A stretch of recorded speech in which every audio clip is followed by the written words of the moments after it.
Welcome to Tyla Walker Romance.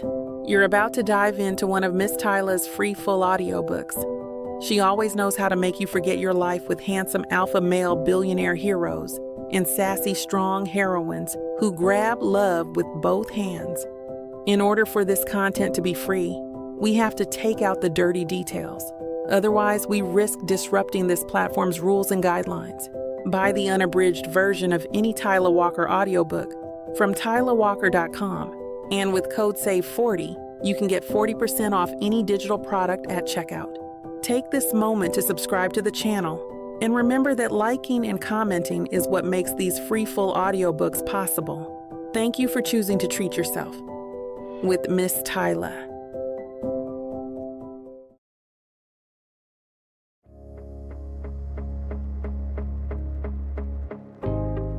Chapter 1. Celia. The alarm pierces through my dreams, and I jolt awake, my hand fumbling to silence the shrill sound. Sunlight streams through the half-drawn blinds of my tiny New York apartment. As I swing my legs off the bed, my pinky toe catches the corner of my dresser. Son of a... I hop on one foot, clutching my throbbing toe. This is what happens when your entire life is crammed into 400 square feet. Books on culinary techniques pile up beside my bed. Recipe cards scatter across every surface, and chef's knives compete for space with my coffee maker on the kitchen counter. My phone buzzes with a text from Olivia.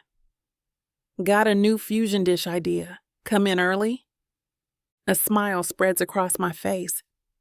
Working as sous chef at Flavor Fusion under Olivia Blackwood isn't just a job. It's a masterclass in culinary excellence. The way she combines flavors, her attention to detail, her innovative takes on traditional dishes. She's everything I aspire to be. And maybe one day, I'll find myself a nice husband like she has. A 6'2" hunk who is also filthy rich. What? Can't a girl dream? I rush through my morning routine, tying my curly hair back in a messy bun. My chef's whites are pristine, despite the cramped quarters. That's one thing Olivia taught me early on. Presentation matters, starting with ourselves.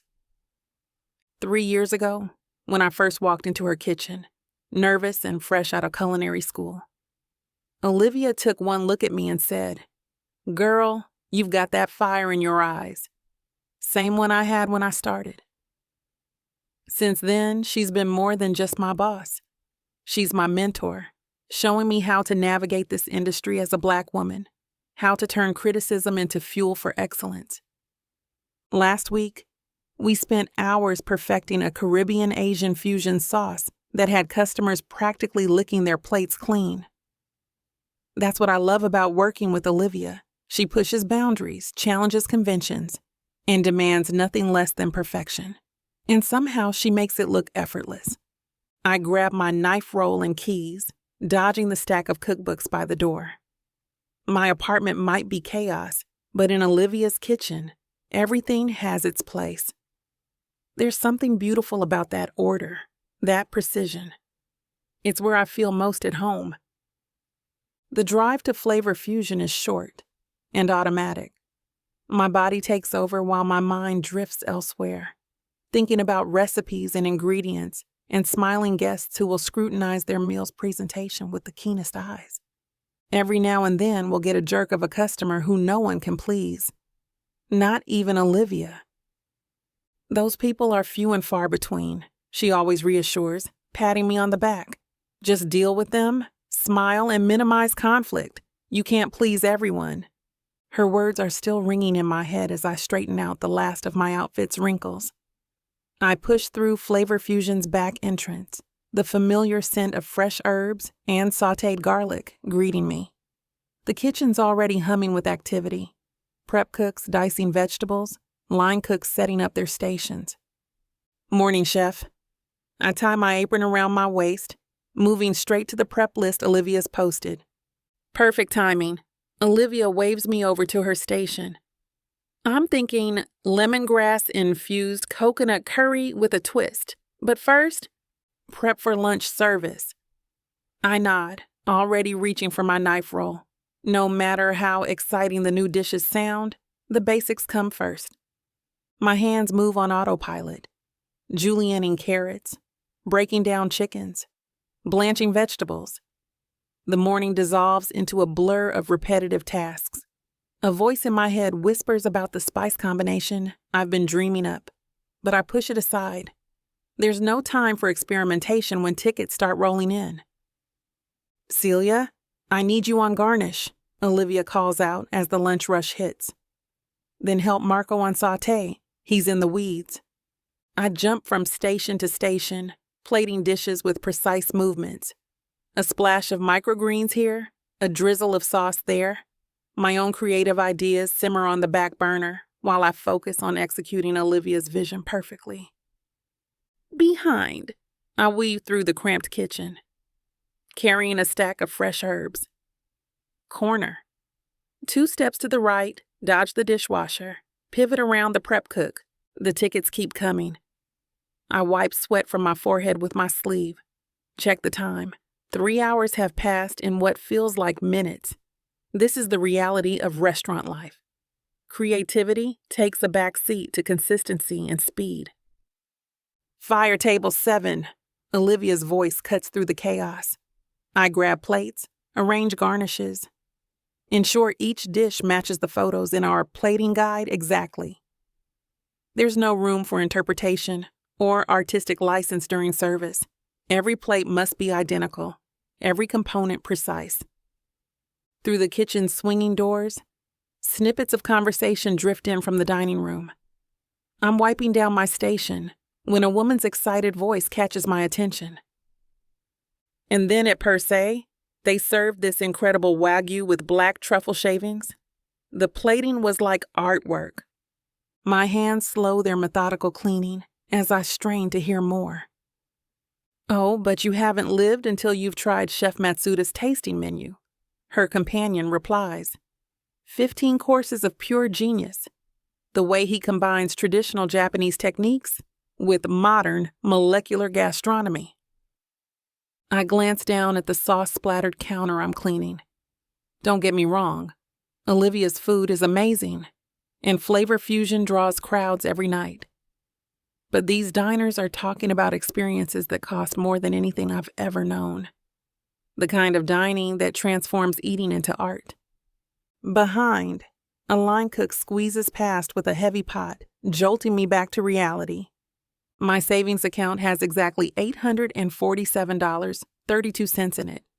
My student loans eat half my paycheck every month. The other half barely covers rent and groceries. How am I supposed to create the kind of culinary experiences these people are raving about when I can barely afford to eat at them? I've been here 3 years. Started as a line cook. Worked my way up to sous chef. Maybe it's time to ask Olivia for a raise. My stomach knots at the thought. She's already given me so many opportunities, taught me so much. What if asking for more money makes me seem ungrateful? More voices drift in from the dining room. That chef who started that pop-up in Brooklyn, now she's got 3 Michelin stars. My hands grip the cleaning rag tighter, knuckles straining against the damp cloth. That could be me.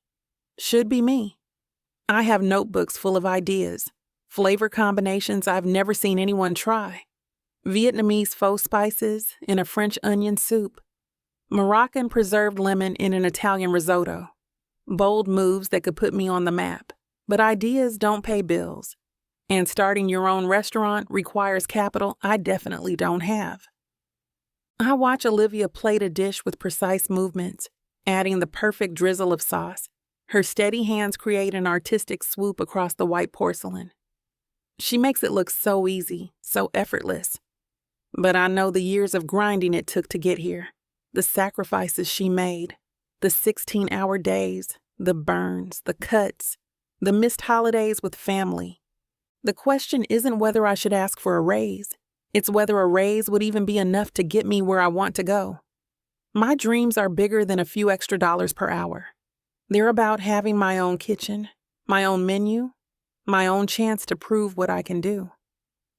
But right now, Those dreams feel as far away as those Michelin stars. As my shift comes to a close, I peel off my chef's whites, muscles aching from the constant motion of lunch service. The small staff bathroom at Flavor Fusion barely has room to change, but I manage to squeeze into my bartending uniform, black V-neck and dark jeans. Heading to your other gig? Olivia's voice carries concern as I emerge. Bills won't pay themselves. I attempt to smile, but exhaustion tugs at the corners of my mouth. The drive to the copper room feels longer than usual. My feet throb in their non-slip shoes, and the day's prep list still scroll through my mind like endless ticker tape. The bar's already packed when I arrive. Bass thumps through speakers, and the smell of spilled beer mingles with perfume and sweat. I clock in, tie my apron, and jump straight into the Friday night chaos. Cosmo, 2 old fashions. Shot of Patron. My hands move mechanically. Shake, strain, garnish. Pour, mix, serve. The movements mirror my kitchen work, but lack the same satisfaction. Here, I'm just facilitating other people's good times. A group of suits crowds the bar, fresh from their Wall Street offices. Their watches probably cost more than 6 months of my rent. They order round after round of top-shelf whiskey, tossing back $100 shots like water. Another round, one slaps his credit card down. Life is good? My shoulders tense as I prepare their drinks. Must be nice having that kind of disposable income. Meanwhile, I'm calculating if I can stretch my groceries another day to avoid dipping into my meager savings. The night drags on. My lower back screams from standing for 16 hours straight. The ice well needs refilling. Someone spills a martini. A drunk girl cries in the corner. Through it all, I keep moving, keep serving, keep smiling that practiced bartender smile that doesn't reach my eyes. By 2 a.m., my dreams of owning my own restaurant feel like fantasy, as intangible as smoke from the cigarettes these patrons sneak outside. My hands smell like citrus and stale beer instead of the complex sauces I created earlier. Is this what my life will be? Forever chasing a dream while running myself ragged just to survive? Chapter 2. Aston. I step into the grand ballroom, adjusting the cuffs of my black tuxedo. The familiar scent of success, a heady mix of expensive cologne, champagne, and ambition, fills my lungs. Crystal chandeliers cast a warm glow across marble floors, their light catching on the polished brass fixtures and creating an atmosphere of opulent intimacy. Aston Saint-Pierre. A hand claps my shoulder. The man of the hour. I turn, offering a practiced smile to Richard Honeywell, CEO of a rival tech firm. My height gives me the advantage of looking down slightly as we shake hands. At 6'2", I'm used to this subtle position of power. Richard, good to see you. The words flow easily, rehearsed from countless similar encounters. A server glides past with a tray of champagne. I snag 2 glasses, passing one to Richard. The bubbles dance against my lips as I take a sip, using the moment to scan the room. My dark hair, usually casually tousled, is styled back tonight, a concession to formality that makes my sharp features more prominent. That merger in Singapore. Brilliant move. Richard's voice fades into the background as I catch my reflection in a nearby mirror. The tailored lines of my tuxedo emphasize my athletic build, the result of pre-dawn workouts I use to combat stress. Deep blue eyes stare back at me, and I wonder if others can see past their practiced charm to the emptiness lurking beneath. You'll have to excuse me. I cut through his monologue about market projections. I see the mayor waiting. I navigate through clusters of Silicon Valley's elite, exchanging nods and brief greetings. My naturally bronzed skin sets me apart from the pale tech executives who spend their lives under fluorescent lights. Each interaction follows the same script: a firm handshake, a flash of white teeth, a carefully measured laugh at predictable jokes. The routine is comfortable. like a well-worn mask. Yet underneath the polished exterior, beneath the perfect suit and camera-ready smile, an inexplicable void grows larger. Success surrounds me like the designer perfumes wafting through the air, but tonight it feels as superficial as the conversations echoing off these gilded walls. Suddenly, a blonde in a red dress approaches, champagne flute dangling between manicured fingers. "I've been dying to meet you, Mr. Saint-Pierre." Her eyes rake over me with the predatory focus I've come to recognize at these events. "Please, call me Aston." The words fall from my lips automatically as I take in her calculated pose, the way she tilts her head to catch the light. I resist the urge to loosen my tie, already feeling trapped in this familiar dance. "I heard about your latest AI breakthrough." She steps closer, her perfume too sweet, cloying like artificial flowers. Simply fascinating. The neural network applications are groundbreaking. She stumbles slightly over the technical term. I've had this conversation 100 times. The subtle touch on my arm, the practiced laugh, the strategic deployment of technical terms she's memorized from TechCrunch articles. It's like watching a performance where I already know every line. A brunette in blue joins us, then a redhead.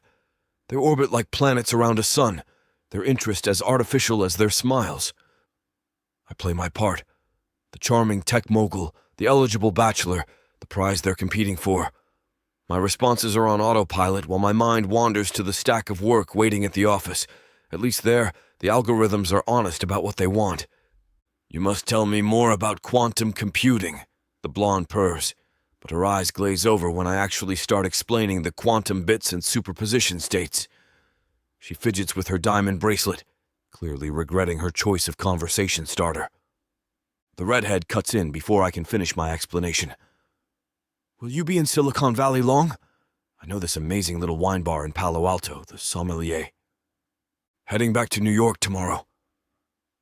Relief floods through me at the thought of escape. The concrete jungle of NYC might be harsh, but at least it's honest about its intentions. No stupid small talk or fake interest in my theoretical physics knowledge. My phone buzzes, a reminder about my morning flight. I pull it out, grateful for the interruption. The women's faces fall in perfect synchronization, like a well-rehearsed dance routine they've performed countless times. "Such a shame," the brunette pouts, her perfectly lined lips turning downward. We barely got to know each other. Her hand reaches for my forearm, but I subtly shift my weight, creating distance without being obvious about it. But they don't want to know me. They want the idea of me. The bank account, the status, the trophy husband story they can tell at brunches. The chase excites them. The challenge of being the one to catch Aston Saint-Pierre. Once caught, though, the magic fades. I've played this game before. I check my watch, an elegant excuse to step back. "Ladies, it's been a pleasure, but I have an early meeting." Their disappointment feels as rehearsed as their initial interest. As I walk away, I hear them already plotting their next target. The emptiness in my chest grows deeper, a familiar void that no amount of shallow flirtation can fill. I weave through the crowd toward the exit, dodging another champagne-wielding socialite trying to catch my eye. Near the bar, a group erupts in laughter, tech executives and venture capitalists sharing inside jokes about their latest acquisitions. I recognize Mark Washington, who I played golf with last month, and Ella Winters from that startup incubator dinner. Their faces glow with alcohol-fueled camaraderie, but I know tomorrow they'll be ruthlessly competing for the same contracts. I've sat in those boardrooms, watched their masks slip when millions are at stake. The friendship is as genuine as the Instagram filters on their profile pictures. "Aston!" Mark waves me over. "Come hear about Fredrickson's latest screw-up with that crypto launch." I shake my head, gesturing at my phone. The relief of avoiding another hollow interaction washes over me. These people know my net worth down to the decimal point, can recite my company's stock performance, but none of them know I hate golf, that I only play because my father insisted it was necessary for networking. They don't know I'd rather be in my workshop, taking apart computers and building something real. Ella catches my eye and raises her glass. Last month at that dinner, she spent an hour telling me about her passion for sustainable technology. Yesterday, I saw her company announce a partnership with one of the biggest polluters in the industry.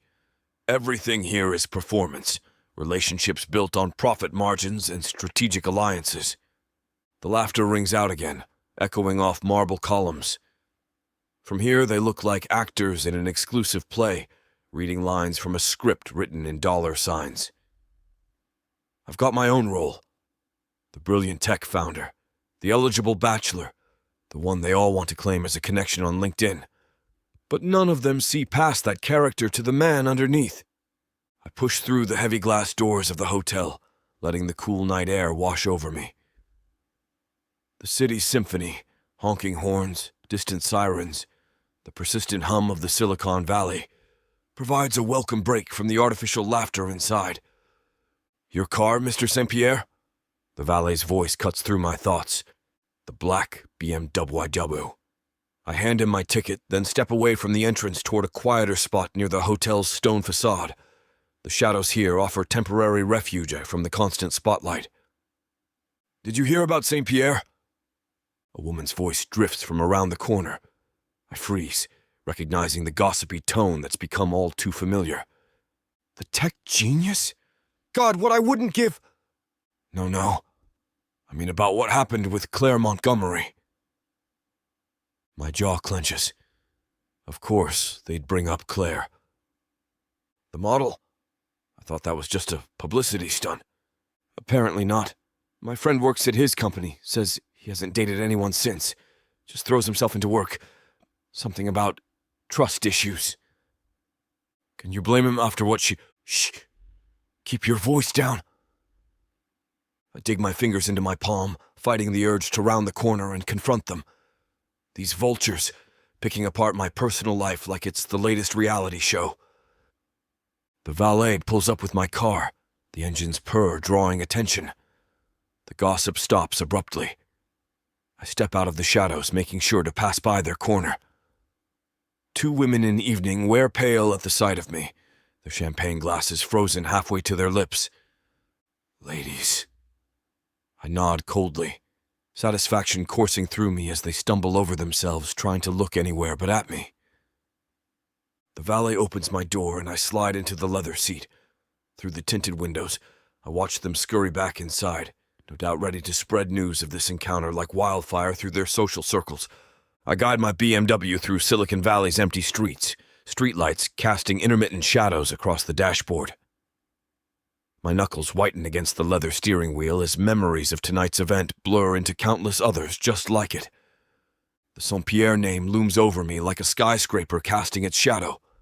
3 generations of tech innovators, each one pushing boundaries, breaking records, setting impossible standards. My father's voice echoes in my head. Excellence isn't optional, son. It's our legacy. A red light stops me at an intersection. In the rearview mirror, my reflection stares back. Perfect hair, perfect suit, perfect smile. The golden boy of tech, following the carefully plotted course laid out since birth. Private schools, Ivy League education, strategic internships, calculated risks that weren't really risks at all, because failure was never an option. The light turns green. I accelerate perhaps harder than necessary, the engine's growl matching my internal frustration. Every decision, every move scrutinized not just by the board or the media, but by the weight of family expectations.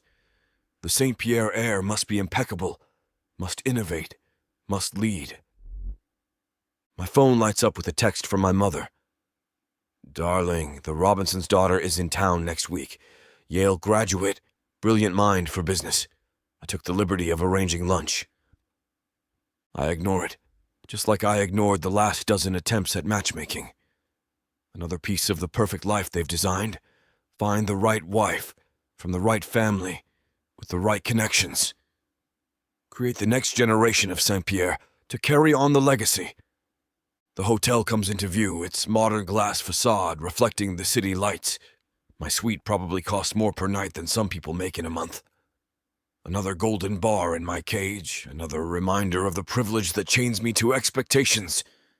I park and hand my keys to the valet, stepping into the elevator that will carry me to my penthouse suite. The mirror-lined walls multiply my reflection infinitely, each one a perfect copy of the successful tech mogul everyone expects me to be. But none of them show the real me, the version that sometimes wants to throw it all away and build something genuine, something that's mine alone. Chapter 3. Celia.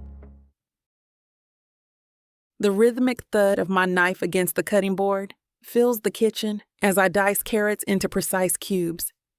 Steam rises from pots bubbling on the stove, and the familiar scents of herbs and spices wrap around me like a warm embrace. The dinner rush won't start for another hour, giving my mind space to wander. My hands move on autopilot, while visions of bright lights and gleaming kitchen stations dance through my thoughts. The annual Rising Stars Chef Competition. Just thinking about it sends electricity through my veins. 3 days of intense cooking, showcasing original dishes before a panel of Michelin-starred judges. "Keep dreaming, Celia," I mutter, scraping the carrots into a metal bowl. I can't afford to miss any days of work. It's not possible. But the daydream refuses to fade. I picture myself in a pristine white chef's coat, commanding my own kitchen staff as head chef of Wild Sage, the restaurant I've sketched out countless times in my notebook. The judges lean forward, eyes widening as I plate my signature dish, pan-seared duck breast with lavender honey, paired with roasted root vegetables and a port wine reduction. The flavors I've tested and refined until they sing in perfect harmony. The sharp scent of onion stings my eyes as I start chopping the next ingredient. My current reality at Flavor Fusion feels light years away from that glittering future. Here I'm just another sous chef, following someone else's recipes, working someone else's dream. One day, I whisper to the vegetables, allowing myself one more moment of indulgence. In my mind's eye, cameras flash as I present my tasting menu. Food critics scribble notes, nodding in approval. Diners close their eyes in bliss as they savor each carefully crafted bite. The validation I've craved since I first picked up a spatula at age 8. But for now, these carrots need chopping, and prep work won't complete itself. I push the competition thoughts aside, though they hover just out of reach, tempting as a perfectly risen soufflé. After finishing the prep work, I slip into the break room and collapse onto a worn vinyl chair. My feet throb from hours of standing. I pull out my phone and tap on the latest episode of Kitchen Masters while unwrapping my hastily made sandwich. Celebrity chef Nicholas Gregory demonstrates his signature plating technique, each movement precise and confident. The camera zooms in as he drizzles a vibrant saffron sauce across perfectly seared scallops. My sandwich turns into ash in my mouth, unable to compete with the exquisite dish he's creating. And this is why I'm nominated for my 3rd James Beard Award, Nicholas announces, his bright smile gleaming beneath the studio lights. I grip my phone tighter. Must be nice having access to premium ingredients and state-of-the-art equipment. The words come out bitter, but I can't help it. Here I am, stuck doing basic prep work while he gets to experiment with luxury ingredients. But no. I shake my head, refusing to let jealousy poison my dreams.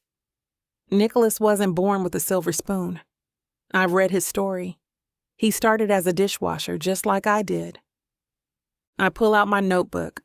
The page is already crowded with recipe ideas and technique notes. Time to channel this frustration into something productive. Under today's date, I write, steps to level up, perfect knife skills. Practice brunoise cuts daily. Master mother sauces. Start with béarnaise. Study wine pairings. Experiment with local ingredients. My pen moves faster as inspiration strikes. Below the list, I sketch out a new dish concept. Pan-seared duck breast, but with a twist. Instead of traditional French preparation, I'll incorporate elements from my grandmother's cooking, fresh herbs from her garden, the honey she harvested from her own bees, a fusion of classical technique and personal history. I detail each component: duck breast scoring pattern, herb blend ratios, sauce consistency. This dish will tell my story, the granddaughter who learned to cook at her grandmother's knee, now reaching for the stars. The break room door squeaks open. "Celia, we need you back on the line." I close my notebook, tucking it safely in my apron pocket. These notes aren't just scribbles. They're the first steps toward my future. Back on the line, orders flow in steadily as tickets pile up. The kitchen buzzes with controlled chaos. Pans sizzling, flames whooshing, metal utensils clanking against surfaces. I fall into the familiar rhythm, my movements fluid and precise. Sweat pools on my skin, from my hands to my forehead. 2 salmon, 1 duck, 3 risottos. The expediter's voice cuts through the noise. I grab fresh salmon fillets, scoring the skin in a crosshatch pattern. A splash of oil hits the hot pan with a satisfying hiss. While the fish cooks, I notice we're running low on the prescribed sauce. Instead of the standard lemon butter, inspiration strikes. I whisk together white wine, capers, and fresh herbs, adding a touch of cream. The aroma rises, complex and inviting. "What's that heavenly smell?" Another line cook leans over. My hands move faster as I plate the salmon, laying it over a bed of roasted vegetables. The new sauce flows around the edges in elegant swirls. For a moment, I'm not just following recipes, I'm creating art. Each plate becomes a canvas, every ingredient a brushstroke building toward my vision. "Order up." I slide the plates onto the pass, arranging them with practiced precision. My heart thumps a little faster, waiting for judgment. Olivia inspects each dish with her usual scrutiny, her dark eyes moving methodically over every detail. Her eyebrows lift as she tastes the sauce, and I hold my breath. She takes a second taste, letting it linger on her tongue. "This is excellent, Celia." The sauce, it's not our usual, but it works beautifully. Nice initiative. Coming from her, those words mean everything. She's seen thousands of dishes, opened multiple successful restaurants. Her standards are sky high. I wipe sweat from my forehead with my sleeve, trying to play it cool despite the pride swelling in my chest. "Thanks, chef. Just trying something new." My fingers are already itching to get back to work, to keep this momentum going. The compliment fuels me as I turn back to my station, diving into the next round of orders. The rhythm of the kitchen wraps around me like a familiar dance. Maybe I'm not competing in Rising Star yet, but right here, right now, I'm proving what I can do. Each plate is another chance to show I belong in this world of culinary excellence. The dinner rush fades into a quiet hum as we wrap up service. My muscles ache from hours of constant motion, but my mind races with possibilities. I wipe down my station, watching soap bubbles swirl across stainless steel. The evening's success with that improvised sauce lingers in my thoughts. "You killed it tonight." Justin, one of the line cooks, bumps my shoulder as he passes. That sauce was something else. I smile, but my heart twists. One good sauce isn't enough. Not anymore. Not when I dream of standing shoulder to shoulder with culinary giants. My notebook weighs heavy in my apron pocket as I finish cleaning. I pull it out, flipping through pages of sketch plates and scribbled techniques. The Rising Star competition entry fee equals 2 months of my rent. $4,000. Christ. How many meals will I have to skip in order to save up for that competition? "Hey," Olivia's voice breaks through my thoughts. She's reviewing inventory at the pass, her chef's coat still pristine despite the long shift. "You've got real talent, Celia. Don't waste it." I smile, sending her a nod of gratitude as she passes by me, patting me on the shoulder as she goes. Her words hit something deep inside me. I've spent years playing it safe, waiting for the perfect moment. But perfect moments don't just happen, you create them. Whatever it takes, I whisper to myself, tucking the notebook away. My grandmother didn't build her life by playing it safe. She took risks, trusted her instincts, fought for her dreams. I grabbed my bag from the break room, mind already mapping out tomorrow's tasks.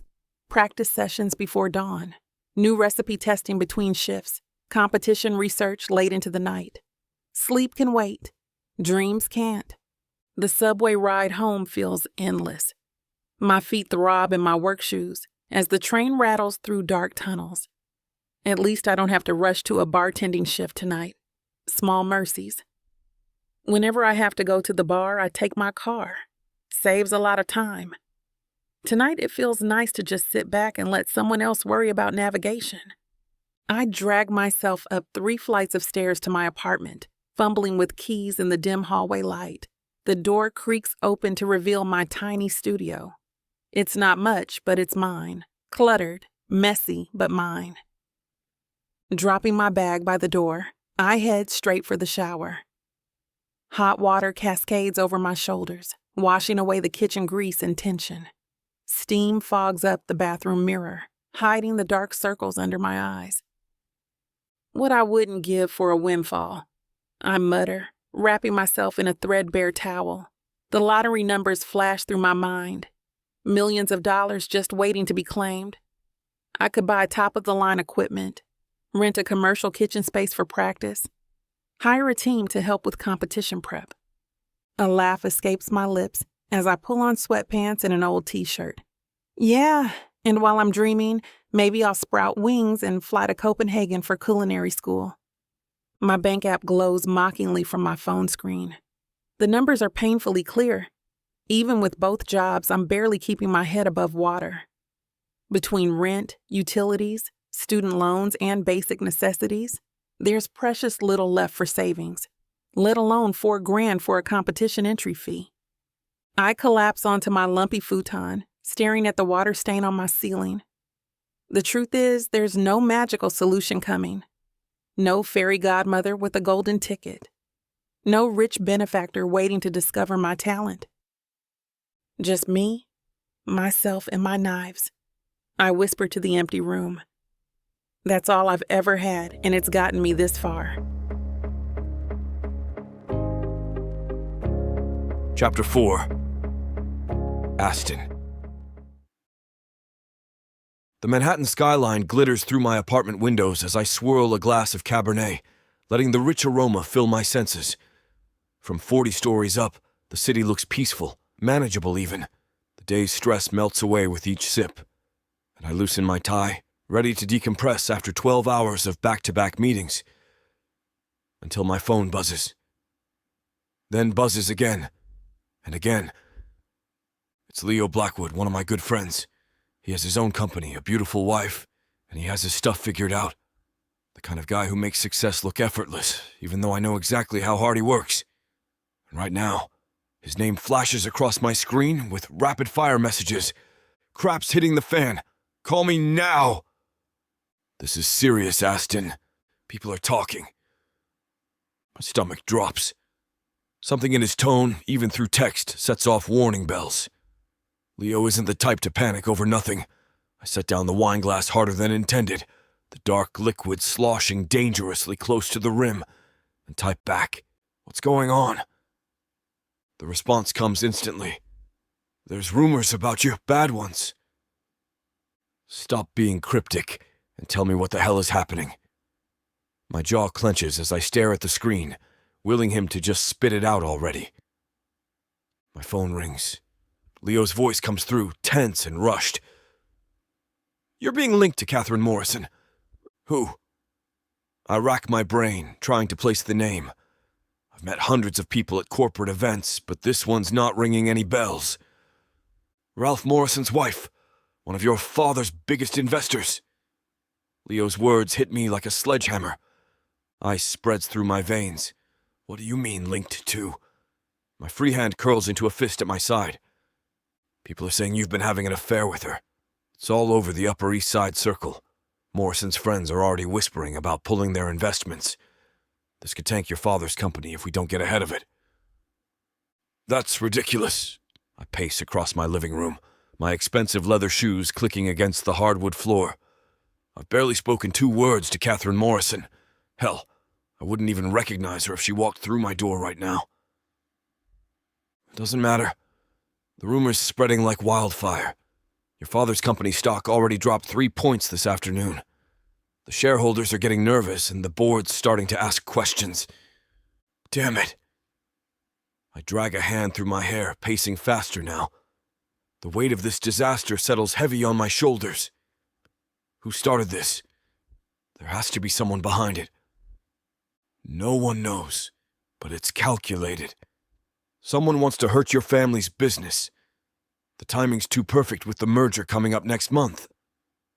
My mind races through recent interactions, board meetings, charity events, anywhere I might have crossed paths with Catherine Morrison. Nothing stands out. Hell, the last time I even saw her was at the Metropolitan Museum Gala, and we barely exchanged hellos. This is going to destroy everything my father's built if we don't contain it, I say, my jaw clenching tight.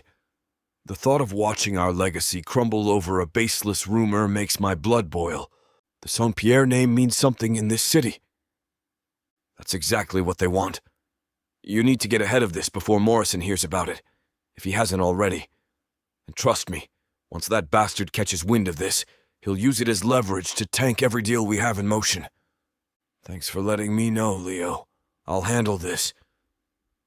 I end the call and immediately dial my father's number, my fingers pressing the screen with barely contained fury. Aston!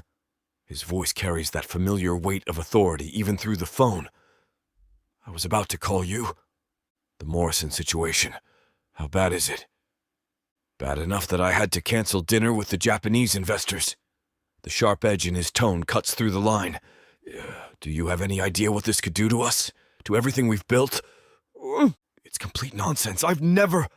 It doesn't matter what's true. He cuts me off.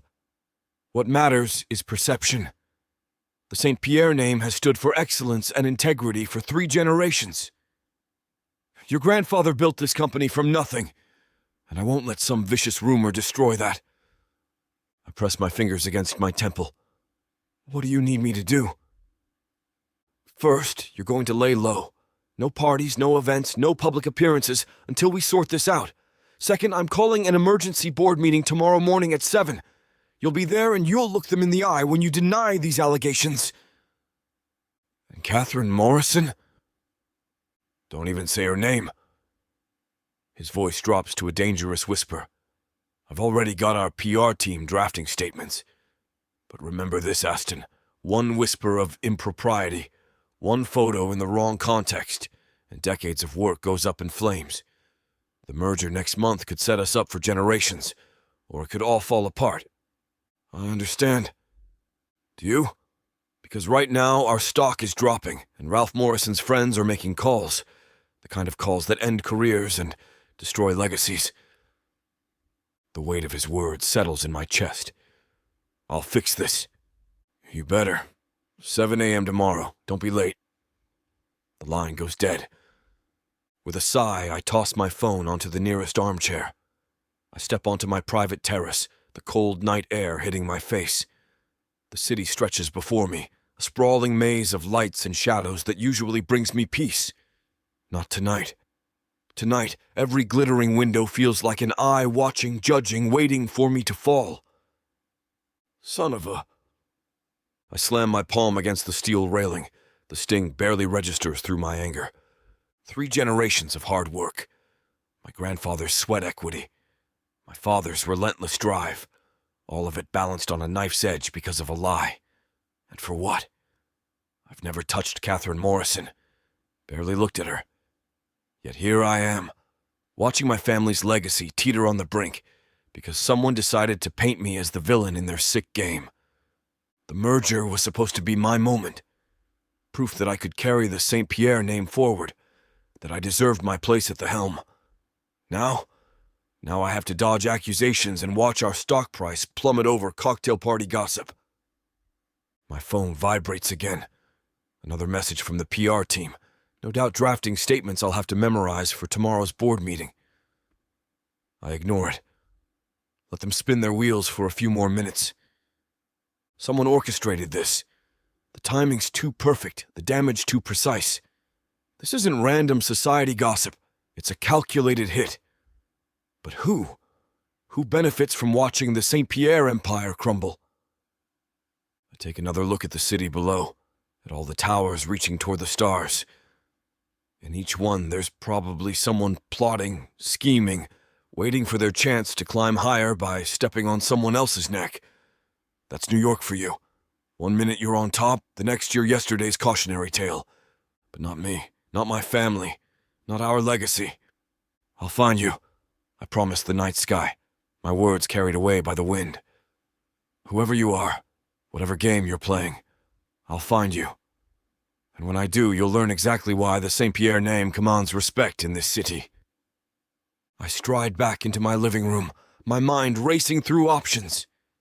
Laying low might be the safe play, but it's also passive, reactive. And in this city, the moment you start playing defense is the moment you've already lost. My father's words echo in my head. No parties, no events, no public appearances. But hiding makes me look guilty. And guilt isn't in my DNA. Screw that, I mutter, grabbing my phone. I scroll through my recent calls, pausing at Leo's name. He knows how this game works better than anyone. His own scandal with Olivia turned into a fairy tale ending, but this is different. This is calculated character assassination. I need to show everyone that I couldn't possibly be involved with Catherine Morrison. But how? A denial looks desperate. A public statement screams damage control. And any direct contact with her would just add fuel to the fire. The wine sits forgotten on my counter as I pace the length of my apartment. Each step brings a new idea, each one more useless than the last. I could release my schedule, show where I've been every minute of every day. But that would expose sensitive business dealings. I could have my security team verify my whereabouts. But that looks defensive. Think, damn it! I press my knuckles against my temples. The real problem isn't just the rumor. It's the timing. With the merger approaching, our stock price vulnerable, and Ralph Morrison's influence over other investors, this isn't just about clearing my name. It's about protecting everything my family has built. But I can't fight shadows. I need something concrete. Something that proves beyond doubt that I've never been involved with Catherine Morrison. Something that makes the very idea laughable. The question is, how do you prove something never happened? How do you fight a whisper campaign without amplifying the whispers? My jaw clenches as I stare out at the city lights. Somewhere out there, someone is pulling these strings. And they're counting on me to play by the rules, to follow protocol, to lay low and let the PR team handle it. Problem is, they don't know me very well. They never will. Chapter 5. Celia.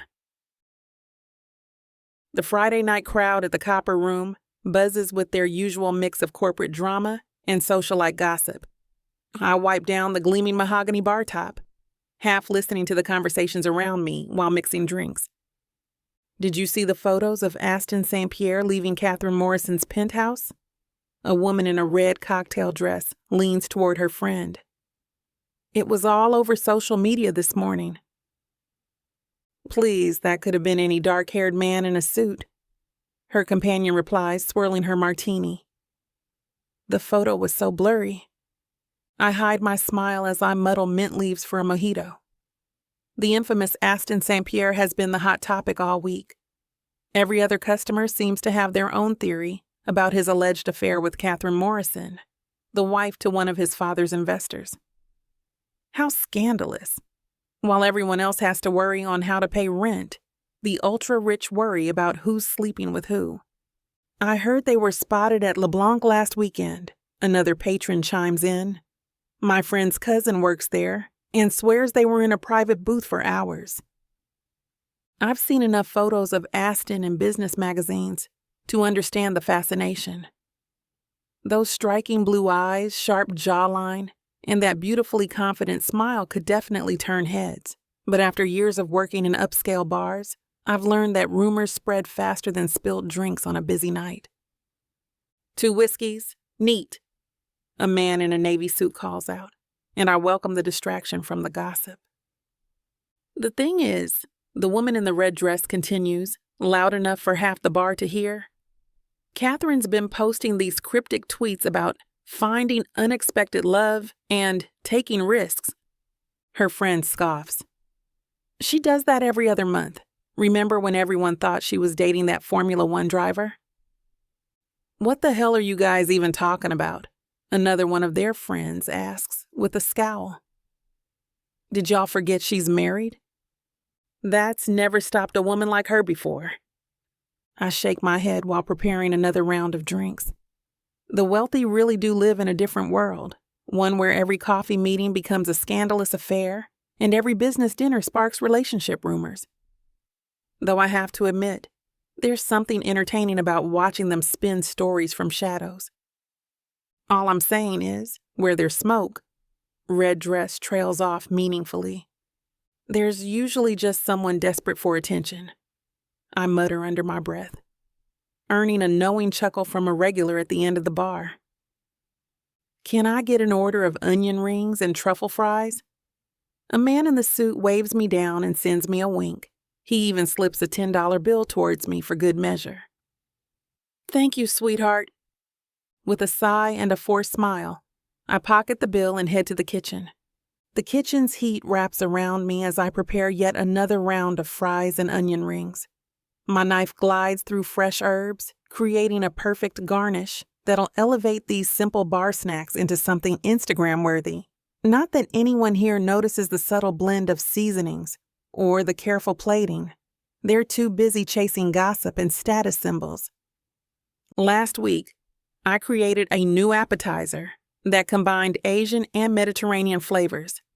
The customers raved about it, but when they asked who made it, Tyrell, our celebrity chef, who spends more time doing TV appearances than cooking, got all the credit. Of course he did. He has the right connections, the right background, the right everything. I sprinkled the fresh herbs over the fries, arranging them with the precision of someone who trained at Le Cordon Bleu. Not that my diploma matters much when I'm drowning in student loans and can barely afford rent in this city. Sometimes I wonder if I should have just taken that corporate job like my parents wanted. Those look amazing, a deep voice calls from the bar. I look up to find a man in his 30s watching me work. And I gotta say, you make those jeans look better than any cocktail dress in here. The compliment catches me off guard, and I find myself smiling despite my mood. My outfit is simple, worn-in jeans and a black V-neck t-shirt, but comfortable for long shifts behind the bar. Thanks, I say, arranging the sliders on their plate, though I'm pretty sure the dress code here prefers Gucci to Gap. Nah, authenticity beats pretense any day. He raises his glass. Keep it real. His words hit home. In a place where everything seems measured by price tags and social status, it's refreshing to hear someone value authenticity. I've got talent, passion, and skills that I've worked damn hard to develop. But in this world of privilege and connections, sometimes that feels like it's not enough. I deliver the perfectly plated food to the waiting customers who barely pause their animated discussion about Aston Saint-Pierre to acknowledge me. The sliders and truffle fries look amazing, if I do say so myself, but they're too caught up in their gossip to notice. I heard he bought out an entire restaurant just to have a private dinner, one woman says, popping a truffle fry in her mouth. Her long nails tap against the bar counter as she leans in closer to the friend beside her. Her friend snorts, swirling her martini. That's nothing. My sister's friend works at his company and says he has a private chef who flies with him everywhere. Can you imagine? having someone cook for you 24/7. Speaking of which, another woman turns to me, her diamond bracelet catching the light as she gestures with her perfectly manicured hand.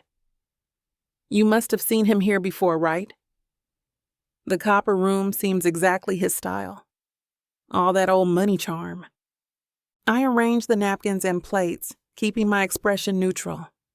These conversations happen at least twice a shift, everyone claiming some connection to the city's most eligible bachelor.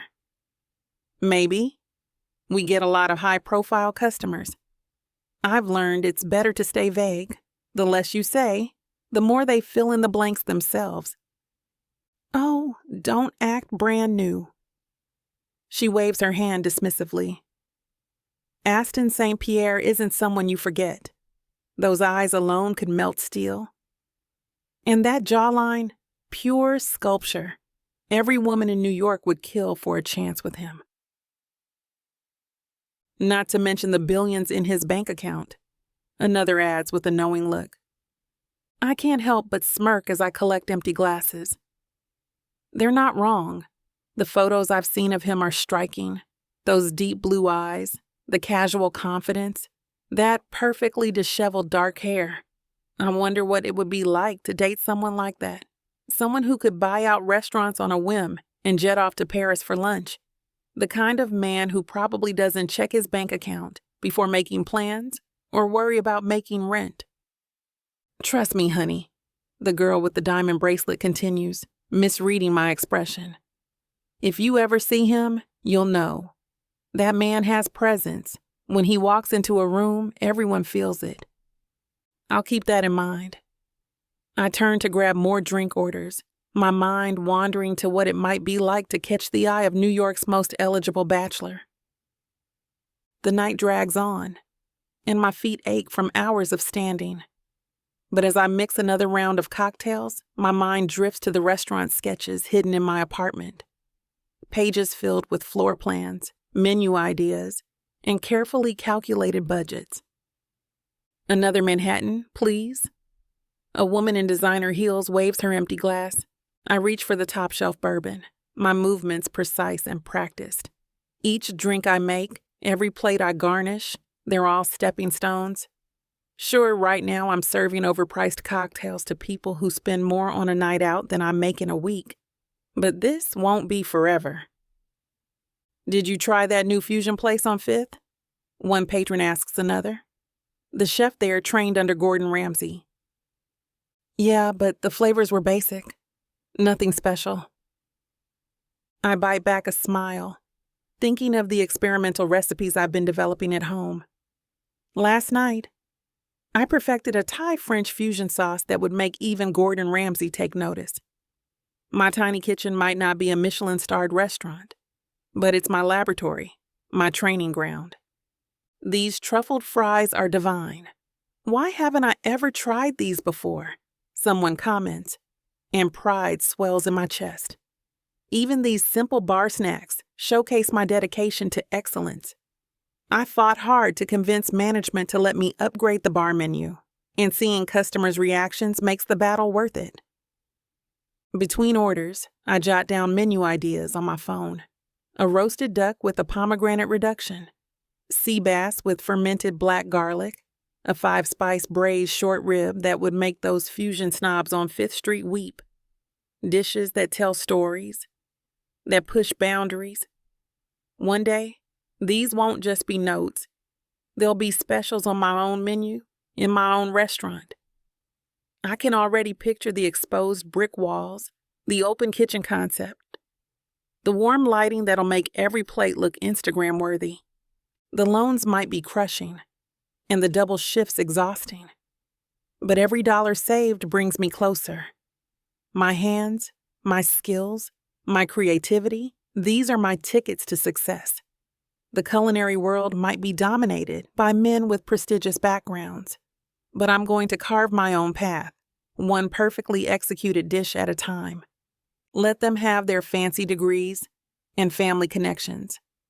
I've got something better, raw talent and an iron will that no amount of rejection can break. But I can't lie. It would be nice to get pampered for once. Just once. I wouldn't complain about it, that's for sure.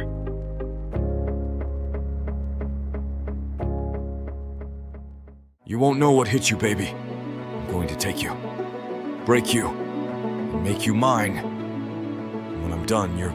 Now hold on just a minute. What? I got something to say. What's the meaning of this?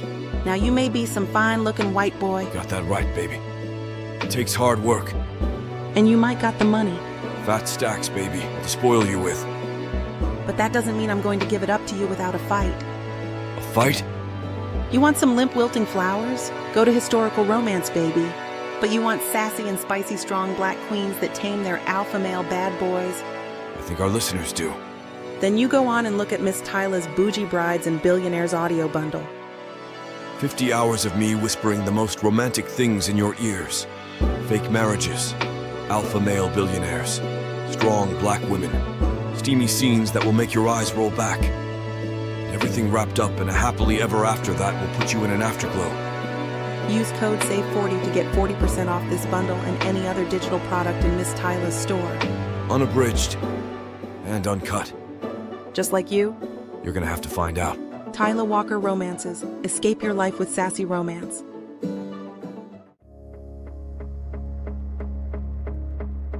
Chapter 6.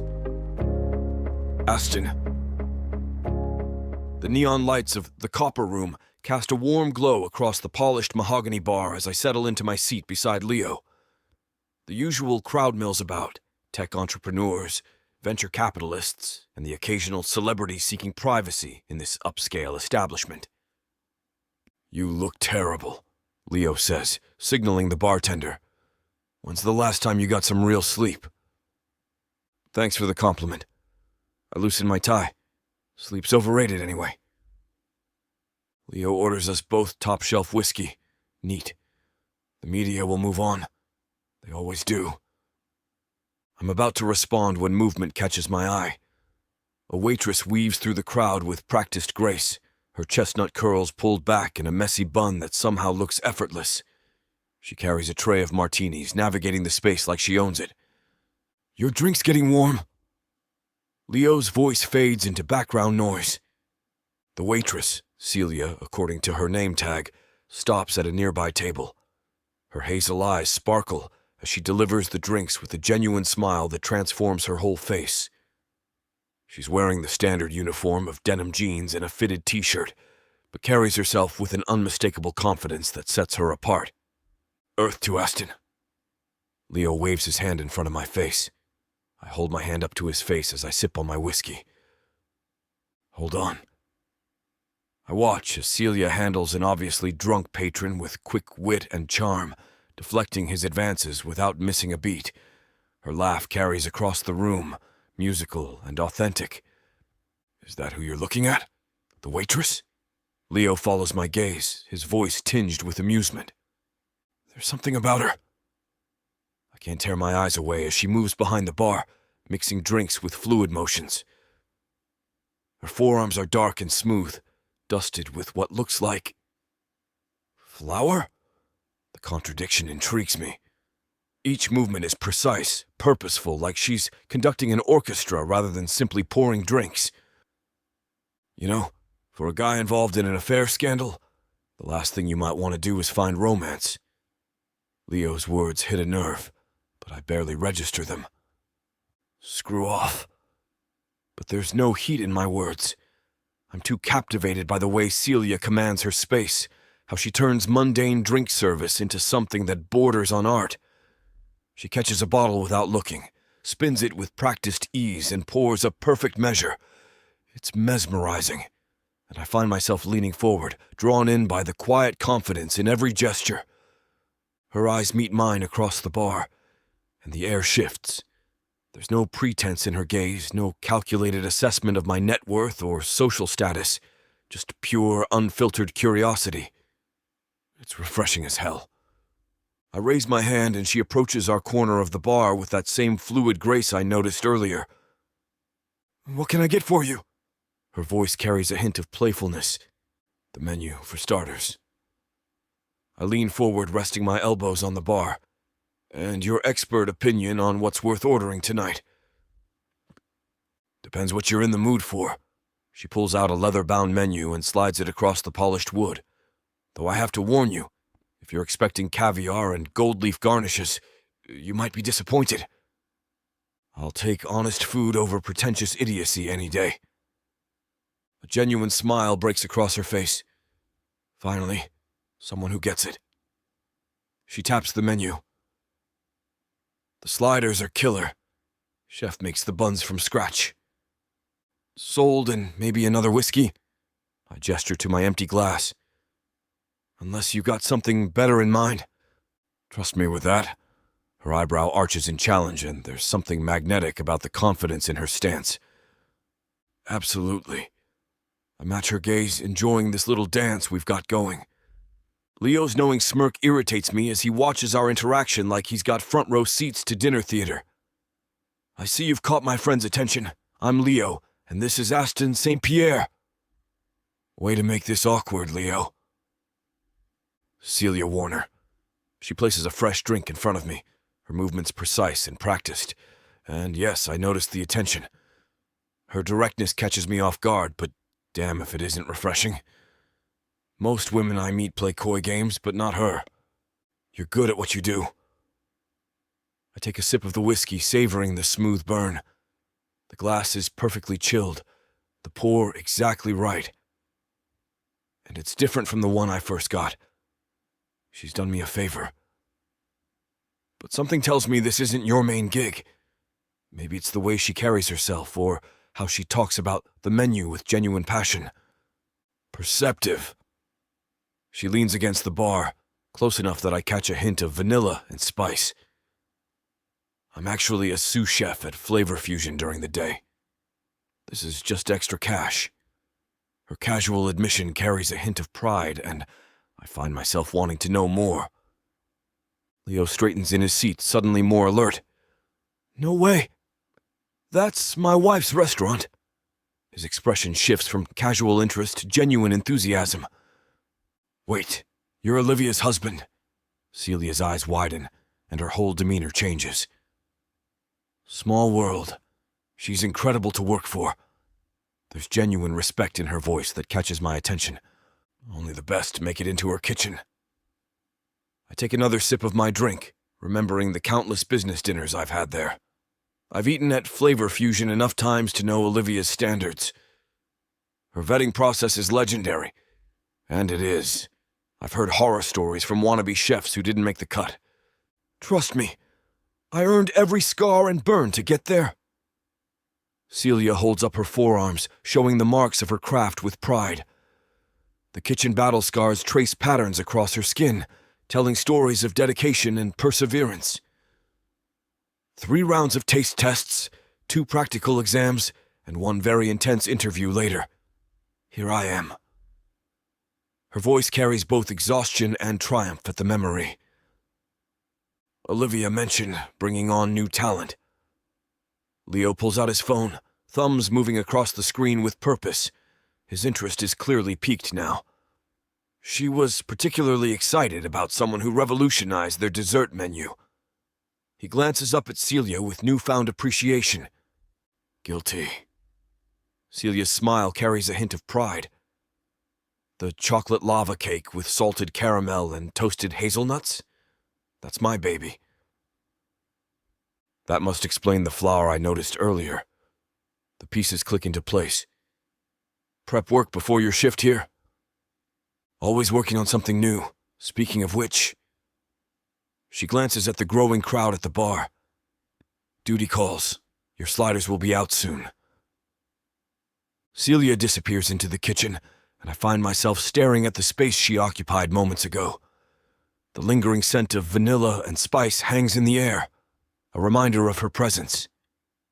Well, well. Leo's smirk spreads across his face as he nudges my arm. Looks like the waitress turned out to be more interesting than expected. A chef at Olivia's restaurant? That's not just anyone. She's... I search for the right words, taking another sip of the perfectly crafted drink she left me. Different. Real. You don't find that often in our circles. I see those wheels turning in your head. Leo's voice drops lower. You're thinking about pursuing her? And if I am? I set my glass down with more force than necessary. She's talented, driven. And you're in the middle of a PR nightmare. Leo cuts me off, his expression turning serious. The Catherine Morrison affair is still fresh news. Every tabloid in New York is running with the story. Damn it. I run a hand through my hair. The reminder of Catherine hits like a punch to the gut. You have a point. Look, I get it. Celia seems great, but do you really want to drag someone like her into this mess? Leo's words carry the weight of truth I've been trying to ignore. Hold on. I place a hand on Leo's arm. Wait a minute. Remind me how you married Olivia. Oh, Forfou. Tell me, I say, sending him a pointed look. Leo straightens in his seat, clearing his throat. I needed help. I needed a wife quickly. And she... My buddy put out a Craigslist ad. Something I didn't authorize, by the way. Push came to shove, and we got fake married. So damn incredible, I whisper, shaking my head as I clap him on the shoulder. You're a goddamn genius for that. Leo stares at me with narrowed eyes. Are you trying to do the same thing here? Huh? Like... He shrugs, the cogs in his mind whirring. The Catherine Morrison thing looks bad, but it's only because you're a womanizing bastard. It's not out of this world to believe you'd sleep with a married woman. Sheesh, thanks for the blunt honesty, Leo. No problem. But if you want to save your reputation quickly, you might want to consider doing what I did, he suggests, swirling his drink around before downing it in one go. Might be worth a shot. And it seems like Celia is already into you, so it works out. Seriously? My eyes widen slightly. Do you really think that crap could work? It worked with me. Leo turns to face me. Think about it. If the media gets the angle that you've been engaged, married, devoted to this woman all this time, then the Catherine Morrison story dies. Catherine has been denying the rumors too, so it works in your favor. Holy crap, Leo, I say. Then I let out an incredulous laugh. You should be my PR manager. Hell no, he replies, shaking his head. But I'm glad I could help. God knows you need all the help you can get right now. Amen to that. We clink our glasses. Suddenly the future looks bright. Everything makes so much more sense. It's all so clear. I have to marry someone. And who would be better than that sexy bartender named Celia who lights up the room by just walking in? Chapter 7. Celia. I drag the damp cloth across my face, wiping away the last traces of tonight's shift at the copper room. My reflection stares back at me in the break room mirror, tired but satisfied. The memory of deep blue eyes and that devastating smile refuses to fade. Aston Saint-Pierre. Even his name sends a shiver down my spine. The way he looked at me across the bar, how his fingers brushed mine when I handed him his drink. Get it together, Celia. I mutter, tossing the cloth into the hamper, but my mind wanders back to our conversation, replaying every word, every subtle glance. A man like that probably flirts with everyone, I tell myself. Still, there was something different about the way he... Celia, Maria pokes her head in. You heading out? Yeah, just finished. I grab my bag from the locker, checking my phone. No messages, just the time. Way past midnight. My feet ache from a long shift of running drinks, but the tips were worth it tonight. I wave goodbye to the remaining staff and push through the employee exit into the cool night air. The street lamps cast long shadows across the sidewalk, and I dig in my bag for my car keys. The parking lot is mostly empty now, just a few cars belonging to the late shift workers. A tall figure leans against a sleek black car, and my heart stops. Those broad shoulders, that casual stance. It can't be. But as I step closer, he turns, and those unmistakable blue eyes lock onto mine. He's changed since earlier, trading his suit for dark jeans and a fitted black sweater that does nothing to hide his athletic build. Aston straightens, pushing off from his car. "I was hoping you hadn't left yet." His voice carries across the quiet lot, deep and smooth, making my pulse jump. Those words shouldn't affect me this much. But damn if they don't send electricity racing through my entire body. Aston? His name tumbles from my lips, my usual composure slipping. Were you waiting for me? I was. He takes a step closer, and the parking lot lights cast shadows across his angular features. I have a proposition for you. My guard rises instantly. I've heard enough propositions from wealthy men at the bar to last a lifetime, but something in his expression seems different, calculated yet genuine. So I noticed you're bartending on top of your sous chef position. He gestures to the Copper Room's neon sign. I imagine you need the money, or perhaps a way out of this life entirely. Heat flares in my chest. I'm not looking for a way out. Cooking isn't just a job for me, it's my passion. I lift my chin, meeting his gaze directly. My dream is to become a head chef. I'm here because that takes time and money. His smile spreads slow and wide, transforming his entire face. His eyes twinkle. A shiver of desire courses through me, staring up at his blue eyes. That's exactly why I'm here, Celia. I believe I have a way to help you achieve that dream. The night breeze picks up, cutting daggers across my face. His confidence is magnetic, but experience has taught me to be wary of offers that sound too good to be true. What kind of way? I ask, gripping my bag tighter. I have a PR situation. Aston runs a hand through his dark hair. The media's running with a story that I've been having an affair with Catherine Morrison. Who's Catherine Morrison? The wife of one of my father's most important investors. His jaw tightens. It's complete nonsense. I've barely spoken 2 words to her at corporate events, but someone's spreading lies. I shift my weight, uncertain where this is going. And you're telling me this because I need a wife. He steps closer, his presence overwhelming my senses. A temporary one. Someone to show the world I'm completely devoted to. It would prove these affair allegations are nonsense. My mouth drops open. You want me to pretend to be your wife? Think about it. The press would eat it up. The successful businessman who fell hard for a talented chef.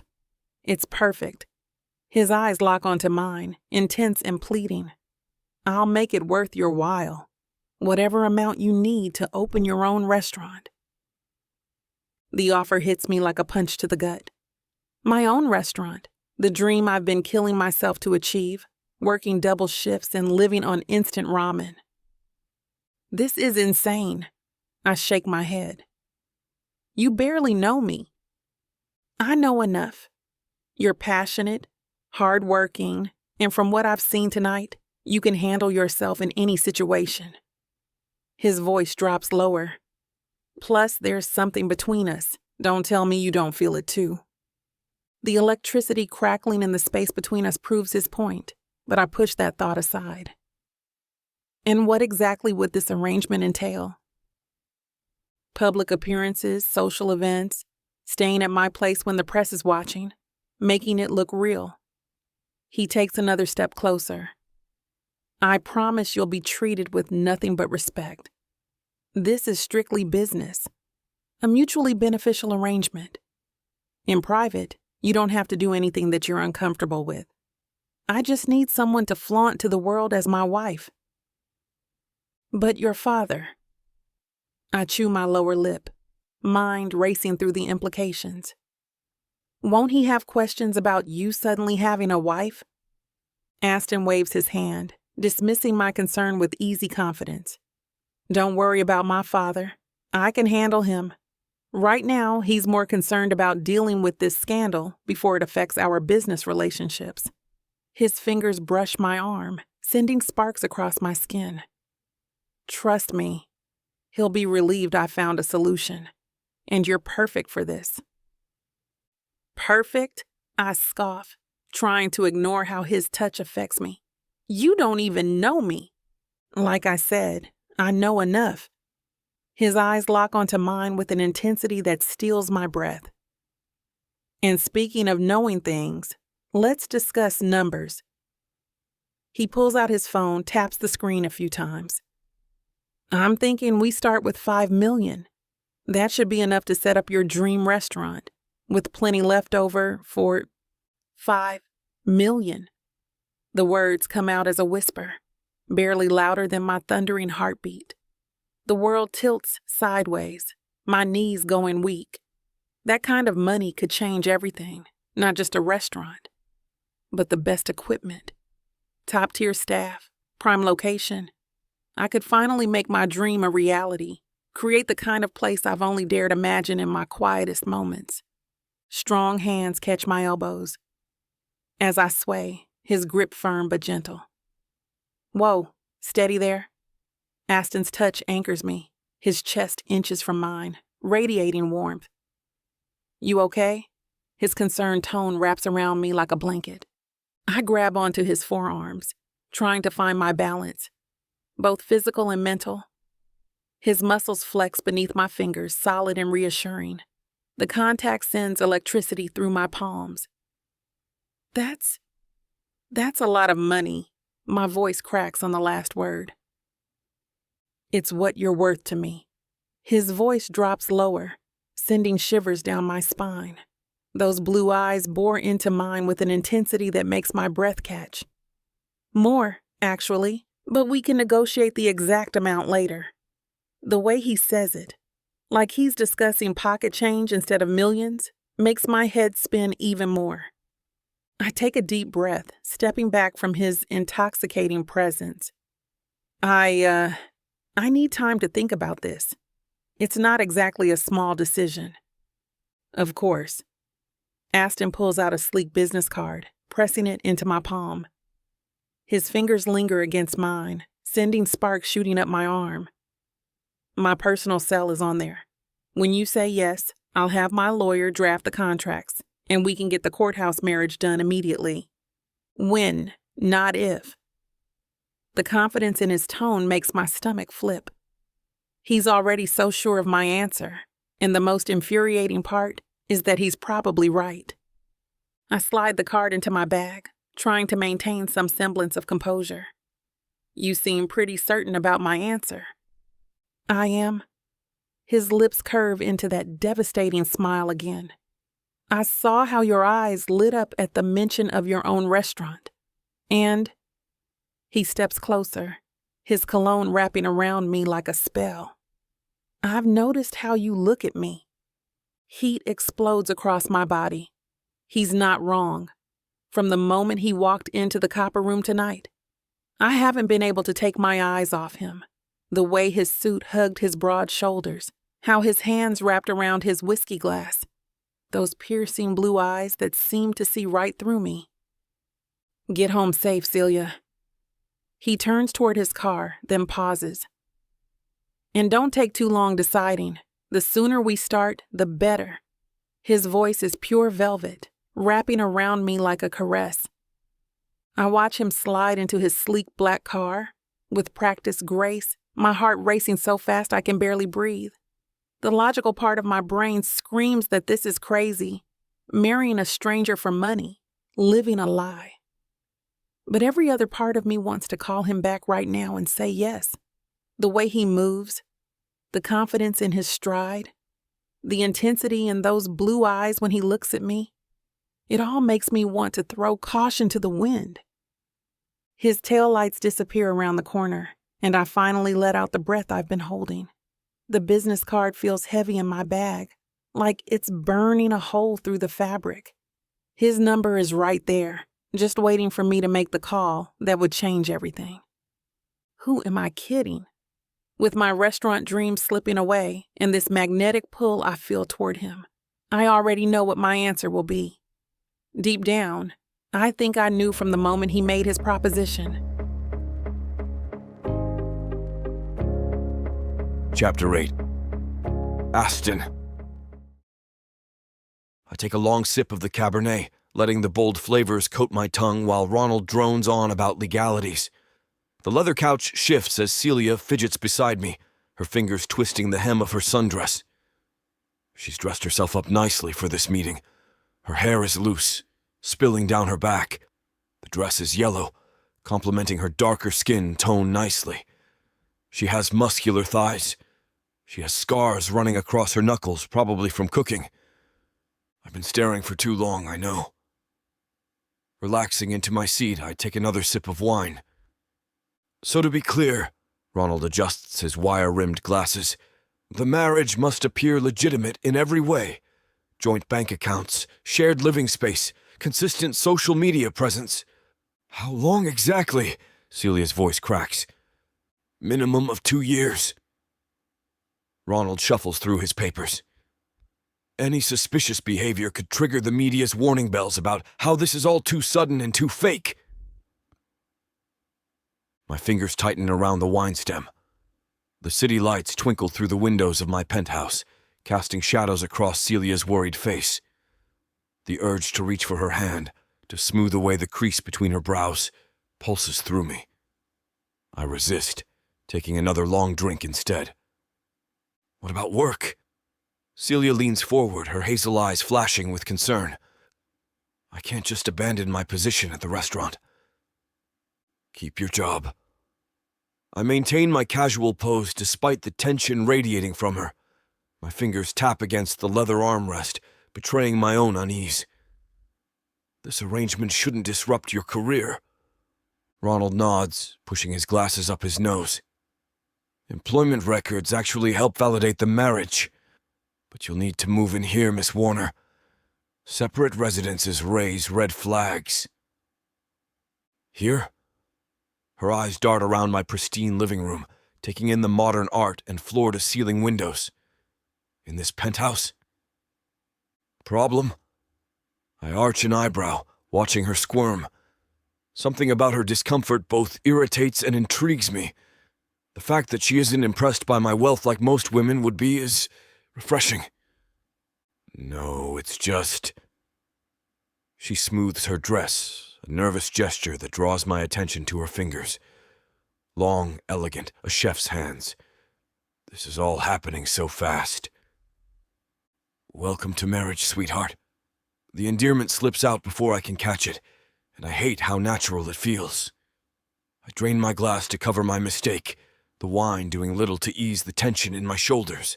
Damn Ronald and his 2-year stipulation. Ronald clears his throat. There's more paperwork to review. Shall we continue? I wave my hand for him to proceed, hyper-aware of Celia's presence beside me. Her lavender perfume teases my senses, making it harder to maintain my detached facade. 2 years of this torture. What have I gotten myself into? I've arranged for a private ceremony at the courthouse tomorrow morning at 9. Ronald taps his stack of papers against the coffee table, squaring the edges. Judge Matthews owes me a favor, so she'll conduct the ceremony with complete discretion. I can be the witness. My jaw clenches. The speed of all this hits me like a freight train. But there's no time for hesitation. And the press? Your PR team has drafted statements positioning this as a whirlwind romance. The narrative focuses on how you two met through mutual friends and kept the relationship private to nurture it away from public scrutiny. Ronald's voice takes on that practiced tone he uses when everything's been meticulously planned. We'll leak the marriage announcement strategically through friendly media outlets first. The vultures will circle. I stand, pacing toward the window. The city stretches below, oblivious to how my life is about to change. They'll dig. Which is why you'll need to be seen together regularly. Ronald's reflection in the glass adjusts his tie. Dinner dates, charity events, social functions. Your first public appearance as husband and wife will be at the Woodridge Foundation Gala next week, but you two can do some more outings together in the meantime. In fact, I recommend that. Celia's sharp intake of breath draws my attention. She's gone rigid, her fingers tightly clamped into fists. I've never been to a gala. Her voice comes out small, almost childlike in its vulnerability. The sound of it hits me in an unexpected way. You'll have a stylist. The words come out harsher than intended, making me sound like a jerk. I soften my tone, trying to ease the tension I see building in her shoulders. They'll handle everything, from the dress to the hair and makeup. You won't have to worry about a thing. The media cycle moves quickly, Ronald continues, his practiced tone reminding me why he's the best in the business. A few strategic appearances, some candid photos, perhaps a carefully crafted interview in a month or two. The narrative of a secret romance will overshadow any skepticism. Trust me, I've managed worse scandals than this. I turn back to face them, squaring my shoulders as the weight of what we're about to do settles over me. Thank you, Ronald. Your efficiency in handling this situation is appreciated. The words taste formal and stiff on my tongue, but they're necessary. He stands, gathering his briefcase with practiced movements. Just doing my job. I'll have my assistant email you both the courthouse details within the hour. His shoes click against the hardwood as he prepares to leave us alone with our new reality. Once Ronald's footsteps fade and the door clicks shut, Celia lets out a heavy sigh, dragging her hands down her face. Her fingers press against her temples, smudging her carefully applied makeup. I set my wine glass on the side table and sink into the cushion next to her. She better not be backing out now. The board meeting is in 3 days, and I need this marriage to secure my position in Dad's company. Having second thoughts, I don't know what to think. Her hands drop to her lap. Yesterday I was just a chef trying to make rent. Now I'm about to marry one of the most eligible bachelors in the city. My fingers find their way to a loose strand of her hair, twirling it between my thumb and forefinger. The silky texture catches the light. Remember the end goal. 2 years from now, you'll have enough money to open that restaurant you've always dreamed about. Hell, you could open 3 of them. $5 million. She whispers the number like it's a prayer. It doesn't feel real. It's real. I continue playing with her hair, watching how it spirals around my finger. The subtle floral scent of her shampoo drifts up, mixing with her perfume. And it's a small price to pay for what this marriage saves me. Against better judgment, I reach out and take her hand in mine. Her hand trembles, small calluses scratching against my palm. Look at me. I wait until those hazel eyes meet mine. This isn't a prison sentence. If you're uncomfortable with anything, and I mean anything, you tell me. But the contract? Screw the contract. I squeeze her fingers. Public appearances, that's all I need. We show up at events, smile for the cameras, play the happy couple. I'll be the devoted husband who can't keep his eyes off you. You'll be the loving wife who laughs at my jokes. Easy. She shifts closer, her knee brushing mine. And in private? Live your life, work at the restaurant, pursue your dreams. Just keep the bedroom door next to mine. I release her hand, immediately missing its warmth. No feelings involved, no messy complications. When this is over, we go our separate ways. 2 years. She tests the words. No strings attached. None. I lean back, creating space between us. Her perfume still lingers, threatening my composure. The scent is subtle but intoxicating, making me want to lean in closer to her neck just for a better whiff. Think of it as a business partnership with benefits, the benefit being $5 million. A small smile tugs at her lips. And all those fancy galas. Those too. I match her smile, relieved to see her tension easing. My fingers drum against the leather armrest, a habit I've never quite kicked. Though I warn you, they're mostly full of stuffy old men bragging about their golf scores. And trust me, they'll corner you with detailed descriptions of every hole. I can handle stuffy old men. They're half my regular customers. She straightens her spine, confidence returning to her posture. The movement draws my attention to the graceful line of her neck. Just don't expect me to actually laugh at your jokes if they're bad. Damn, there goes half my strategy for convincing people we're madly in love. I wink, enjoying the way her eyes narrow in response. But I respect a woman who maintains her standards. Celia rises from the couch, smoothing down her sundress. The yellow fabric clings to her curves as she moves. I should start packing. My lease isn't up for another 6 months, but... She pauses, chewing her bottom lip. Should I keep it? You know, just in case this whole thing... My chest tightens at the implication. The thought of this arrangement falling apart sends a wave of unease through me. Everything needs to work perfectly. The board meeting, the public appearances, maintaining the facade. But I can't let her see how much rides on this. I keep my voice neutral. Do what feels right for you. She nods, adjusting the strap of her purse on her shoulder. Right. Well, I'll see you tomorrow then. 9 o'clock. 9 o'clock. I watch her walk to the door, her steps hesitant. The click of the lock echoes through the now empty penthouse. Silence settles around me like a heavy blanket. I grab the wine bottle, pouring another generous glass. The thought of her keeping her apartment as an escape route shouldn't bother me this much. It's smart, practical even. But damn if it doesn't feel like a splinter under my skin. Chapter 9. Celia. The sun streams through the windows of Le Petit Bistro, casting a golden glow across our corner table. I twist the simple gold band on my finger, watching it catch the light. The weight feels foreign, almost wrong, yet somehow right at the same time.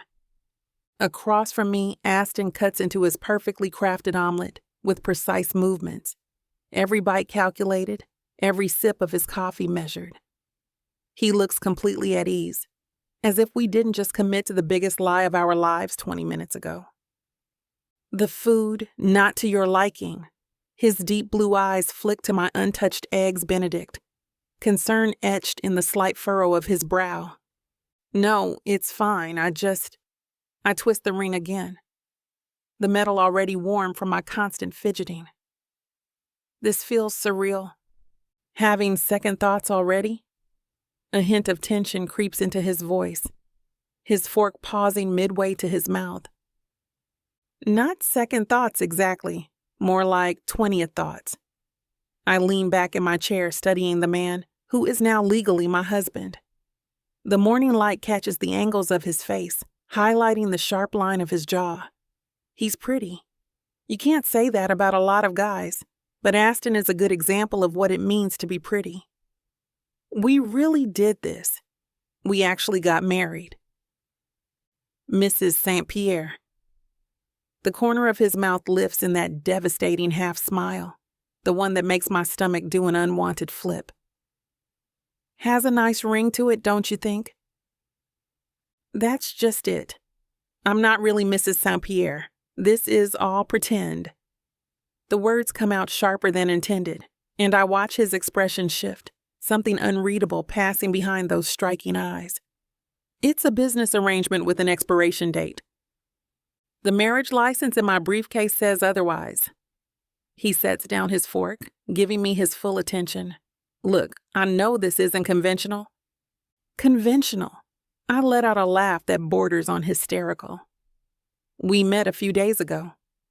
Normal people date for years before getting married. They fall in love, plan a future together. They don't strike deals outside of the copper room in the middle of the night. If you want to back out, no. I grab my fork, stabbing at my eggs just to have something to do with my hands. No, I made this choice. I need this opportunity, and you need a wife. Simple business arrangement. But as I watch him return to his breakfast with that infuriating calm, I can't help wondering if I've just made the biggest mistake of my life. 2 years. That's all this has to last. 2 years of pretending to be madly in love with Aston Saint-Pierre. I just hope my heart survives it. We need to start being seen together, Aston says, pulling out his phone and scrolling through what looks like a calendar. Ronald mentioned the Woodridge Gala coming up. Perfect opportunity to debut you as my wife to high society.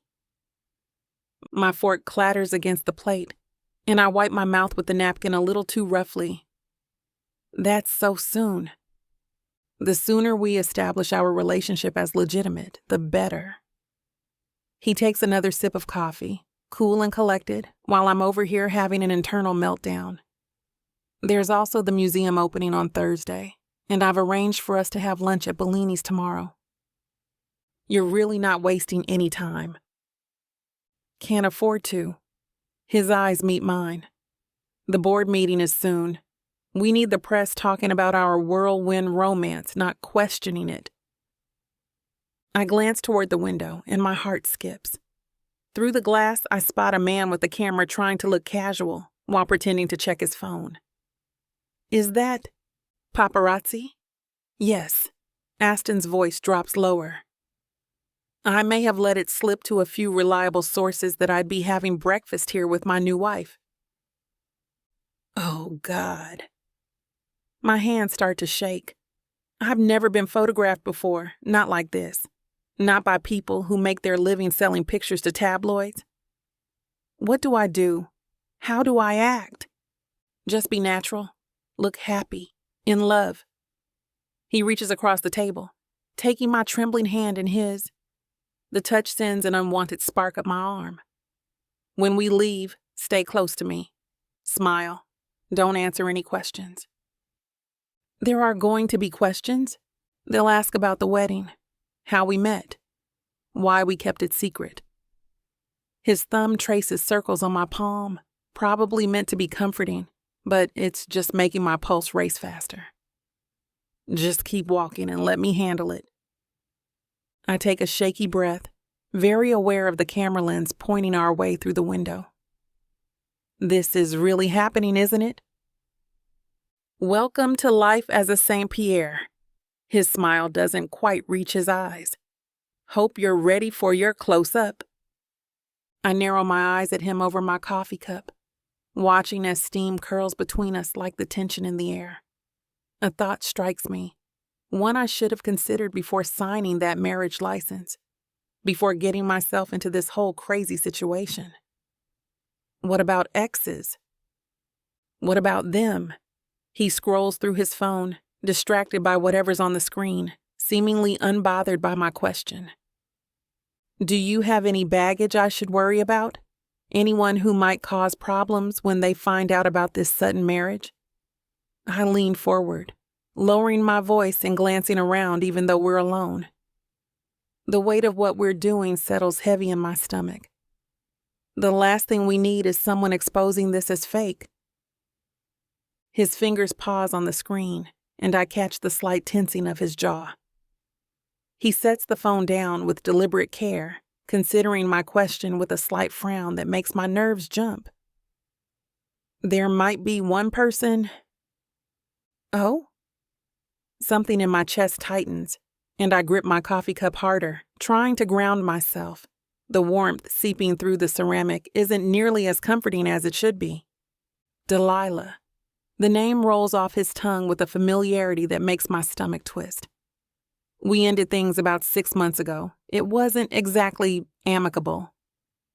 Define not amicable. She might make a scene when she hears about the marriage. He runs a hand through his dark hair, messing it up in a way that shouldn't be attractive but somehow is. But I can handle her. She's not a real threat to our arrangement. Delilah. I test the name, hating how elegant it sounds. And you think she'll cause problems? Possibly. She wasn't happy when I ended things with her. They never are, but it doesn't matter. You ended it? The relief that floods through me is completely irrational. This is fake. His past relationship shouldn't matter. She wanted different things. He shrugs, but there's tension in his shoulders. She was more interested in being Mrs. Saint-Pierre than being with me. The irony of that statement isn't lost on me, considering I'm technically Mrs. Saint-Pierre now, but something about the way he talks about her, the careful way he chooses his words, sends an unexpected surge of jealousy through my veins. And now, I try to keep my voice casual. Is she still hung up on you? Last I heard, she's dating some tech entrepreneur. His eyes meet mine, a knowing glint in them. Why the sudden interest in my ex, Mrs. Saint-Pierre? I'm serious, Aston. We can't let anyone mess this up. I tap my fingers on the table, staring out the window to the paparazzi who continues to stare down at his phone. $5 million is riding on making this look real. And here I thought you were worried about competition. That infuriating smirk plays across his lips as he takes another sip of coffee. His blue eyes are twinkling again. You're rather invested in protecting our marriage for someone who keeps insisting it's just business. Oh, please. I roll my eyes, ignoring the way my stomach flips when he calls it our marriage. Don't play dumb. It doesn't suit you. Playing dumb about what? His eyes dance with amusement. The fact that you're getting territorial about your fake husband?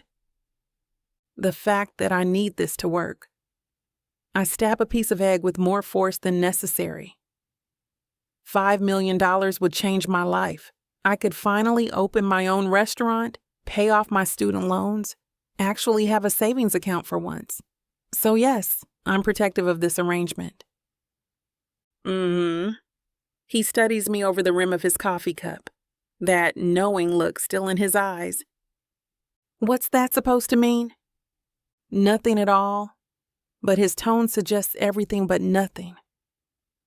Just finding it interesting how adamant you are about keeping other women away from your purely business arrangement husband. Stop it. You're impossible.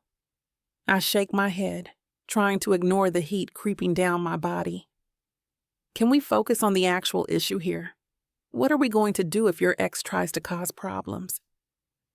We'll handle it. He reaches across the table, taking my hand again, this time without the excuse of paparazzi watching. Trust me. The warmth of his fingers against mine sends an unwanted shiver down my spine. I pull my hand back, wrapping it around my coffee cup instead. Right. Trust the guy I married for money. That seems smart. Smart enough to marry me in the first place. His eyes hold mine, and for a moment I forget this is all pretend. Then he ruins it by adding, unless there's another reason you're so concerned about Delilah? 5 million reasons, actually. But even to my own ears, the words sound hollow. Chapter 10. Aston. I adjust my bow tie one final time as our limousine glides to a stop at the Plaza Hotel's entrance. The Woodridge Foundation Gala has already started, and we're fashionably late. Camera flashes already strobe through the tinted windows, creating a dazzling light show. Ready? I turn to Celia. The sight of her steals my breath. She's transformed into pure elegance in an emerald silk gown that flows like water over her curves. The deep V-neckline showcases the diamond pendant I chose for her last week, a delicate teardrop that catches the light with every movement. Her chestnut waves are swept up, exposing the matching diamond earrings that frame her face. I think so. Yeah. Her fingers tighten around mine. The door opens and the camera flashes intensify. I step out first, extending my hand to help Celia emerge gracefully. The paparazzi erupt in a frenzy. Mrs. Saint-Pierre, over here! Celia, this way! Give us a smile with your husband. They surge forward, hungry for shots of New York City's newest power couple. I wrap my arm around Celia's waist, drawing her closer as we navigate the red carpet. The cameras love her, the way her skin glows under the lights, how her smile lights up her entire face. Just a few more steps, I murmur in her ear when I feel her tense beside me. The reporters are getting more aggressive, shoving microphones toward us, calling out increasingly personal questions. Is it true you were a chef before meeting Aston? How does it feel going from the kitchen to a high society wife? What's your response to rumors about your whirlwind romance? My jaw clenches. They're treating her like some kind of curiosity, not the accomplished woman she is. I shift my body slightly, creating a barrier between Celia and the most aggressive photographers. That's enough, I say firmly, guiding her toward the entrance. My hand presses protectively against the small of her back as we make our way inside. These vultures can speculate all they want. They're not getting near my wife, fake or not. The grand ballroom of the Plaza Hotel unfolds before us in a symphony of crystal chandeliers and floating champagne glasses. I keep my hand on Celia's back, steadying her as we descend the marble staircase. See the woman in the navy dress? That's Margaret Rothschild. She practically owns half of Manhattan's art galleries. I lean close, my lips near her ear, breathing in the subtle floral scent of her perfume. And she'd kill to get her hands on your tiramisu recipe. She's been searching for a pastry chef for her gallery events for months. Celia's shoulders relax slightly at the mention of cooking, her expertise giving her confidence. Really? Absolutely. Remember, you belong here just as much as anyone else. I squeeze her hand reassuringly, feeling the delicate bones beneath my fingers. These society events can be sharks circling fresh meat, but I'll be damned if I let anyone make her feel inferior. We weave through clusters of New York's elite, stopping to exchange pleasantries. The champagne flows freely, crystal glasses catching the light from above. I notice Celia's grip tightening on her champagne flute when Gerald Hopkins, CEO of the largest banking consortium on the East Coast, approaches with his wife. His expensive suit can't hide the predatory gleam in his eyes, the look of someone always searching for the next big deal. Aston, about time you joined the married club. Gerald's handshake is firm, aggressive even, like everything else about him. And this must be the lovely bride we've heard so much about. His gaze lingers a second too long on Celia, taking in her full body, which makes my jaw clench. But I force a smile anyway. This is my wife, Celia. Pride fills my voice. She's a culinary genius, Gerald. I know how you love duck, confit, spring rolls, and she knows how to make them perfectly. Celia's eyes widen at me, but then she nods along, clearly picking up on my cues. Good girl. My God, those spring rolls are absolutely divine, but I can hardly ever find a chef who can make them properly. Gerald's wife, Patricia, steps forward. You'll have to show us what you're made of, Mrs. Saint-Pierre. I watch as Celia lights up, launching into an animated discussion about French-Asian fusion.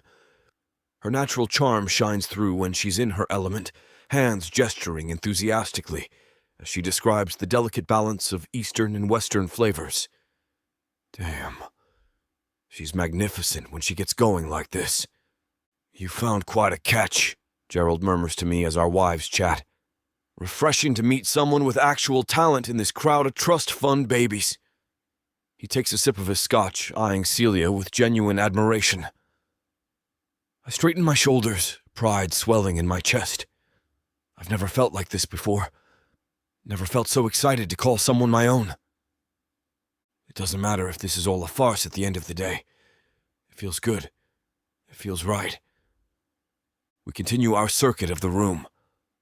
With each introduction, I whisper little details about the guests, their passions, their quirks, their favorite foods, anything to help Celia find common ground. She catches on quick, working the room like she was born for it. Each time she nails another interaction, I squeeze her hand, letting her know she's killing it. These people might have old money, but they can't hold a candle to her authentic spirit. That's Richard Villanova. I nod toward an elderly gentleman by the bar. Biggest real estate developer in Chinatown. He started as a dishwasher 40 years ago. Celia straightens her spine. Really? This world isn't just old money and inherited titles. Some of the most powerful people here built everything from nothing. I squeeze her hand. Just like you're doing. The tension gradually melts from her shoulders as she realizes these titans of industry are just people who appreciate good food and authentic conversation as much as anyone else. As Celia and I navigate through another group of guests, a shrill voice cuts through the ambient chatter. "Aston! And the new Mrs. Saint-Pierre!" Victoria Keller, society columnist and professional gossip, swoops in like a vulture who's spotted fresh meat. Her sequined dress catches the light as she air kisses both our cheeks. Such a whirlwind romance. Everyone was shocked when the announcement came, especially after that nasty business with Catherine Morrison. My spine stiffens, but I keep my expression relaxed. Celia's hand tightens in mine. "Oh, Victoria, still chasing tabloid fantasies?" I let out an easy laugh. Those rumors about Catherine were completely false. Anyone who knows me understands I'd never get involved with a married woman. I turn to Celia, letting my gaze soften. Besides, I've been completely captivated by this one since the moment we met. Victoria's perfectly penciled eyebrows arch. But the photos were taken of another man. I wasn't even in town when she was spotted with that other man. I wave my hand dismissively. I've hardly ever spoken to her, to be completely honest. I'm sure she's a kind woman and all, but Catherine Morrison was never even a blip on my radar. Celia has always been the one for me. How romantic! Victoria clutches her champagne glass. So the quick engagement? When you know, you know. I look down at Celia, finding her hazel eyes already on mine. Some things you just can't wait for. Victoria scribbles something in her little notepad, clearly thrilled with this angle. Perfect. By tomorrow morning, the Catherine Morrison scandal will be ancient history, replaced by our love story. Then she glances up at me with a perked brow. And what about your reputation, Aston? The string of models, the yacht parties in Monaco? Her predatory smile widens. Delilah Moss claimed you were quite the heartbreaker. I feel Celia stiffen beside me. Her fingers twitch in mine, but she maintains her composed smile. Damn Victoria and her need to dig up ancient history. That was a different time, a different person. I meet Victoria's gaze head on. I've grown up, found what really matters. I turn to Celia, letting genuine warmth fill my voice. Being a devoted husband means everything to me now. Well, well. Victoria's eyes gleam with satisfaction. Who would have thought? The infamous Aston Saint-Pierre, finally tamed and settled down. She raises her glass. Congratulations on domesticating him, Mrs. Saint-Pierre. You've accomplished what half of Manhattan's eligible women couldn't. After Victoria sachets away, Celia gives me a pointed look, one eyebrow raised. There's hurt lurking beneath her carefully maintained expression. I lead her to a quieter corner near one of the marble columns. Hey, listen to me. All that stuff with Delilah, the parties, the rumors. It's ancient history. I cup her face with my free hand, thumb brushing her cheek. I meant what I said. I'm not that guy anymore. You don't need to explain anything to me. Celia steps back, her voice dropping to barely a whisper. This is our arrangement, remember? Just business. Right, business. The word tastes bitter in my mouth, but as she turns to scan the crowd, the chandelier light catches her profile, illuminating every graceful line. The way she holds herself, elegant yet approachable. The genuine warmth in her smile as she chats with passing guests. She's not just playing a part. This magnetism, this ability to draw people in, it's all her. My chest tightens. I want to tell her it's more than business. That watching her tonight, seeing her charm everyone from cutthroat CEOs to jaded socialites with her authentic spirit, makes me want things I shouldn't, things that weren't part of our deal. Should we mingle some more? She glances back at me, professional mask firmly in place. I nod. As we rejoin the crowd, my hand finds its way back to the small of her back. Each touch, each shared glance, each moment we play this game of happy newlyweds, it's becoming less of an act At least for me. Damn it. This wasn't supposed to happen. She was supposed to be a solution to my PR nightmare, a way to salvage my reputation and secure my position at Saint-Pierre Industries. Instead, she's becoming something else entirely. Something dangerous. But watching her now, radiant in that emerald silk, I can't bring myself to care about the danger. Chapter 11. Celia. I stretch lazily in the king bed, silk sheets sliding against my skin. The morning sun filters through floor-to-ceiling windows, illuminating Aston's penthouse in a golden glow. Outside, the Manhattan skyline stretches out as far as the eye can see. Everything about this place screams luxury, from the Italian marble countertops to the smart home system that responds to voice commands. "Good morning, Mrs. Saint-Pierre," the AI assistant chimes as it flashes blue. The time is 9:47 a.m. I bolt upright. Damn. But then I remember. I took the day off from Flavor Fusion. The tension melts from my shoulders as I pad across heated bathroom floors and through the sprawling bedroom. The kitchen is a chef's paradise. My fingers trail along the Viking range, 6 burners of pure cooking potential.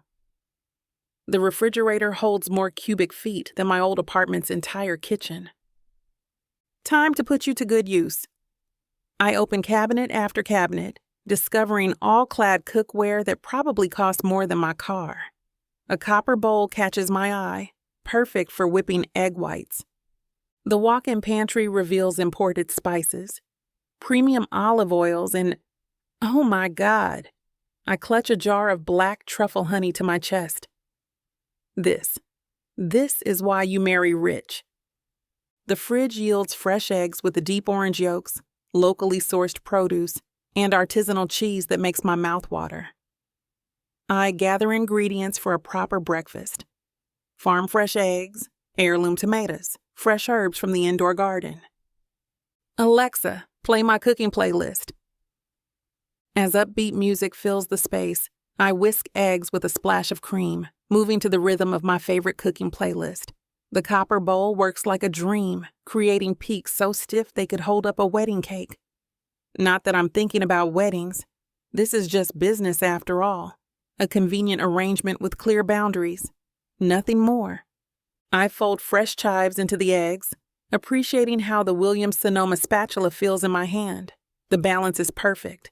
The silicone edge smooth and precise. Everything in this kitchen is top of the line, carefully curated. Like Aston himself. I've seen how meticulously he dresses, how deliberately he moves through a room. Nothing about him is accidental. The eggs hit the hot pan with a satisfying sizzle. At least this fake marriage comes with good cookware, I muttered to myself, watching the edges start to set. Though I bet he never actually uses any of it. Rich people and their showpiece kitchens. But not this one. Not anymore. As I cook, I start humming along to the music. Eyeing the fancy coffee machine on the counter, I start searching the cabinets and find a white mug. I stare at the coffee machine, taking a moment to figure out how it works. Most days I drink instant coffee. Not ideal, but I don't have the money to splurge. At least, that's how it used to be. Now, money isn't an issue when I have access to Aston Saint-Pierre's credit cards. The sound of footsteps makes me pause mid-whisk.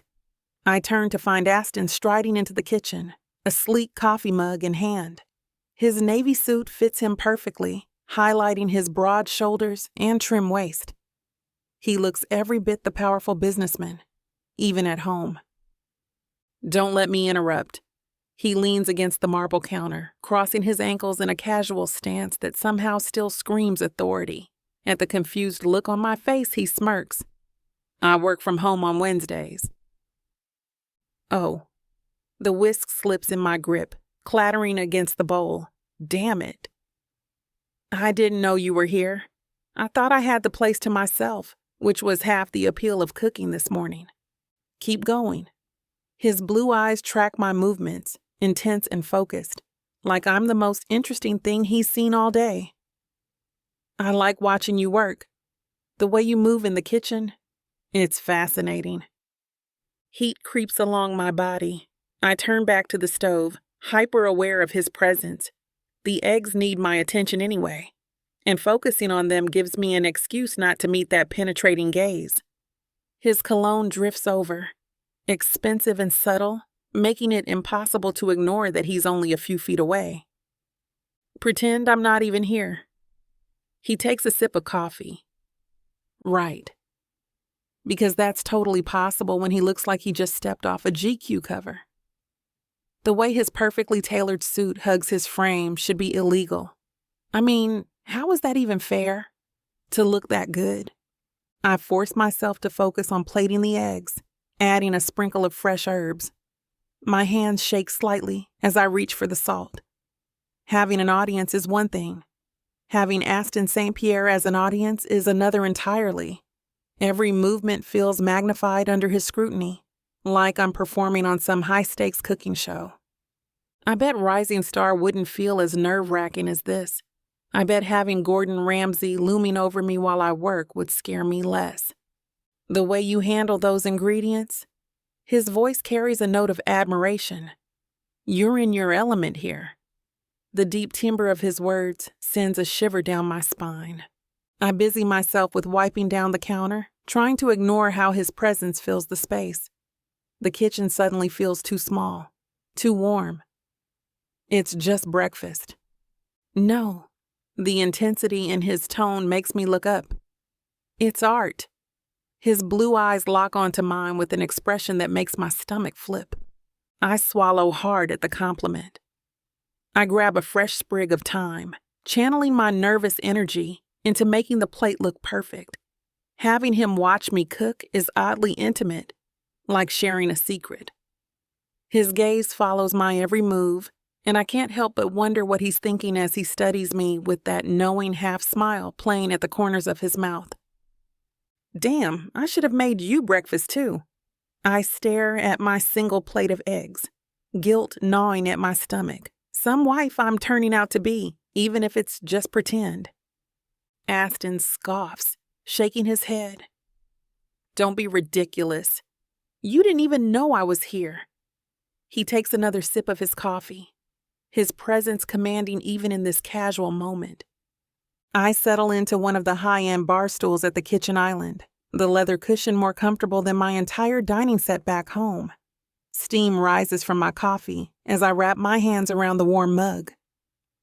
Did you sleep well? The separate sleeping arrangements were his idea. He insisted I take the master bedroom while he moved to the guest room.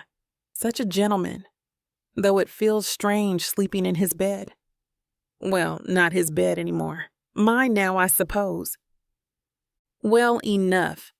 He runs a hand through his dark hair, mussing it slightly. Could have been better. Something flickers across his face, there and gone before I can read it.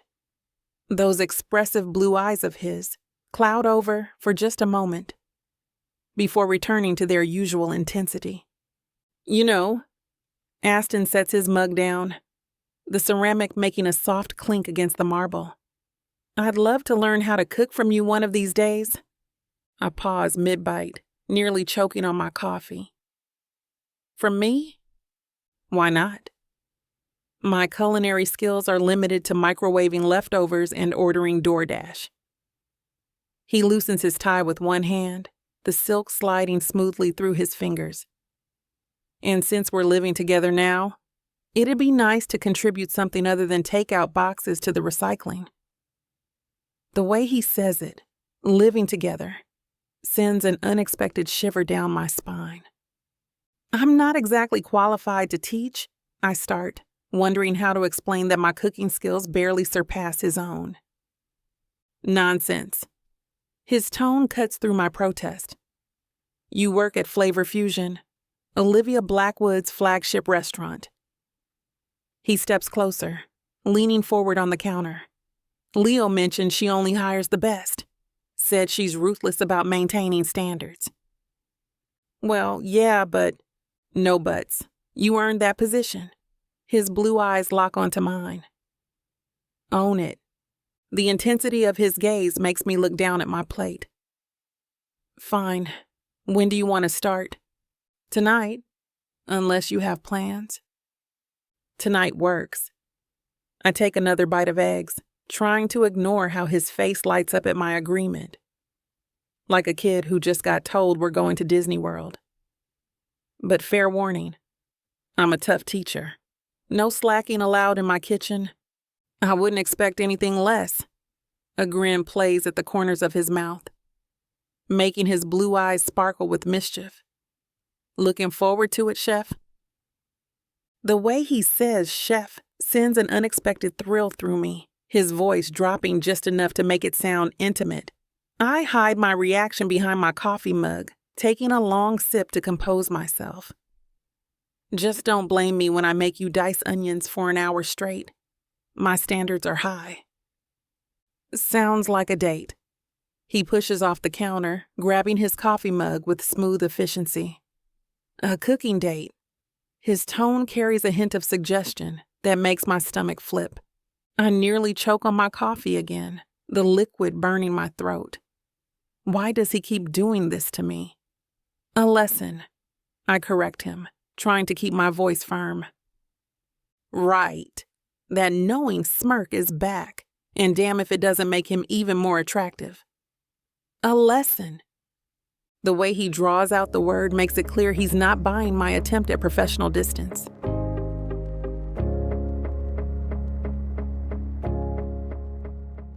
You think you can catch me? You think you can tame me? Oh, I know I can. And you know it too, baby. I gotta tell you, you're not the first to try. But don't worry, baby. I'll be the last. With sass like that, maybe I'll be the one that needs to tame you. Let's cut to the chase, big boy. What you selling me? Your appetite is big AF. I have just the thing that'll satisfy you. Oh, really? And what's that?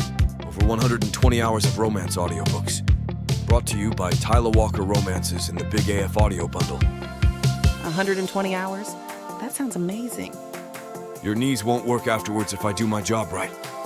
Don't make promises you can't keep. Well, I can keep this promise.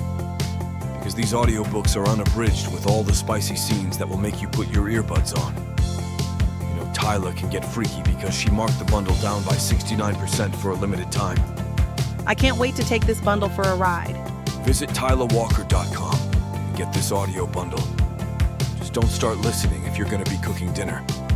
Because you might just forget to feed your family. TylaWalker.com. Escape your life with Tyla.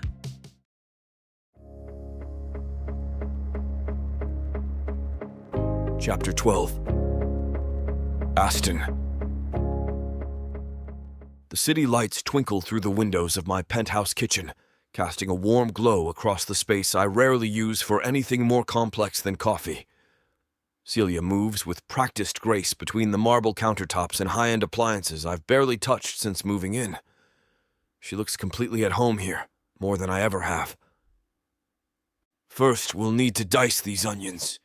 She hands me a chef's knife with an easy confidence that makes me feel like an amateur. Show me your technique. I grip the knife like I'm about to stab someone in a dark alley. My fingers wrap around the handle in what I assume is a death grip. Oh God, no. Celia steps behind me, her small hands wrapping around mine to adjust my grip. Her fingers are warm and sure as they position mine correctly on the handle. Like this. Gentle but firm. Her proximity sends electricity through my body, making it hard to focus on the damn knife. The scent of her shampoo mingles with the aromatics spread across the counter. Garlic, herbs, and something citrusy that makes my mouth water. Or maybe that's just her effect on me.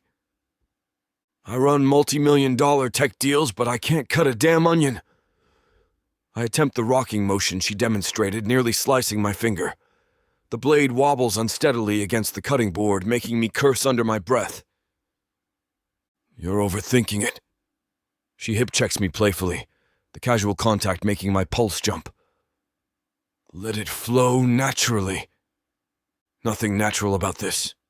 I survived on takeout and protein shakes before you moved in, and I'd been perfectly content with that arrangement until she showed up with her culinary expertise and intoxicating presence.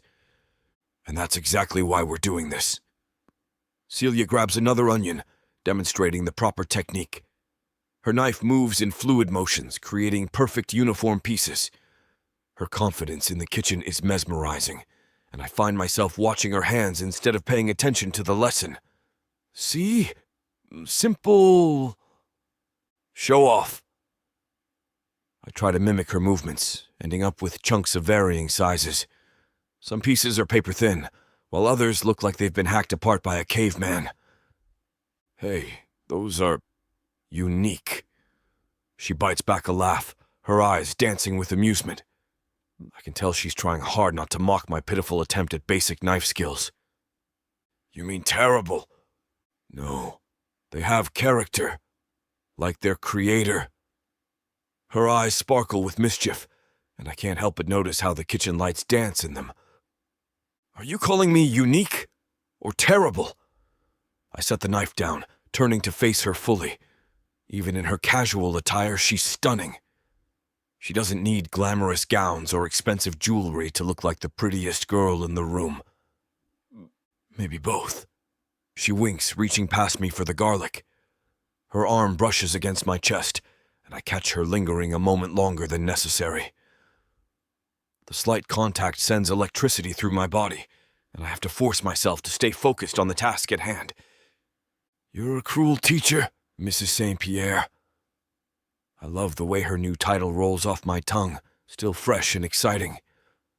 And you're a hopeless student, Mr. Saint-Pierre. She places the garlic in front of me, her fingers drumming playfully on the cutting board. Now, crush this with the flat of your blade. I raise an eyebrow, picking up the knife with exaggerated caution. You trust me with that after my onion massacre? Trust. She snorts, taking a deliberate step back. I have the first aid kit ready, and I'm standing well out of the splash zone this time. I go for it. I smash my fist into the knife, destroying the sad clove underneath the blade. Celia winces, brushing away the murdered clove and replacing it with another fresh one. Okay, try again. This time, don't murder the garlic. Just give it a firm tap. Celia guides my hand through the motion, and the clove splits perfectly under the flat of the blade. See? You're getting it. Under her patient instruction, my technique improves. My cuts become more uniform, my movements more confident. She has me practice on carrots, celery, and more garlic until the counter is filled with neat piles of ingredients. Look at you go. She beams as I finish dicing the last carrot. You might make a decent sous chef yet. Don't get ahead of yourself. I wipe my hands on a kitchen towel. But I think this calls for a celebration. I move to the wine fridge built into the kitchen island, pulling out a bottle of Dom Perignon I've been saving for a special occasion. The cork pops with a satisfying sound that echoes through the kitchen. Fancy. Celia raises an eyebrow as I pour the golden liquid into 2 crystal flutes. Is this how you celebrate all your cooking lessons? Only the ones where I don't lose any fingers. I hand her a glass, our fingers brushing in the exchange. To my excellent teacher. She clinks her glass against mine, and to my surprisingly teachable student. The champagne bubbles dance on my tongue as Celia returns to the stove, stirring something that smells incredible. She takes occasional sips from her glass while adding ingredients to the pot with practiced precision. This is definitely better than protein shakes. I lean against the counter, watching her work. She moves with such natural grace in the kitchen. It's hypnotizing. I should hope so. She tastes the sauce, adds a pinch of something, then tastes again. Though I have to admit, expensive champagne does make cooking more fun. So what's all this for anyway? I gesture at the array of vegetables we've prepared, taking another sip of champagne. The bubbles tickle my throat, warming my chest and loosening my muscles. Minestrone soup. Old family recipe. Celia adds the vegetables to the pot, in a specific order I'm sure is crucial, but completely mysterious to me. My grandmother used to make it every Sunday. She stirs the pot with practiced motions, and I find myself captivated by the way her wrist moves, the delicate bones shifting under her skin. My gaze travels up her arm to her shoulder, exposed by the loose neckline of her shirt. Mom and I would spend hours in the kitchen with her. Celia's voice takes on a nostalgic tone. She'd tell these amazing stories about the South while we cooked. Said food wasn't just about eating. It was about family, tradition, love. The steam from the pot curls around her face, making her hair curl slightly at the temples. She brushes it back with the back of her hand, leaving a smudge of herbs across her cheekbone. The casual gesture draws my attention to the curve of her neck, the way it meets her collarbone. My grandma taught me everything I know about cooking. Mom, too. She adds a handful of fresh herbs to the pot. Every recipe was a lesson, not just in technique, but in patience, in paying attention to details. I drain my glass, needing something to do with my hands as I watch her move around the kitchen. Her pants hug her curves in all the right places, and the way she stretches to reach the high shelves makes her shirt ride up, revealing a strip of skin above her waistband. The secret is timing, she continues, unaware of my wandering eyes. Knowing exactly when to add each ingredient, how long to let the flavors develop. My mouth goes dry as she bends to check something in a lower cabinet. I pour myself another glass of champagne, trying to focus on her words rather than the way her body moves with such natural grace. The champagne buzzes pleasantly through my system as I watch Celia set down her wooden spoon and wipe her hands on a kitchen towel.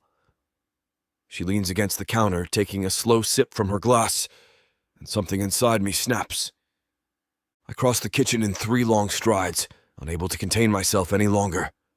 Her eyes widen as I cage her against the counter, my hands planted on either side of her, the granite cool beneath my palms. The scent of her perfume mixed with fresh herbs drives me wild. I know this is supposed to be just for show. My voice comes out rougher than intended, gravelly with need. The marriage, the living together, all of it. We had a deal. Her breath catches as I lean closer, drawn to her like a magnet. The smudge of herbs still marks her cheekbone, and I brush it away with my thumb, letting my fingers linger on her soft skin. But damn, Celia, you look too good right now. Standing here in my kitchen, taking control like you own the place. Before she can respond, I capture her lips with mine. The kiss is hungry, desperate, everything I've been holding back since she walked into my kitchen and started bossing me around with that knife. The champagne on her lips makes me dizzy with want. I expect her to push me away, to remind me of our arrangement, to tell me this isn't part of the plan we so carefully laid out. Instead, she melts into me. Her fingers thread through my hair, pulling me closer as she parts her lips. She tastes like champagne and possibility, and I groan when she nips at my bottom lip. My hands find her waist, lifting her onto the counter. She wraps her legs around me and I press closer, deepening the kiss. Her soft sounds drive me crazy as I trail kisses down her neck. Aston, she breathes, and my name has never sounded better. Chapter 13. Celia. I toss another handful of chopped herbs into the pan, watching the leaves dance and sizzle against the hot surface. The familiar rhythm of the kitchen surrounds me. The clatter of plates, calls for orders, the steady thrum of ventilation hoods. But today, my mind keeps drifting to that moment in Aston's kitchen. Order up. Table 12 needs their risotto. I blink, realizing I've been stirring the same pan for far too long. The herbs are starting to blacken at the edges. Damn it. I dump the ruined garnish and start fresh, trying to focus on the task at hand. But those blue eyes keep pulling me back, the way they crinkled at the corners when he smiled, how they darkened just before his lips met mine. Celia, where's that chicken marsala? Olivia barks from across the line. 2 minutes. I grab fresh mushrooms, my knife moving in quick, precise cuts. But even this familiar motion brings back memories of cooking with Aston, the way his hands covered mine as I showed him how to properly julienne vegetables. The lunch rush swirls around me in a chaotic dance, tickets piling up as I struggle to keep pace. I've never been this distracted during service before. This was supposed to be simple. A business arrangement. Nothing more. Now every little thing reminds me of him. The sizzle of oil in a pan, the rich aroma of reduced wine, even the damn kitchen timer beeping makes me think of his laugh. Behind. A server squeezes past with a loaded tray, and I nearly drop my sauté pan. Focus, Celia. These orders aren't going to cook themselves. You're falling behind, Celia, Olivia calls out. Get your head in the game. She's right. I need to stop thinking about Aston's strong hands, his intoxicating scent, the way his whole face lights up when he talks about something he's passionate about. This fake marriage is becoming dangerously real, and I'm letting it affect my work. But no matter how hard I try to concentrate on the tickets in front of me, my thoughts keep circling back to that kiss and everything that's changed since then. I've barely recovered my rhythm when smoke curls up from another pan. The salmon I was searing is now charred beyond recognition. Damn it! I snatch the pan off the heat, but it's too late. Olivia materializes beside me, her chef's coat pristine despite the chaos of service. She takes one look at the ruined fish and gently pulls me aside, nodding to another cook to take over my station. What's going on with you today? This isn't like you at all. I'm fine, really, I wipe my hands on my apron, trying to hide how they're shaking. There's been a lot on my mind lately. A lot on your mind? Olivia's eyebrows arch, her expression knowing. You mean like suddenly being married to Aston Saint-Pierre?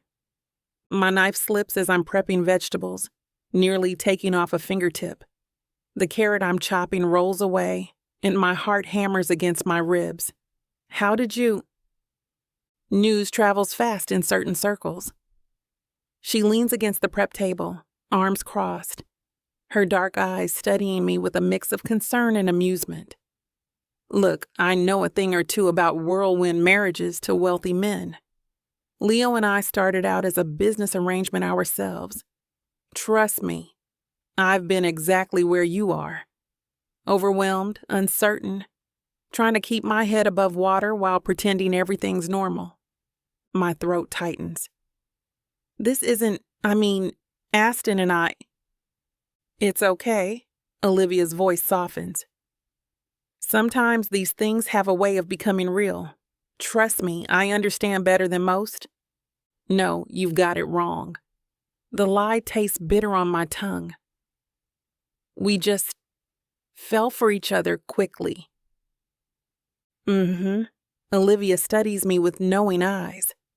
Well, whatever the case, you need to get your head straight. The kitchen can't run with you in La La Land. You're right. I straighten my shoulders, adjusting my chef's coat. I promise I'll get it together. This won't happen again.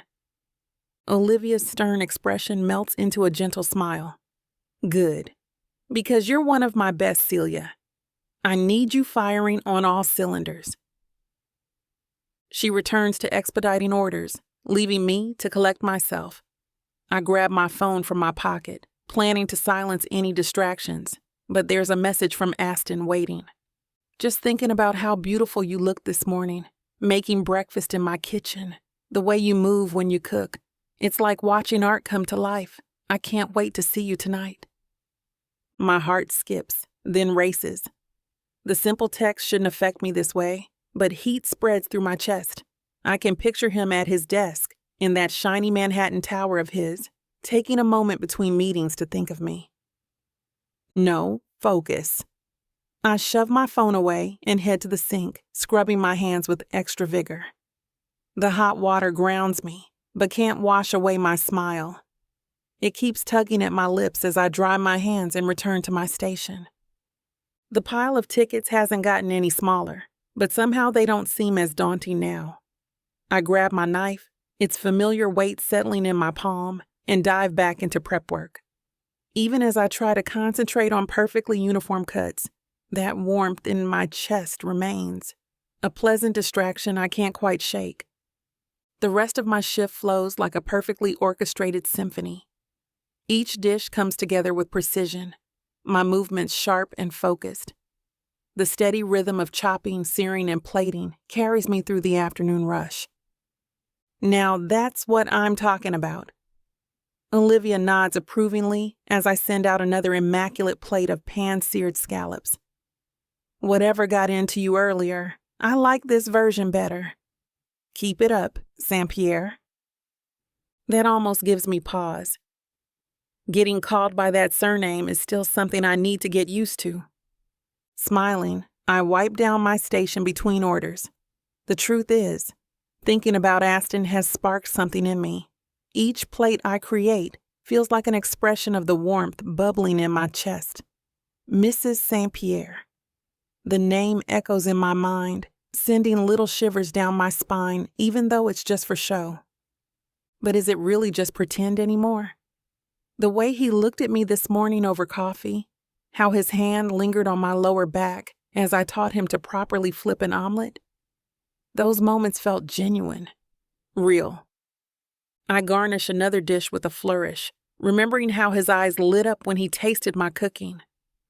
The memory drives me to make each plate perfect, as if he might walk through those kitchen doors at any moment.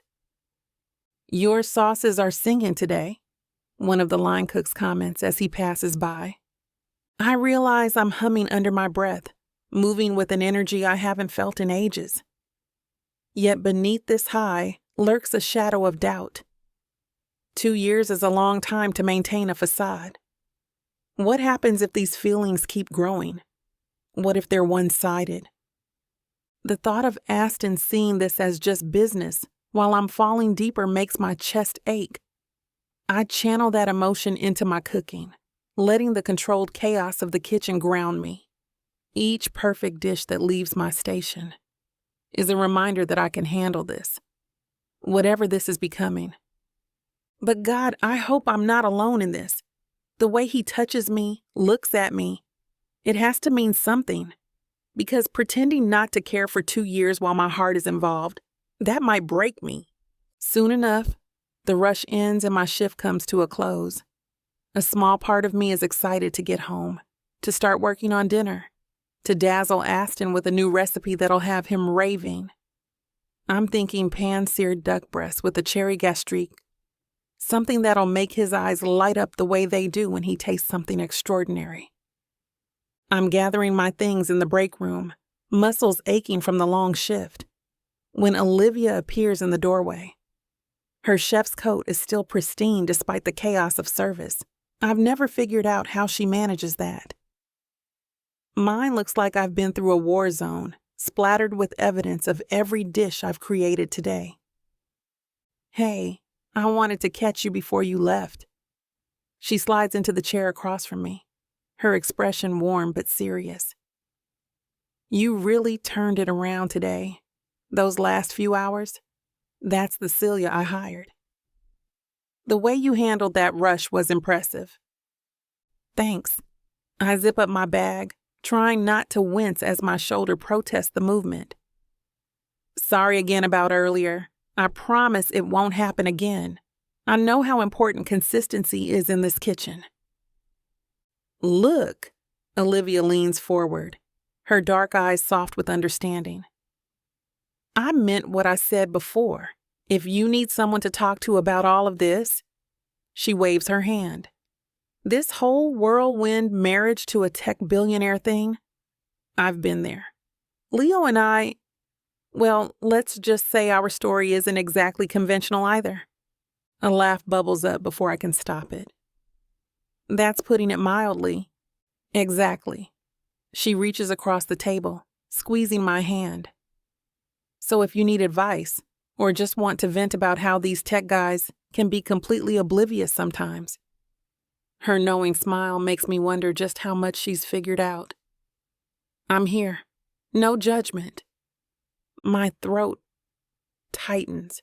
Here's someone who might actually understand what I'm going through. The confusion, the pretense, the way real feelings can sneak up when you least expect them. "Thanks, Olivia. That means a lot." Chapter 14. Aston. The boardroom's glass walls reflect the late afternoon sun as we wrap up our quarterly meeting. Charts and projections fade from the screen while board members gather their papers and tablets. Before we conclude, Julian Harrison, one of our senior board members, taps his pen against the mahogany table. I had dinner at Flavor Fusion last weekend. Aston, why didn't you tell us your wife was such a culinary genius? My spine straightens at the mention of Celia. A surge of warmth spreads through my chest, the way it always does when someone recognizes her talent. She prefers to let her work speak for itself.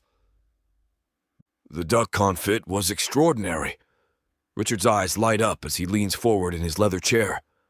The sauce, what was it? Some kind of cherry reduction with hints of star anise and cardamom, I fill in, unable to hide my pride. Damn right, it's extraordinary. Everything she touches turns to gold in that kitchen. It's one of her signatures.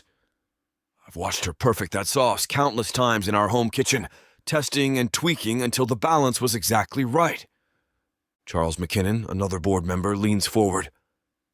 Flavor Fusion's reputation has skyrocketed since she joined their team. My wife tried getting reservations last month. There's a 3-month waiting list now.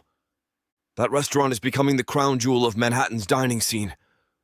Miranda Foster nods, her silver hair catching the light.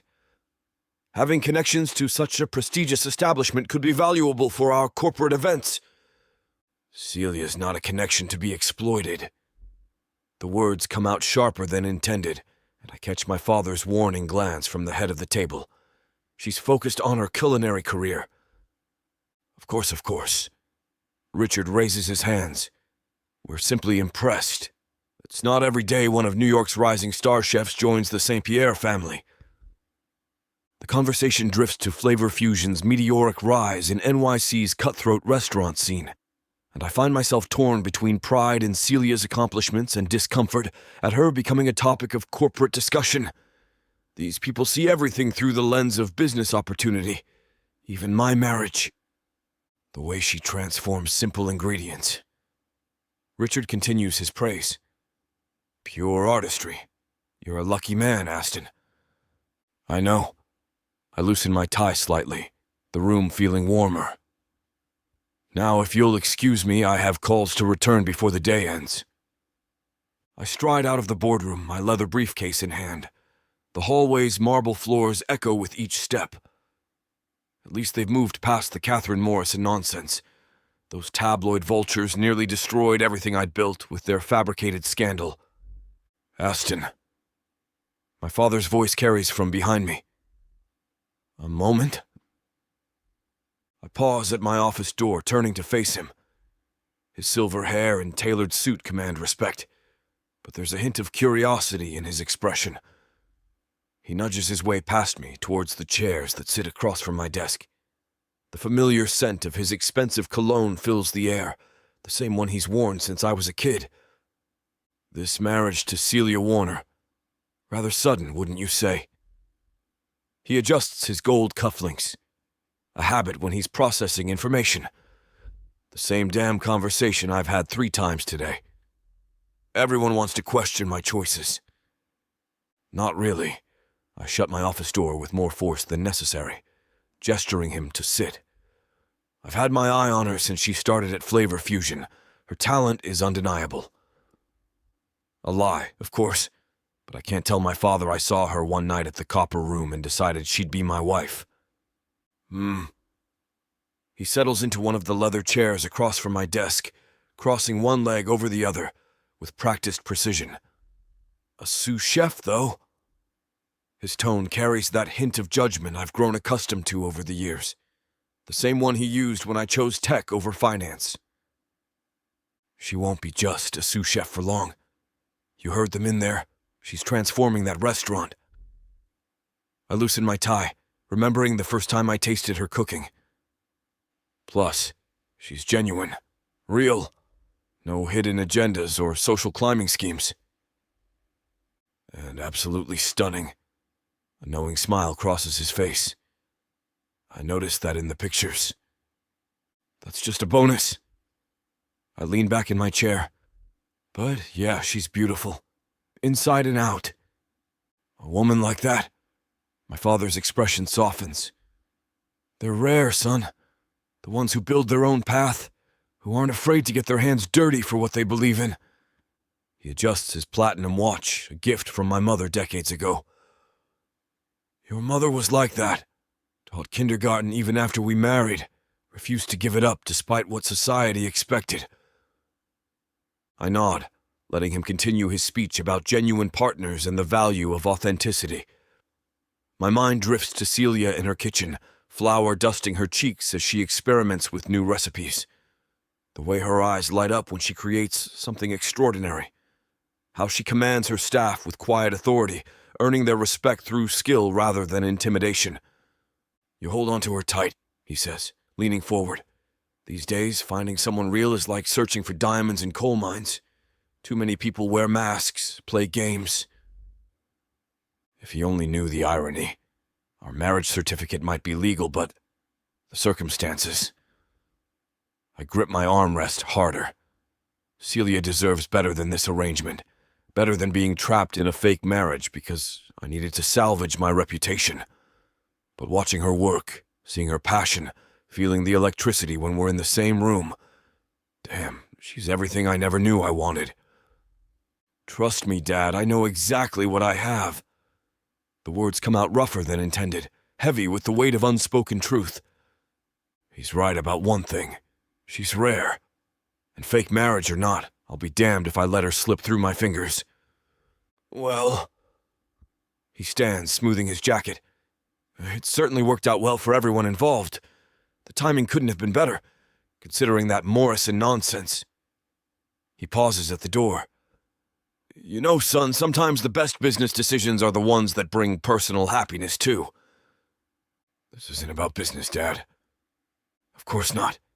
His eyes crinkle with amusement. But you can't deny it's convenient. The door clicks shut behind my father, and I release a long breath, loosening my tie completely.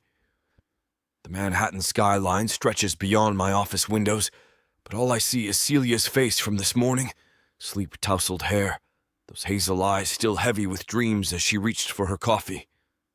Living together has become an exquisite form of torture. Each casual touch, every accidental brush in the kitchen sends electricity through my veins. Last night, she fell asleep on the couch while reviewing recipes.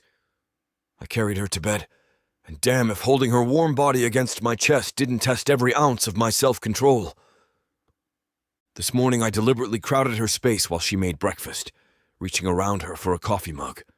The sharp intake of her breath, the way her body tensed against mine. She felt it too. This crackling tension between us grows stronger each day. Yesterday, I found excuses to touch her, adjusting her necklace when the clasp slid sideways, brushing imaginary lint from her shoulder. Each time, her pulse jumped beneath my fingers. She's responsive to my touch, even if she tries to hide it. Damn! I loosen my collar, remembering how she looked in that silk robe last weekend, bare legs peeking through as she padded around our penthouse. This marriage may have started as a business arrangement, but my desire for her is anything but fake. I want to peel away her careful control, discover every sound she makes when pleasure overwhelms her. Want to feel her hands on my skin, her lips against mine. Want her to need me as desperately as I need her. Get it together, I mutter, running a hand through my hair. This isn't real, can't be real. The marriage is just a convenient arrangement, a way to save my reputation and help her achieve her dreams. But damn, the way she moves in our kitchen, the grace in her hands as she chops vegetables, her fingers dancing across cutting boards with practiced precision. That focused expression when she's creating something new, her full lips pursed in concentration.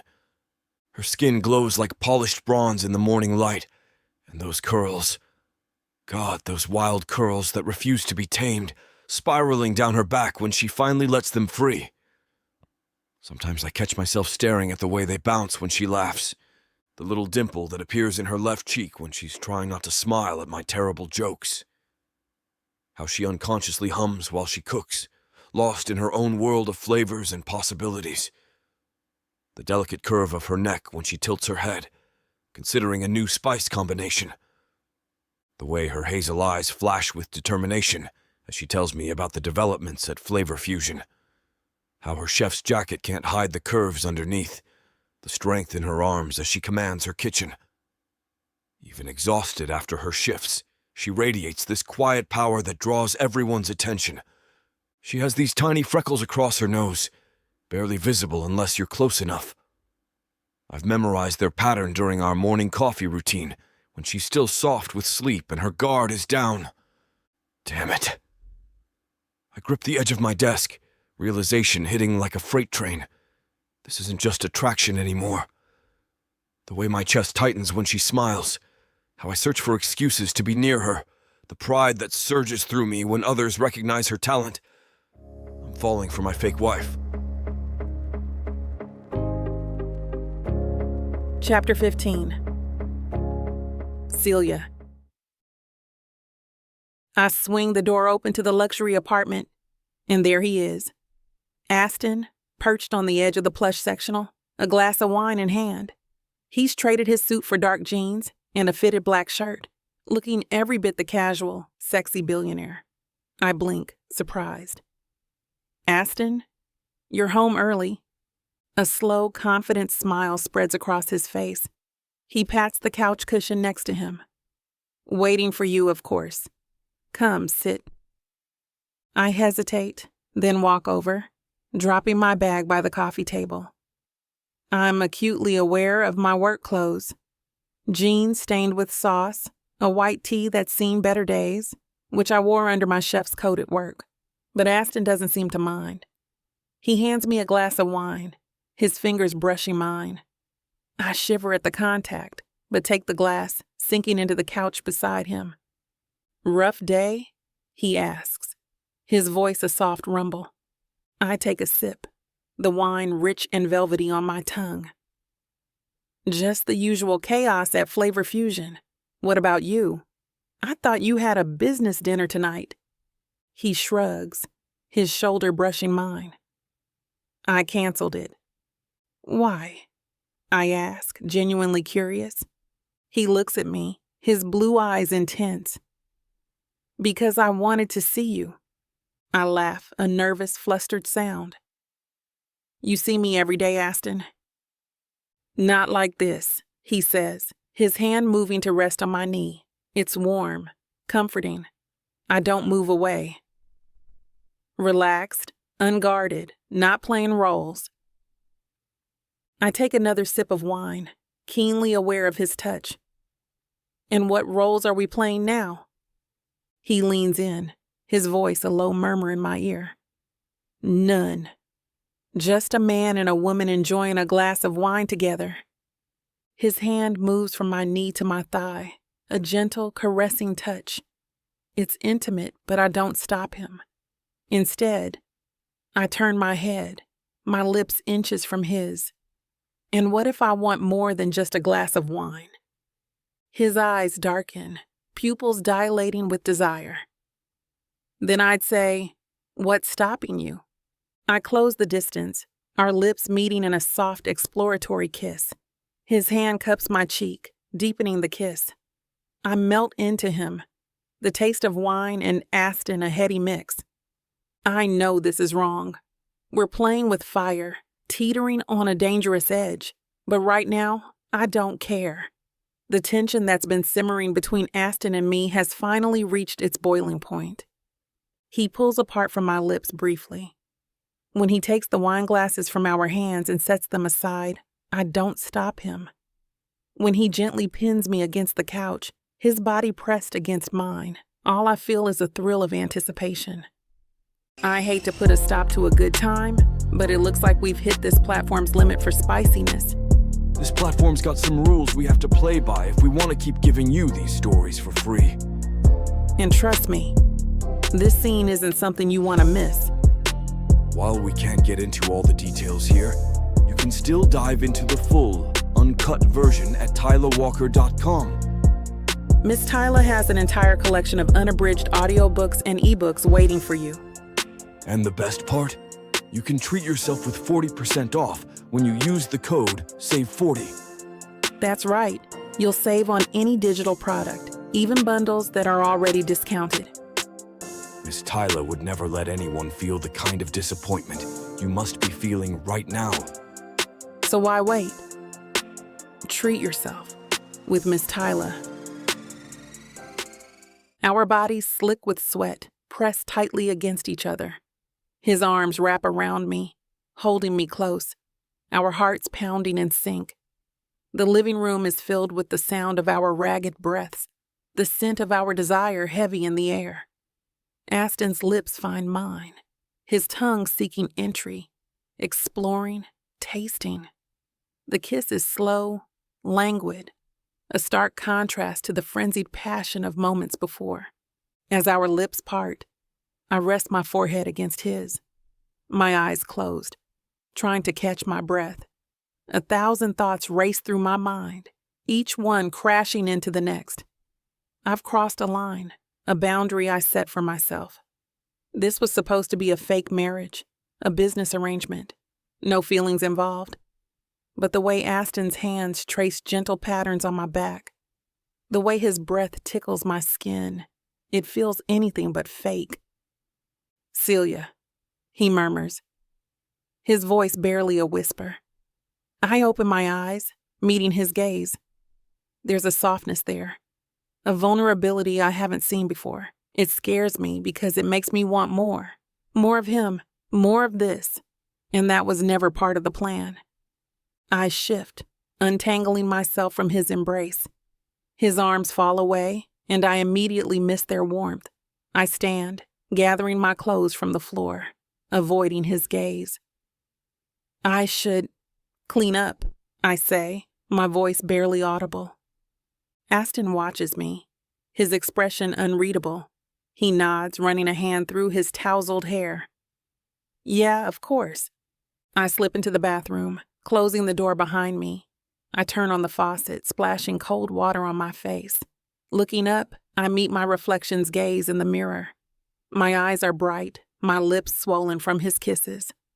I look different, changed. And I wonder, have I made a mistake? Have I let myself feel too much? But I can't deny it. Something has shifted between Aston and me, and I'm not sure there's any going back.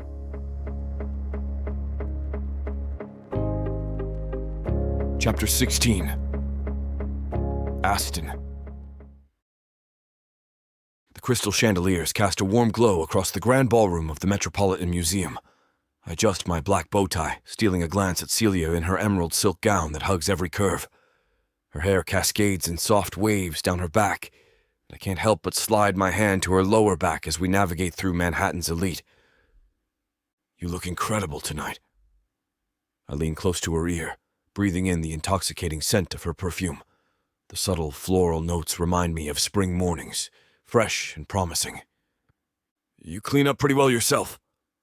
Celia's eyes dance with mischief as she runs her fingers along my lapel, the light touch sending electricity through my body. We're making our way to the bar when I catch fragments of whispered conversations around us. The champagne glasses clink, and the soft orchestra music can't quite drown out the gossip. Delilah Moss, both here tonight. Wonder if there'll be drama. My jaw tightens. Of course she'd be here. The museum's annual gala is too prestigious for her to miss. I scan the crowd, my hand instinctively pulling Celia closer. The last thing I need is for this perfect evening to be ruined by my ex's inevitable dramatic entrance. Screw that. Tonight is about Celia, and I won't let anyone change that. Everything okay? Celia glances up at me, concern etching her features. My ex is here. The words taste bitter on my tongue. Delilah. Oh. Celia's shoulders tense slightly. Should we... We're not going anywhere! I turn to face her fully, my hands framing her waist. This is our night. I won't let her ruin it. But I know Delilah. She's like a shark that smells blood in the water. She'll make her move eventually. I've seen that predatory glint in her eyes too many times not to recognize the impending storm. Mr. Saint-Pierre! A potential investor approaches, and I slip into business mode, though my senses remain alert. I keep Celia close as we chat, my thumb tracing small circles on her back. The whispers continue to ripple through the crowd.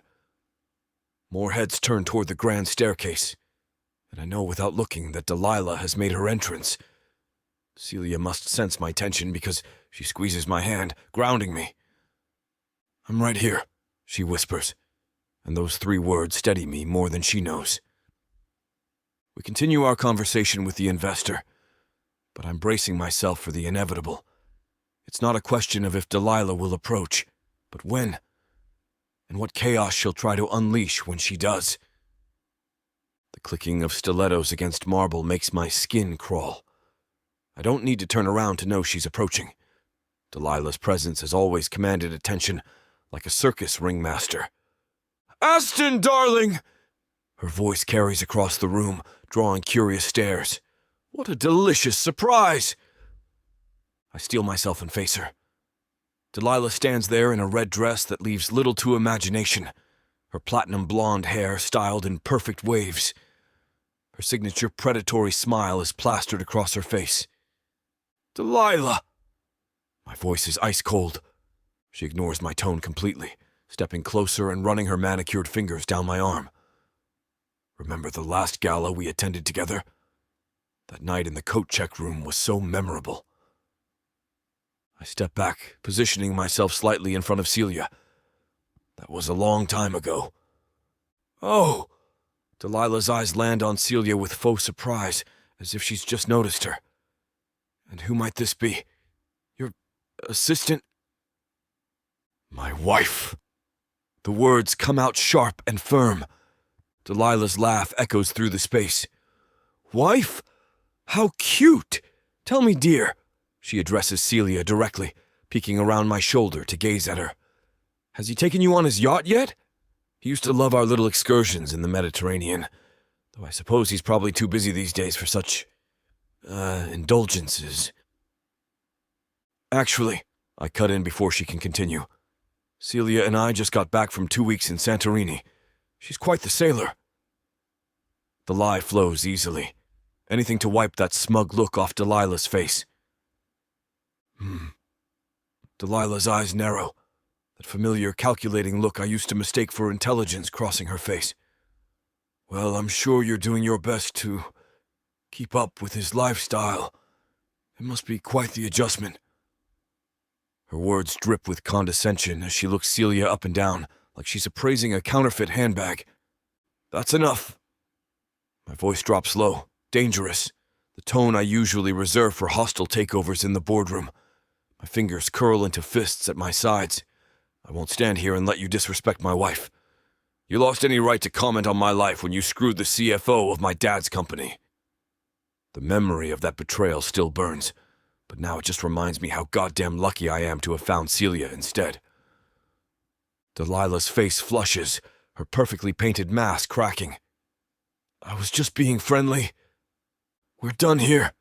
Come on, Celia." I wrap my arm protectively around Celia's waist, pulling her close against my side.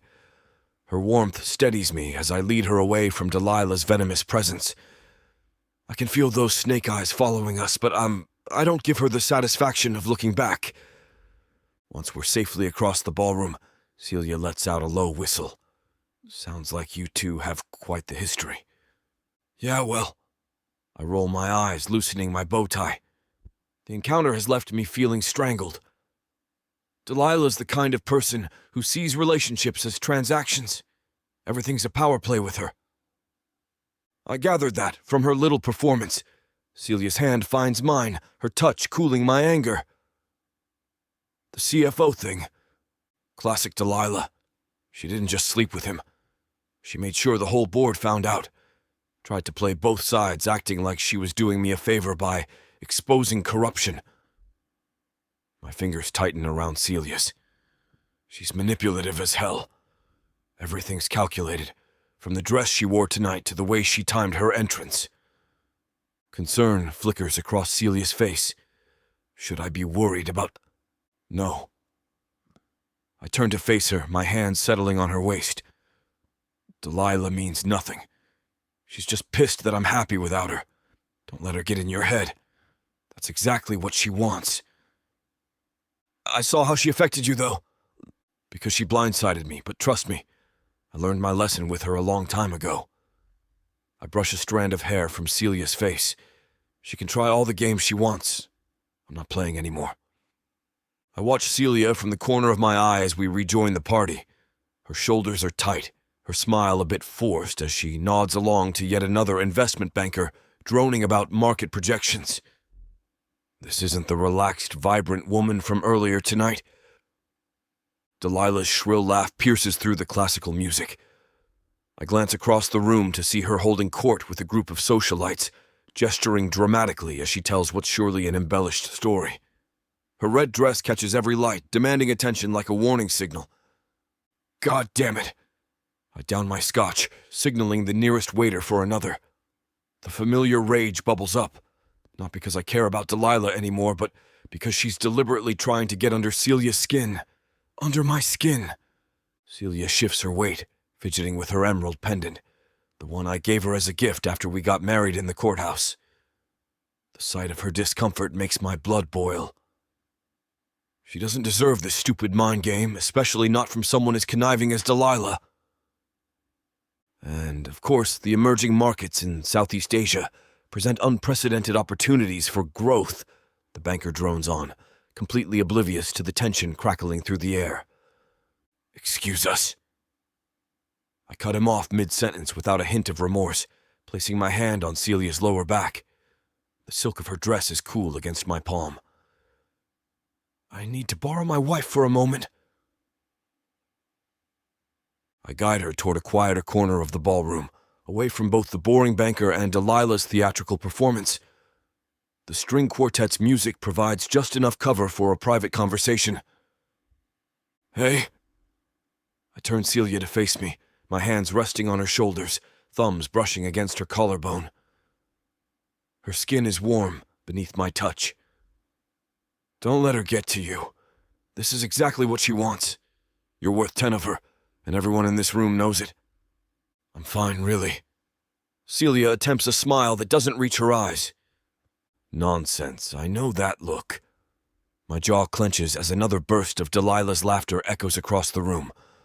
Listen, fake marriage or not, you're 10 times the woman she'll ever be. Don't let her make you doubt yourself for a second. The protectiveness I feel surprises me. This started as a business arrangement, but seeing Delilah try to tear Celia down awakens something fierce in my chest. Maybe it's because I know Delilah's playbook so well. She won't stop until she thinks she's won. Whatever the hell that means in her twisted mind. I know what you're thinking. Celia places her palm against my chest, right over my heart. But I'm okay, really. Your ex might be putting on quite the show, but I refuse to let her steal our evening. Her quiet strength catches me off guard. Here I am, ready to punch walls, while she maintains her composure like it's nothing. You sure? My fingers trace the curve of her waist. We could leave. Grab a burger at that place you like. And give her the satisfaction? Celia arches an eyebrow. Not a chance. Besides, I've been dying to try their hors d'oeuvre. I heard they flew in that French chef I've been following on Instagram. Despite her reassurance, I can't shake this unease coiling in my gut. I know Delilah. This little performance is just the opening act. She's like a chess player, always thinking 3 moves ahead. The fact that she hasn't made another move yet only heightens my suspicion. Come on. Celia tugs at my hand, leading me toward the buffet. Let's see if this chef lives up to the hype. I follow her lead, but my eyes keep scanning the room. Delilah's disappeared from her previous spot, which sets off warning bells in my head. She's never been one to exit quietly. More likely she's repositioning for her next attack. You're doing it again. Celia's voice pulls me back. Doing what? The thing where You try to track her like she's some kind of threat. She hands me a small plate of something that smells incredible. The salmon roulades are amazing, by the way. Try it. I take a bite, but even the explosion of flavors can't fully distract me from this gnawing feeling. Delilah's too calculating, too vindictive to let this go. The question isn't if she'll try something, it's what and when. Chapter 17. Celia. The Metropolitan Museum's bathroom is a sanctuary from the noise and fake smiles. I lean against the marble counter, my phone already in hand. The gold fixtures gleam under warm lighting as my fingers type Delilah Moss into Instagram's search bar. Her profile loads instantly, public, thank God, and my heart sinks. The woman staring back at me through professional headshots looks like she stepped out of a Vogue magazine. Long platinum blonde hair cascades over designer clothes that probably cost more than my monthly rent. Her bio reads, CEO of Moss Beauty, Harvard Business School, living my best life between NYC and Paris. I scroll through her feed, each photo more perfect than the last. Yacht parties in Saint-Tropez, charity galas with A-list celebrities, private jet selfies. She even has her own skincare line, for crying out loud. The kind of success story that makes everyone else feel like they're living in black and white while she's in Technicolor. Damn it. The word echoes off the bathroom walls, bouncing back to mock me. My reflection catches my eye, and I wince. The dress I'm wearing suddenly feels cheap. My chestnut waves are already starting to fall flat. The emerald pendant I thought looked elegant now seems like costume jewelry next to the diamonds and sapphires dripping from Delilah in every photo. The most recent post appears as I scroll. Delilah at a Michelin-starred restaurant in Paris, raising a champagne glass. The caption reads, "Another successful business deal sealed." My stomach twists into knots. Of course, Aston was interested in someone like her. They probably discussed mergers and acquisitions over coffee, not argued about the proper way to dice onions or the best temperature for proofing bread dough. I close Instagram and grip the edge of the counter. This whole arrangement is just business. I'm helping Aston, and he's helping me save my restaurant. But seeing the type of woman he actually goes for, it shouldn't matter. It doesn't matter. Yet here I am, hiding in a bathroom, feeling like an imposter in this world of old money and corporate success. A wave of nausea hits me. I'm just a chef pretending to be someone's wife, while Delilah Moss is out there building empires and looking like she belongs on a magazine cover. I splash cold water on my face, careful not to ruin my makeup. Get it together, Celia. You're here to play a part, nothing more. But my mind drifts to a few nights ago. Aston's hands gripping my thighs, his mouth trailing down my neck, the way he'd pushed me against his couch, his fingers tangled in my hair, the heat of his skin against mine, the desperate way he'd whispered my name as he thrust it inside of me. Damn it! I pressed my palms against my closed eyes. It wasn't supposed to be like this. We had rules, boundaries, a clear arrangement that benefited us both. But somewhere between his protective gestures and those intense blue eyes that see right through me, I've lost my footing. And now Delilah's here. Beautiful, successful, perfectly polished Delilah, who probably never had to scratch and claw her way up from nothing, who never had to choose between paying rent or buying groceries, who fits seamlessly into Aston's world of wealth and privilege. The memory of his touch burns through me again. The way he'd taken control, demanded everything I had to give, how readily I'd surrendered to him, letting him claim me completely. It felt real. It still feels real. My phone buzzes with a text from Aston. Where are you? Reality crashes back. There's a room full of New York's elite waiting, and I have to go back out there and pretend I'm the loving wife of Aston Saint-Pierre. I have to watch him interact with the woman who probably still holds pieces of his heart, while fighting these very real feelings threatening to tear me apart. I straighten my dress, check my lipstick one final time. The woman in the mirror looks composed, but inside I'm a storm of confusion and want and fear. I slip my phone into my clutch and head back into the grand ballroom. Crystal chandeliers cast a warm glow over the sea of designer dresses and tuxedos. Before I can spot Aston, someone calls my name. "Celia Warner, is that you?" I turn to find James Torres, one of New York's most celebrated chefs. His restaurants have earned multiple Michelin stars, and his latest venture just opened in Manhattan. "Chef Torres, it's great to see you. It's Celia Saint-Pierre now." "Ah, yes, I nearly forgot about your marriage to Aston. I was just at Flavor Fusion last week. Olivia's doing amazing things there. She mentioned you're working on something new." My face lights up at the chance to talk about my passion. Yes, I'm developing a menu that combines traditional French techniques with Asian street food influences. I've been spending months researching and testing different combinations. "That's exactly what the scene needs. Too many people play it safe." He leans in, eyes sparkling with genuine interest. "Tell me about your flavor profiles. What's your signature dish going to be?" I'm experimenting with a duck confit bao with pickled daikon and a 5-spice hoisin reduction.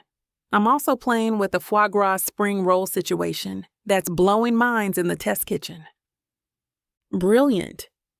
The fatty richness of the duck against the acid and heat, and the pillowy softness of the bao contrasting with the crispy duck skin. I gesture animatedly, momentarily forgetting I'm at a black tie event. My hands move through the air as if I'm plating the dish right here. The key is getting that skin to shatter like glass when you bite into it. James nods enthusiastically, practically bouncing on his feet. "You have to let me know when you're testing recipes. I'd love to." The words fade as movement catches my eye. Across the room, Delilah stands close to Aston, her hand resting on his forearm. She throws her head back in practiced laughter, platinum hair cascading down her back. Her red dress hugs every perfect curve as she leans into him, whispering something in his ear. My stomach drops. The excitement of discussing food innovations evaporates, replaced by a cold weight in my chest. "Celia?" James's voice breaks through my distraction. "I'm sorry. What were you saying about recipe testing?" But my attention keeps drifting to Aston and Delilah, their bodies angled toward each other in familiar intimacy. Her fingers still linger on his arm, and he hasn't stepped away. My blood boils as I watch Delilah's perfectly manicured fingers trail down Aston's arm. What the hell is he doing? He's supposed to be my husband, fake or not, and here he is, letting his ex drape herself all over him like a designer scarf. I grip my champagne flute so tight that I wouldn't be surprised if it shattered underneath my grip. The memory of his hands on my body, his promises whispered in the dark, clash violently with the scene before me. When Delilah leans in close, lips nearly brushing his ear, I tear my gaze away. "Actually, Chef Torres, I'd love to hear more about that collaboration you mentioned." My voice comes out steadier than I feel. "Are there other chefs here tonight who might be interested?" "Of course. Come meet Jean-Paul. He's been looking for fresh perspectives for his tasting menu." James guides me through the crowd, away from the nauseating display. "And there's someone from Food and Wine you should definitely talk to." We weave between clusters of Manhattan's elite until we reach a group near the window. The city lights twinkle behind them like stars. "Everyone, this is Celia Saint-Pierre. She's developing an incredible French-Asian fusion concept at Flavor Fusion. Isn't it wonderful? That lines up precisely with what Olivia Blackwood would want for the restaurant." James's introduction opens the door to exactly the distraction I need. I dive into discussions about knife techniques with Jean-Paul, debate the merits of different fermentation methods with a James Beard winner, and share my vision with an influential food critic. These are my people, passionate about flavors, technique, and innovation. They don't care about designer labels or society pages. For a blessed few minutes, I almost forget about Delilah's hand on my fake husband's arm. Almost. My phone buzzes again in my clutch. I peek at the screen while Jean-Paul describes his latest experiment with sous vide octopus. Where are you? I've been looking everywhere. Celia, answer me. This isn't funny. I slide the phone back into my purse. Let him look. He seems perfectly entertained by Delilah's company anyway. The secret is in the pressure. Jean-Paul gestures with his hands. Too much and the texture becomes rubbery. Not enough. And you lose that perfect bite. I finish grinning. Have you tried adding Korean chili paste to the marinade? The fermented flavors really complement the natural brine. The food critic, Sandra something, scribbles in her tiny notebook. That's brilliant. The umami would create layers of complexity. My phone vibrates again and again. I ignore it, focusing instead on the animated discussion about whether traditional French mother sauces can be modernized with Asian ingredients. What about black garlic in a béarnaise? I suggest, warming to the topic. The sweetness could work beautifully with the tarragon. James claps his hands together. Now that's the kind of innovation we need more of. Celia, you have to let me know when you start testing these dishes. Another buzz from my clutch. My fingers twitch toward it, but I force myself to stay engaged in the conversation. If Aston wants to cozy up to his ex, he can deal with a few ignored texts. Tell me more about your plans. Sandra leans in. How did you develop this fusion concept? I launch into the story, grateful for the distraction. These people get it. They understand the fire that drives me, the endless pursuit of perfect flavors. No explanation needed, no pretense required. The conversation flows as easily as the champagne. For the first time tonight, I feel like myself instead of someone's pretend wife. Chapter 18. Aston. I slip away from the crowd, champagne flute in hand, seeking refuge in one of the Met's lesser-known corners.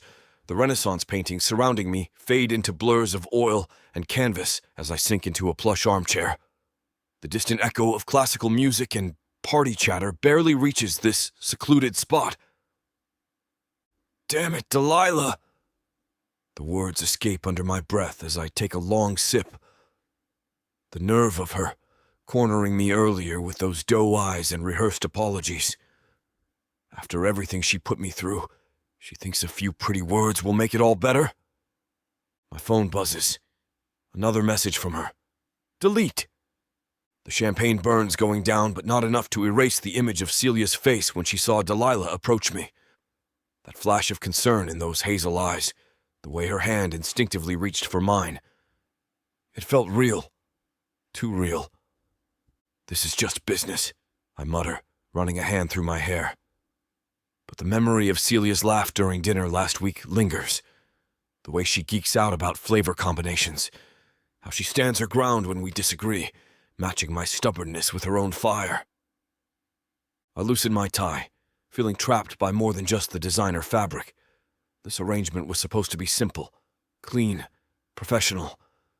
Instead, I'm hiding in a museum corner like a teenager, analyzing every interaction we've had. Mr. Saint-Pierre?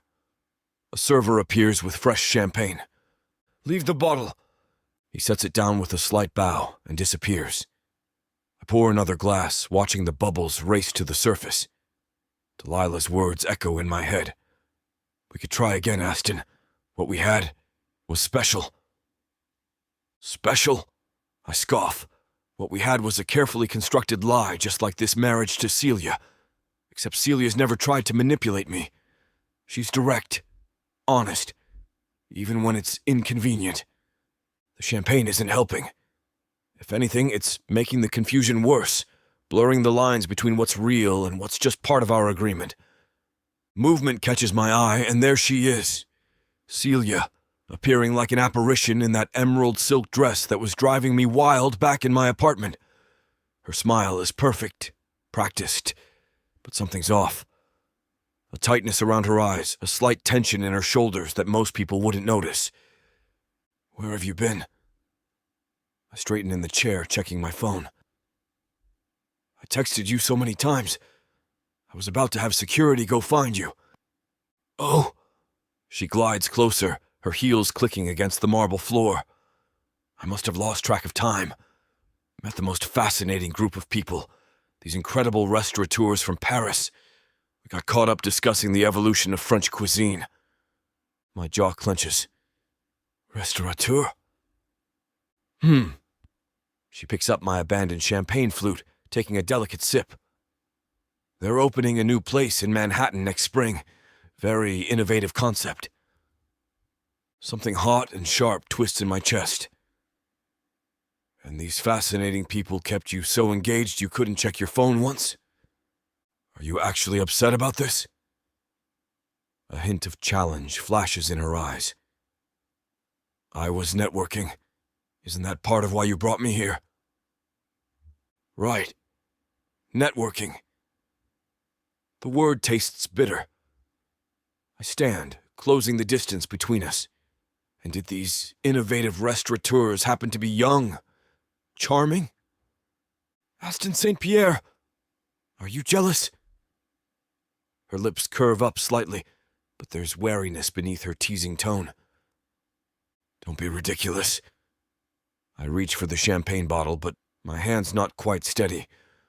I'm just pointing out that when you're here as my wife, certain expectations... Your fake wife, she corrects quietly. The words hit like a slap. Because she's right. This is all pretend. I have no claim on her time, her attention, her genuine smiles that seem rarer lately. And that knowledge burns worse than any champagne. What about you? Celia sets down the champagne flute, her fingers trailing along the stem. That looked like an intense conversation with Delilah earlier. My shoulders tense. You saw that? Hard to miss. Her tone stays light, but there's an edge underneath. She seemed emotional. It was nothing. I turned toward the paintings, studying a particularly dramatic battle scene where soldiers clash with swords raised high against a blood-red sky. Just Delilah being Delilah. You know how these events get. Everyone wants to rehash ancient history, especially after a few glasses of champagne. Ancient history. Celia repeats the word slowly, each syllable precise and cutting. Is that what you call it? You were engaged to her at one point, Aston. It's not exactly ancient. Heat crawls up my neck. I rub it, trying to ease the tension building there. The painting's details blur together, horses and soldiers becoming indistinct smudges of oil paint and regret. I don't need this tonight. Not with everything else already hanging over us. It wasn't. The words stick in my throat like shards of glass. I clear it roughly. She just wanted to apologize. Again. Like it changes anything.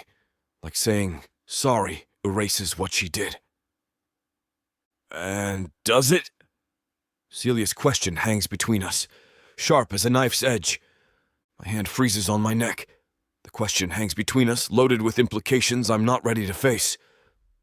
I focus on a spot on the wall just above the painting's frame, anywhere but those perceptive hazel eyes. No! The word comes out rougher than intended. Look, can we not do this? It's ancient history for a reason. Of course.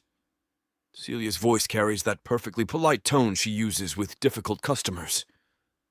Though usually ancient history doesn't leave you hiding in empty galleries with a bottle of champagne. I drop my hand from my neck, shoving it in my pocket. I'm not hiding. No?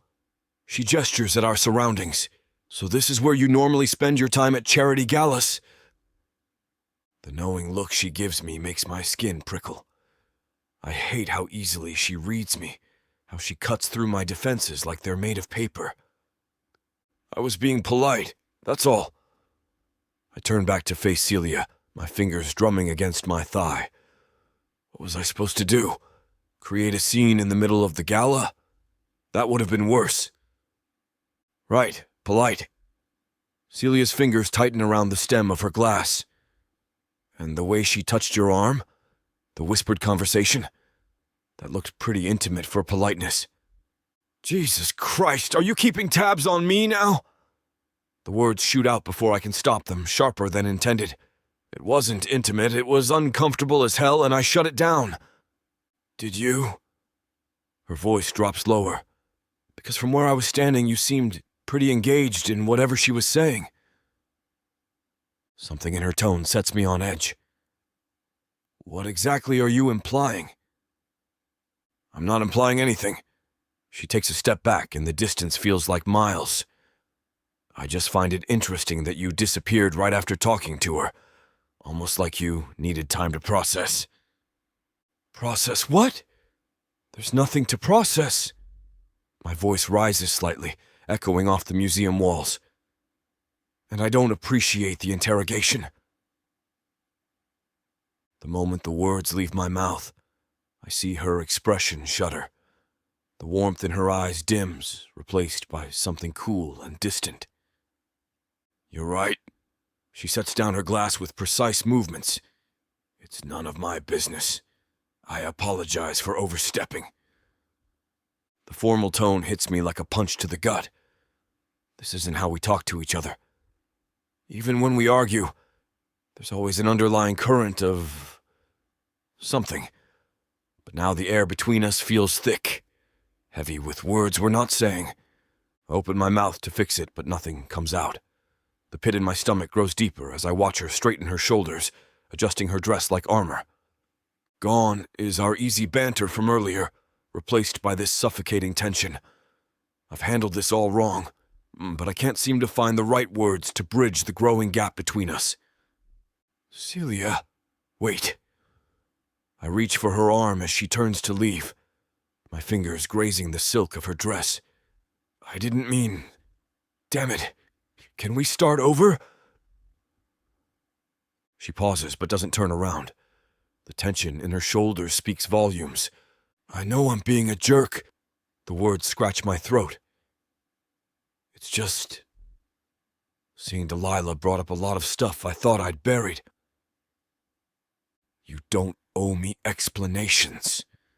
Her voice carries that same distant politeness that's driving me insane. Like I said, it's none of my business. But it is. The words burst out before I can stop them. We're... I gesture between us, frustrated by my inability to define whatever this is. She finally turns, those hazel eyes searching my face. We're what, Aston?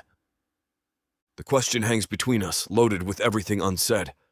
My chest tightens as I struggle to find the right words that won't shatter this fragile thing we've built. Partners, I finally manage, but it feels hollow, inadequate. At least for now, and I respect that. I respect you. Something flickers across her face, disappointment, relief. It's gone before I can decode it. Partners. She tests the word like she's tasting a new recipe, unsure of the flavor. Right. Well, partner, we should probably get back to the gala. People will talk if we're both missing too long. She takes another step back, and I feel the distance growing, not just physical, but emotional. Every instinct screams to pull her close, to explain that partners doesn't begin to cover what I feel when she's near. But the words stick in my throat, trapped behind years of carefully constructed walls. Celia. Her name comes out rough, almost pleading. She shakes her head, a sad smile playing at her lips. It's fine, Aston. Really. Let's just go back to being perfect for the cameras, okay? The defeat in her voice guts me. I've handled this all wrong, turned what could have been a moment of connection into another wall between us. And as I watch her smooth her dress and slip back into her public persona, I realize I'm more lost than ever in figuring out how to bridge this growing gap.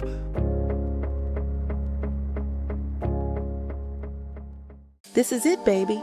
This is what you can get me that'll make me happy. You know I'll get you whatever you want. All you need to do is ask me and I'll give it to you. This ain't just it. This is everything I could ever want. Now I'm curious.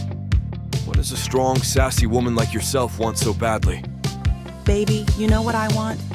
Can't wait to hear. The Big Baddie Bundle from Tyla Walker. It has everything I need. 20 ebooks with over 1 million words of sassy romance and spice that'll keep you on your toes. 10 audiobooks containing over 60 hours of that seductive voice telling me naughty things all night long. You don't need an audiobook for that, baby. Right here. You may be fine and all, but no one tells it like the way Miss Tyla does. And I need her in my life. The Big Baddie Bundle is everything you need. You can get it for 80% off. Go to TylaWalker.com to browse the bundles that earn you the best deals. It's time you treat yourself. Because you deserve it. Escape your life with Miss Tyla.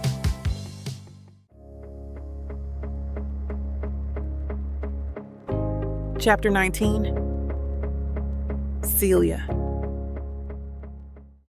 The kitchen's heat wraps around me like a familiar blanket as I plate another order of pan-seared salmon. 3 days have passed since the charity gala, and Flavor Fusion bustles with its usual lunch crowd. Table 12's complaining about the risotto. DeMarcus, one of our servers, pokes his head through the kitchen doors. I wipe my hands on my apron. I'll handle it. As I push through the swinging doors, laughter erupts from a corner table. My steps falter. Delilah Moss sits there, surrounded by a group of well-dressed women who look like they've stepped out of a fashion magazine. The texture is completely wrong. A blonde woman in a cream blazer gestures at her plate. I expected better from this place. I'm the chef. How can I help? I approach their table, keeping my voice steady.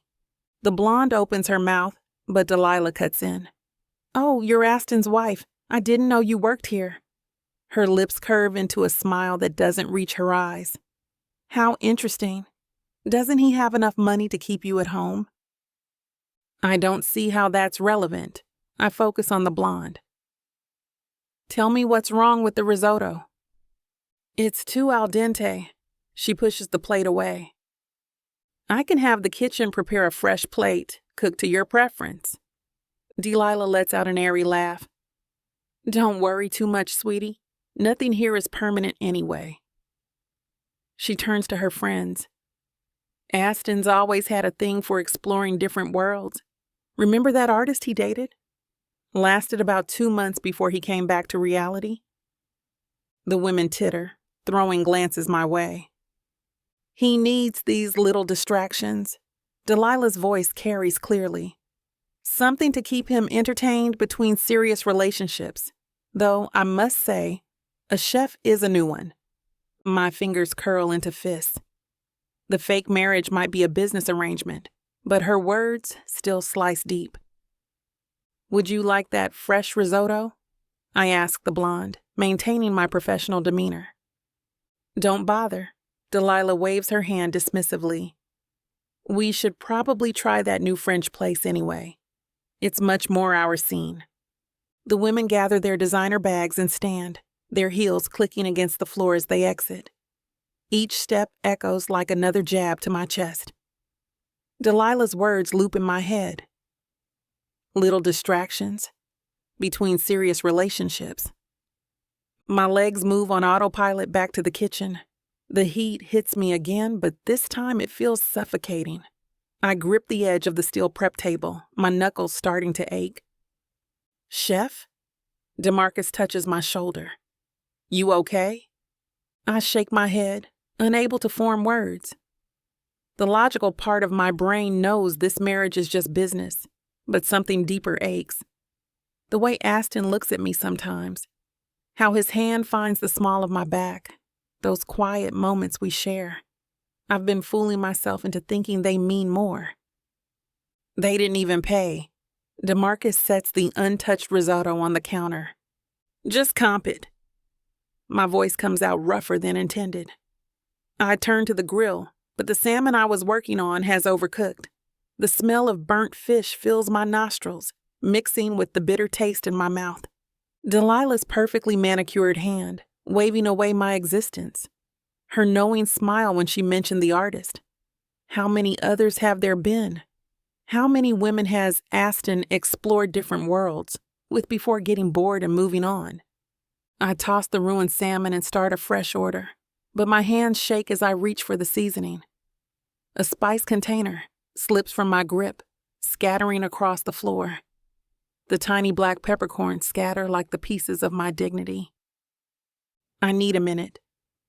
I untie my apron, letting it fall to the counter. Patting Anthony on the back as I pass, he sends me a glance. Take over the line. The walk-in cooler beckons, my sanctuary when things get too heated, literally and figuratively. Inside, surrounded by shelves of produce and prep containers, the cold air hits my flushed skin. I press my forehead against a steel shelf, letting the chills seep into my bones. The walk-in's door creaks open, letting in a slice of kitchen noise before it shuts again. Soft footsteps approach. Found you. Olivia's warm voice cuts through the chill. Thought you might be in here. I keep my forehead pressed against the cold metal. Just needed a moment. I saw what happened out there. She moves closer, her presence solid and comforting. Those women are exactly the type who used to come by when Flavor Fusion first opened, acting like they owned the place because their husbands had money. Did they also tell you that you were just a phase? My voice cracks. A distraction between real relationships? Oh, honey. Olivia's hand touches my shoulder. They tried worse. One woman asked if I was the janitor when I introduced myself as the owner. I turn around, meeting her understanding gaze. How did you handle it? By remembering that their opinions meant nothing. But she studies my face. This isn't just about them being awful customers, is it? The tears I've been holding back spill over. What if Delilah's right? What if I'm just another temporary fascination for Aston? Someone different and exciting until he gets bored and moves on to the next thing. I mean, I understand that this is all just an arrangement and I basically asked for this, but I'm human. I have feelings too. Olivia pulls me into a tight hug and I sink into her embrace. The familiar scent of her signature spice blend, the one she uses in all her restaurants, surrounds me. Your worth isn't determined by what some society vulture thinks. She rubs circles on my back. And it sure as hell isn't determined by any man, even one you're falling for. I stiffen in her arms. I'm not. Please. She pulls back, giving me a knowing look. I've seen how you two look at each other. I've seen the photos in the papers. That's not acting. The emptiness in my chest expands. It doesn't matter. This is business, remember? Olivia hugs me again, tighter this time. Business arrangements don't make your heart hurt like this.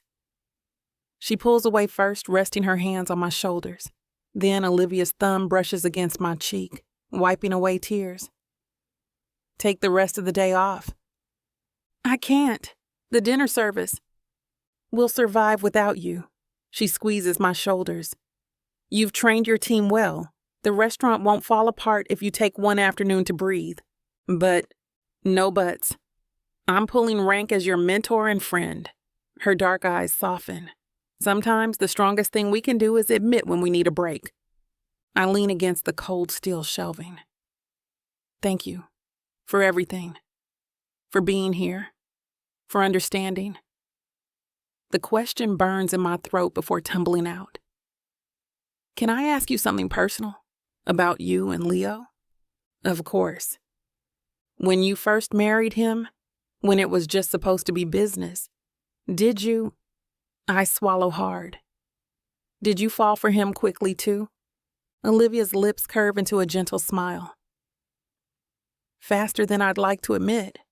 I kept telling myself it was wrong, that I was being foolish.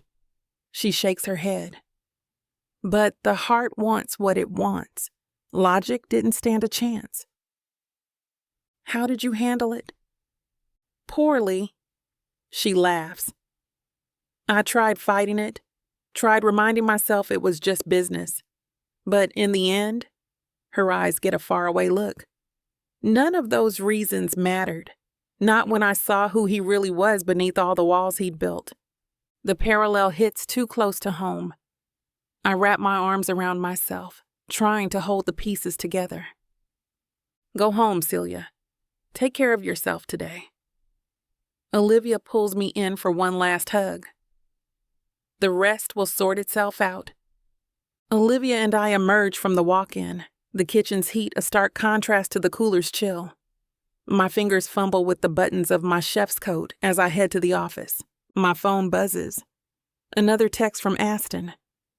Dinner tonight? Found this amazing Italian place. I stare at the message, remembering Delilah's words, something to keep him entertained. The phone buzzes again. Miss you. The screen blurs as fresh tears threaten. I shove the phone into my bag without responding. What's the point? In 2 years, this'll all be over. He'll move on to his next distraction, and I'll be left picking up the pieces of my stupid, foolish heart. I hang up my chef's coat, the familiar weight of it sliding off my shoulders.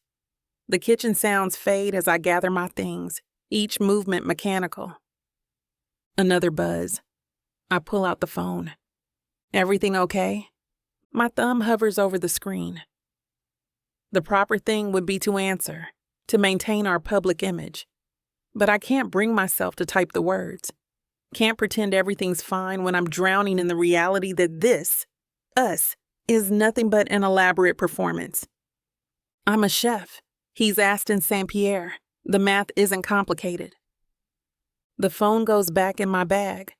I shoulder it, avoiding the concerned looks from my staff as I head for the exit. Each step feels heavier than the last, weighted down by the truth I've been trying to ignore. I'm falling for someone who sees me as temporary entertainment. The cold air outside hits my face as I push through the restaurant's back door. My phone buzzes again, but I keep walking. Better to distance myself now, before I get in any deeper, before I forget this isn't real. Because at the end of the day, that's all this is. A business arrangement with an expiration date. Chapter 20. Aston. The gentle clink of pots and pans echoes from my kitchen as I slouch on my leather couch, thumb hovering over my phone screen. Another notification from Delilah pops up. I grip the phone tighter, jaw clenching. Delete, delete, delete, I mutter, systematically erasing every trace of her from my gallery. Vacation photos, candid shots, those stupid selfies she always insisted on taking. Gone. My phone buzzes again. I miss you. Can we talk? For Pete's sake.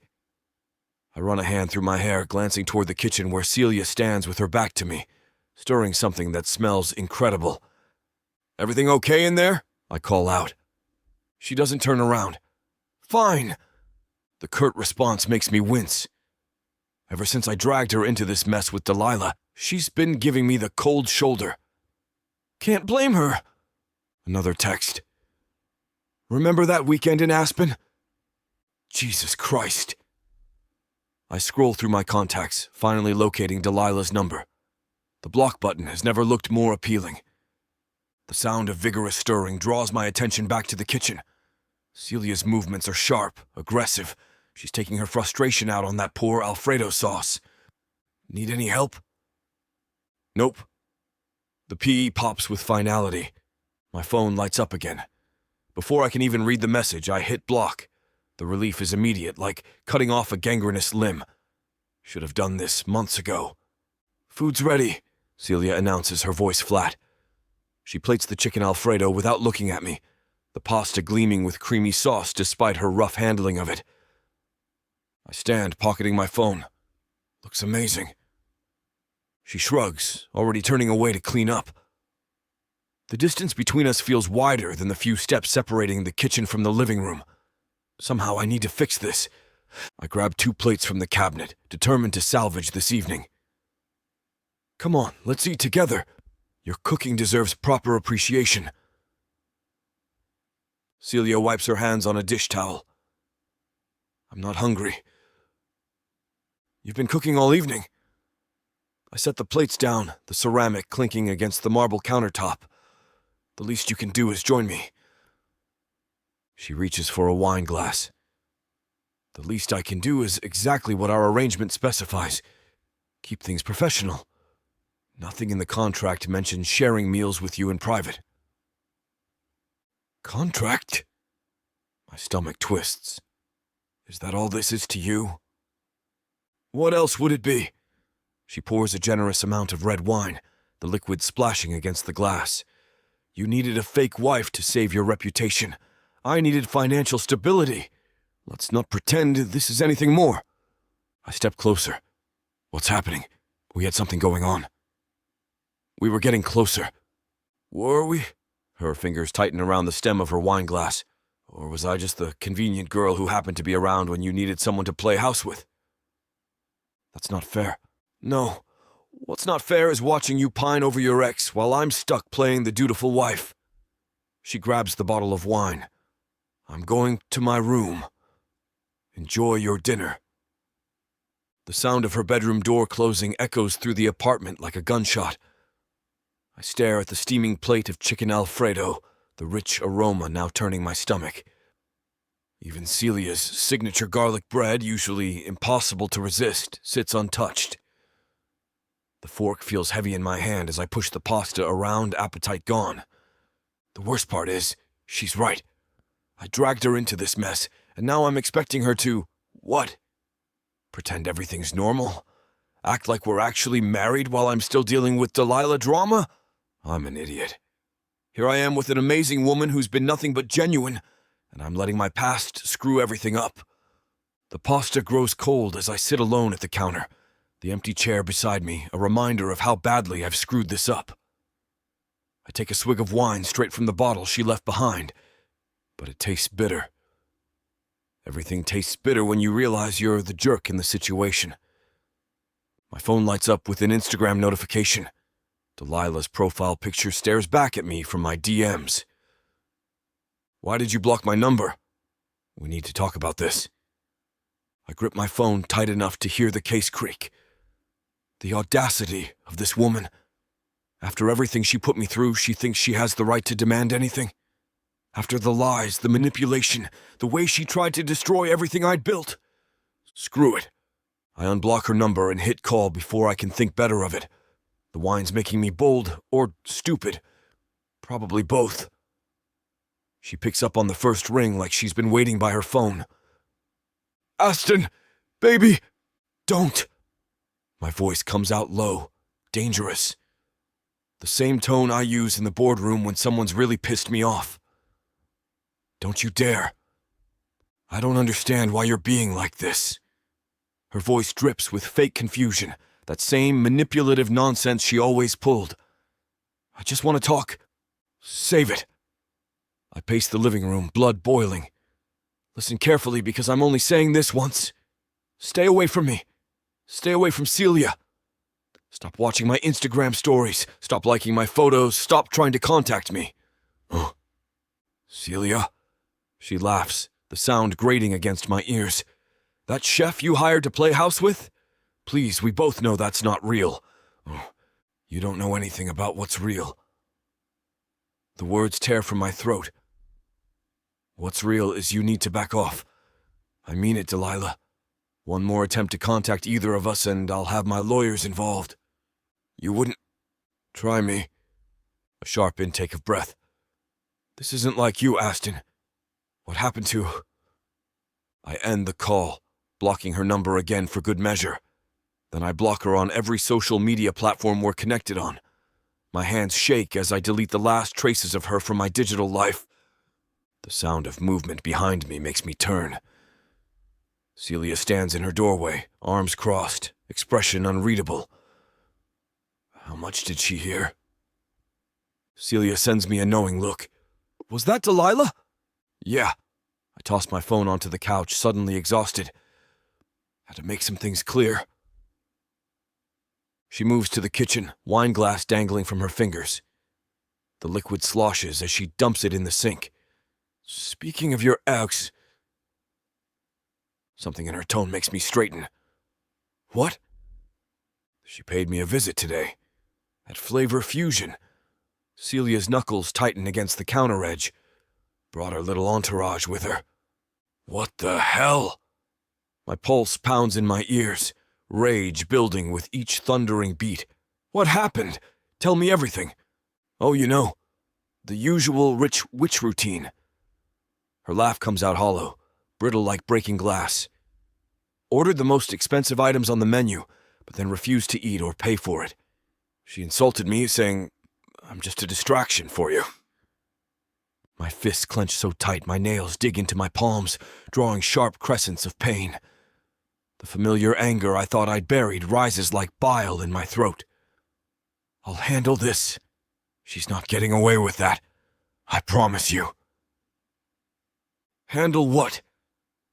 The wine glass clatters in the sink with unnecessary force. The fact that your ex is trying to ruin my career? Or that she's right about this whole thing being fake?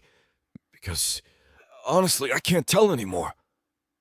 None of this is fake. I take a step toward her, desperate to make her understand. Save it. She cuts me off, water still running like she needs the noise to drown out my words. Her shoulders are rigid, defensive. I don't need you to fight my battles. I can take care of myself. I just thought you should know what kind of person you used to date. What that says about your judgment. Damn it. I drag my hands down my face. Listen to me. Delilah means nothing. Less than nothing. She's toxic waste I should have taken out years ago. Celia keeps washing that same glass over and over, like she's trying to scrub away more than water spots. I've blocked her everywhere right now. I'll even change my number. Hell, I'll get a restraining order if that's what it takes. I move closer, careful to give her space. But none of that matters if you're not okay. If we're not okay... The water stops. Silence fills the kitchen, broken only by drops hitting the metal sink. Tell me what to do here. My voice doesn't waver. Whatever you need, I'll do it. I'll fire my whole PR team if you want. Tell everyone the truth about us. Or we can keep pretending. Play it however you want. Just work with me. Please. She sets the glass down with careful precision. This started as business arrangement. I grip the counter edge, knuckles white. But you know it's more than that now. The way you cook just to make me smile. How you know exactly when I need coffee after those late meetings.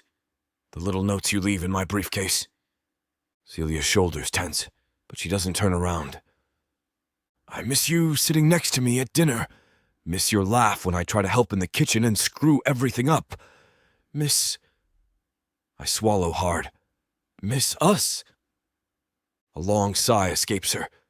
She stays quiet, staring at her hands braced against the sink. Say something, please. The silence stretches between us like a living thing. I need to think about this, Aston, she whispers, not looking me in the eyes. I don't want to come out heartbroken out of this arrangement. You won't, Celia. I promise you won't. I don't know if you can guarantee that, though. Chapter 21. Celia. I slam the door to Aston's apartment, my hands shaking as I pull up the review about Flavor Fusion on my phone for the 100th time. The words blur together, but specific phrases jump out like daggers. Amateur hour, riding coattails, clearly sleeping her way to success. Throwing my phone onto the marble counter, I pace the expansive kitchen that once felt like a dream come true. Now it's just another reminder of this whole facade. The stainless steel appliances mock me with their perfect shine. Everything in this place is a glossy veneer, hiding lies underneath. Delilah Moss. I yank open the fridge, grab a bottle of wine, and don't bother with the glass. Of course she'd do this. Of course. The review isn't just about the food. It's a calculated attack. She name-dropped me specifically, questioning my credentials, suggesting I only got the position through connections. Her society friends all chimed in with their own reviews within hours. The coordinated hit job is obvious. I take a long drink straight from the bottle. Olivia had tried to calm me down at Flavor Fusion, telling me not to let it get to me. But how can I not? This is my career, my passion, everything I've worked for. And now it's being torn apart by Aston's vindictive ex and her Mean Girls Club. This is what I get. I slump onto one of the bar stools, running my fingers through my messy hair. This is what happens when you make deals with the devil in designer suits. The apartment suddenly feels suffocating. All sleek lines and modern art pieces worth more than I'll make in a year. What was I thinking? Agreeing to this arrangement. Sure, the marriage of convenience solved both our problems at the time. But at what cost? Now I'm just the gold digger who can't cook. The fraud who traded her integrity for a shortcut to success. I take another swig of wine, wondering how it all went so wrong so fast. The fake marriage was supposed to be simple. Help each other out, keep things professional. Instead, I'm caught in the crossfire of Aston's past, watching my dreams go up in flames. The click of the front door makes me straighten. Aston strides in, loosening his tie. His eyes lock onto the wine bottle, then my tear-streaked face. What happened? Your ex happened. I thrust my phone at him.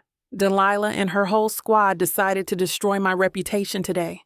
He scrolls through the reviews, jaw clenching. I'll handle this. Handle it? Like you handled everything else with her? I snatch my phone back. This isn't just about bad reviews, Aston. She's systematically destroying everything I've built. Celia, no. The wine sloshes as I slam the bottle down. I trusted you. I believed you when you said this arrangement would help us both. But I'm starting to think I'm just another pawn in your game with her. His face hardens. That's not fair, isn't it? Because from where I'm standing, it looks like I'm just convenient. A distraction from your messy past. My voice cracks. Someone to parade around until you figure out what you really want. You have no idea what you're talking about. He steps closer, but I back away. Don't I? Then explain why your ex is targeting me specifically, why she knows exactly where to hit to make it hurt the most. Tears spill over. God, I was so stupid. This whole thing, us, it was all a big mistake. You think that's what this is? His voice drops dangerously low. That I'm just using you? What else am I supposed to think? You never talk about her, about what really happened. And now she's systematically destroying my life while you just stand there with your perfect suit and your perfect answers, ready to handle it. The words pour out, raw and painful. I'm not some problem for you to solve, Aston.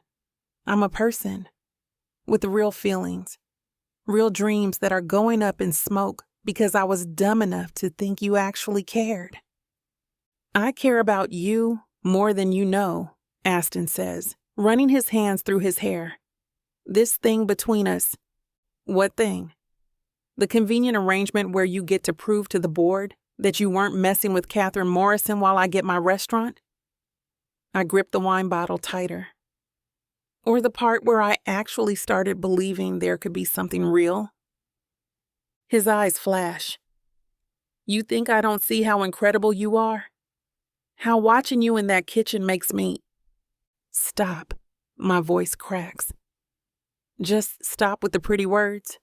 That's what you do, right? Charm everyone into getting what you want. That's not what this is. He takes a step forward, but I hold up my hand. Then what is it? Because from where I'm standing, I'm just the replacement. The safe choice after Delilah burned you. The words taste bitter. God, she's everything I'm not, isn't she? Polished, sophisticated, born into this world of yours. And I'm just, what? The chef who can barely afford rent without your help? You're nothing like her. His voice drops low, dangerous. And that's exactly why what? Why I was perfect for this arrangement. Because I'd be grateful enough to play along? Tears spill down my cheeks. You know what hurts the most? I actually started to think, to hope. I shake my head. But I'll never measure up to her, will I? She's still there, haunting everything. And I'm just the girl stupid enough to think I could compete. There is no competition, Aston growls. What Delilah and I had wasn't even real. I laugh hollow. Meanwhile, I'm standing here watching my reputation get torn to shreds because of your past, and all you can offer are empty promises to handle it. The pain in his eyes almost breaks me, but I can't back down. Not this time. Not when everything I've worked for is crumbling because I was foolish enough to think this arrangement could be more than just business. The silence stretches between us, heavy with unspoken words. Aston's shoulders slump, and for the first time since I've known him, that perfect facade cracks. You think this is easy for me? His voice comes out rough. Watching you doubt yourself, seeing you hurting, knowing it's because of my past? He drags a hand down his face. I'm terrified, Celia. Of what? The wine bottle dangles forgotten in my grip. Of this, of you. He gestures between us, his composure crumbling. Every time I look at you, I see everything I could lose. Again. I'm not her. No, you're not. You're real. Raw. Passionate. His words come faster now, almost desperate. You don't play games or manipulate. You just are. And that scares the crap out of me because I don't know how to protect myself from it. Protect yourself? From falling. He steps closer, and this time I don't back away. Delilah was calculated. Every move, every word, it was all part of her game. But you? His laugh comes out broken. You walk into a room and light it up without even trying. You care so deeply about everything. Your cooking, your dreams, the people around you. And I'm standing here watching you shine, knowing I'm not good enough to deserve any of it. Aston, I told myself this arrangement was safe, that keeping things professional would protect us both. His fingers brush my cheek, wiping away tears I didn't realize were falling. But every morning I wake up wanting more. Every time you smile, every time you get excited about a new recipe, I fall harder. And it terrifies me because I can't control it. The vulnerability in his eyes steals my breath. Gone is the polished businessman, replaced by someone raw and real. I'm not trying to handle things because I think you're weak, he continues. I do it because the thought of you getting hurt because of me makes me sick. But I'm so scared of messing this up that I keep pushing you away instead of telling you the truth. What truth? His thumb traces my lower lip.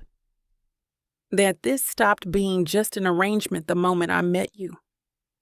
His words hit me like a physical blow. I step back, needing space to breathe, to think. My heart pounds against my ribs as I process what he's saying. That this is more than an arrangement for him too. That he's as scared as I am. I can't, my voice catches. I need time to process this. What Delilah did, it's not just about the reviews. She exposed how fragile everything is, how easily it could all fall apart. Let me fix this. He reaches for me, but I shake my head. That's the problem, Aston. You can't fix everything. And I need to know I can stand on my own, That I'm not just, I gesture around his luxury apartment. That I'm not just hiding behind your name and money. You've never hidden behind anything. Your talent. My talent means nothing if people think I bought my way in. I set down the wine bottle, steadying myself against the counter. And right now, that's exactly what they think. That I'm just another woman you're protecting? Another charity case? His jaw clenches. But that's not what you are. You're right. I know what I am, what I'm capable of. I straighten my spine. But I need space to prove it. To myself, to everyone else. Without your shadow over me. Pain flashes across his face. Where does that leave us? I don't know. The honesty hurts, but it's all I can offer. I feel things for you too, Aston. Things that terrify me. But right now, I can't separate what's real from what's convenient. And until I figure that out... He nods slowly, understanding dawning in those deep blue eyes. You need distance. Yes, the word comes out barely above a whisper. I need to know who I am without all of this. Without you. Chapter 22. Aston. The silence in the room is deafening. Celia stands before me, her shoulders trembling, and for the first time since I've known her, she looks small, fragile. I can't do this anymore, Aston. Her voice cracks. This whole arrangement, it's become too much. My chest tightens. What are you saying? I'm saying we need to end it. The fake marriage, all of it. She wraps her arms around herself, a gesture that cuts through me. I thought I could handle this, keep my emotions in check, but I can't. Every moment we spend together blurs the lines more, and She takes a shaky breath. I can't risk losing everything I've worked for, my dreams, my heart. The word heart hits me like a physical blow. I take a step toward her, but she backs away. Don't. She holds up her hand. Please don't make this harder than it already is. We both knew this was temporary, but somewhere along the way. Her eyes meet mine, glistening with unshed tears. It stopped feeling temporary, didn't it? I can't speak, can't move. The truth of her words paralyzes me. I need to focus on my career, on building my future. And this, whatever this is between us, it's too intense, too real. Her voice drops to barely above a whisper. I feel like I'm drowning in it. The weight of her confession crashes over me. She's right. What started as a business arrangement has evolved into something neither of us anticipated or prepared for. The connection between us pulses like a living thing, threatening to sweep us both away. Celia. My voice sounds foreign to my own ears. I've made up my mind. She straightens her spine, but I can see the pain etched across her face. We need to end this now, before... She doesn't finish the sentence. She doesn't have to. I understand exactly what she means, before we're both in too deep to find our way back. Wait! I reach for her, but my hand falls through empty air as she steps back. We can figure this out. Whatever you're afraid of. I'm not afraid. Her chin lifts, but the tremor in her voice betrays her. I'm being practical. This was never meant to be real. But it is real. The words tear from my throat. Every moment, every laugh, every touch. You can't tell me none of that matters. She shakes her head, those hazel eyes swimming with tears. That's exactly why it has to end. We're both losing sight of what this arrangement was supposed to be. Then let's lose sight of it. I take another step forward, desperate to bridge the growing distance between us. Screw the arrangement. We can start fresh, make this real. And what happens when it falls apart? Her voice cracks. When the pressure of your family, my career, all of it becomes too much. I can't. She swallows hard. I won't let myself get destroyed like that. I wouldn't be able to handle it. The pain in her words strikes me across the face. I want to tell her I'd never hurt her, that I'd protect her heart with everything I have. But the words stick in my throat as she turns toward the door. Celia, please. My voice comes out rough, desperate. Don't walk away from this. From us. She pauses, her hand on the doorknob. For a moment, hope flares in my chest. Then she speaks, so softly I almost miss it. Goodbye, Aston. The door closes behind her with a quiet click that echoes through my bones. I stand frozen, staring at the space where she stood, the emptiness of the room pressing in around me. The urge to run after her, to stop her, to make her see what we could be together, wars with the knowledge that I can't force her to stay. My legs give out, and I sink onto the edge of the bed, the weight of everything we've lost crushing the air from my lungs. I drag my hands down my face, the silence of the room pressing against my eardrums. The fake marriage contract sits in my desk drawer. A few pieces of paper that were supposed to keep everything neat, organized, emotionless. What a joke. My fingers itch to grab my phone to call her, but what would I say? That I broke my own rules, that somewhere between the fake smiles for the press and the late-night conversations in the kitchen, I forgot this wasn't real? A laugh escapes me, hollow and raw. I've spent years building walls around myself, crafting the perfect image of the controlled businessman who never lets emotions cloud his judgment.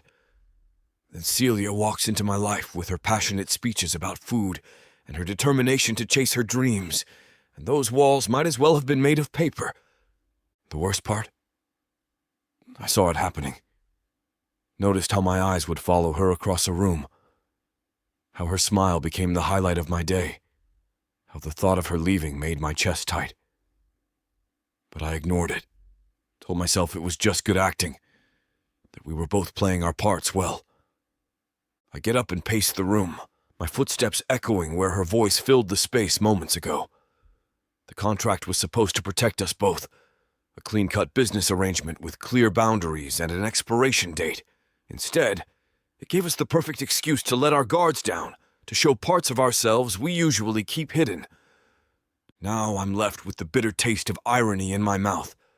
The very thing meant to prevent emotional attachment created the perfect conditions for it to flourish. And like an idiot, I let it happen. Welcomed it even. My fist connects with the wall before I realize I've moved. The pain shoots through my knuckles, but it's nothing compared to the ache in my chest, because the truth I've been avoiding hits me full force. I don't want to go back to my life before her. I don't want board meetings and family dinners and success if she's not there to share it with. I've fallen for the one person I was contractually obligated not to love. I drag myself to the kitchen, where her presence lingers strongest. The copper pots she insisted on buying hang above the stove, professional grade, because she wouldn't accept anything less. My fingers trace the handle of her favorite saucepan. You're an idiot, I mutter to the empty room.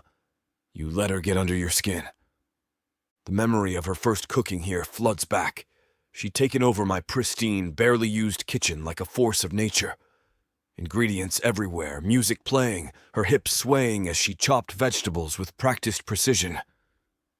I'd stood in the doorway, transfixed by how alive she made everything feel. Face it. I gripped the edge of the counter. You're in love with her. The words hang in the air, heavy with truth. Each memory hits harder now. Her laugh during our fake dates and outings, the way she'd fall asleep on my shoulder during movies, on the couch, how she'd leave little notes on my laptop when she made me lunch and packed it amidst my stuff when I would go to the office. I yank open the fridge. Her containers still line the shelves, each labeled in her messy scrawl.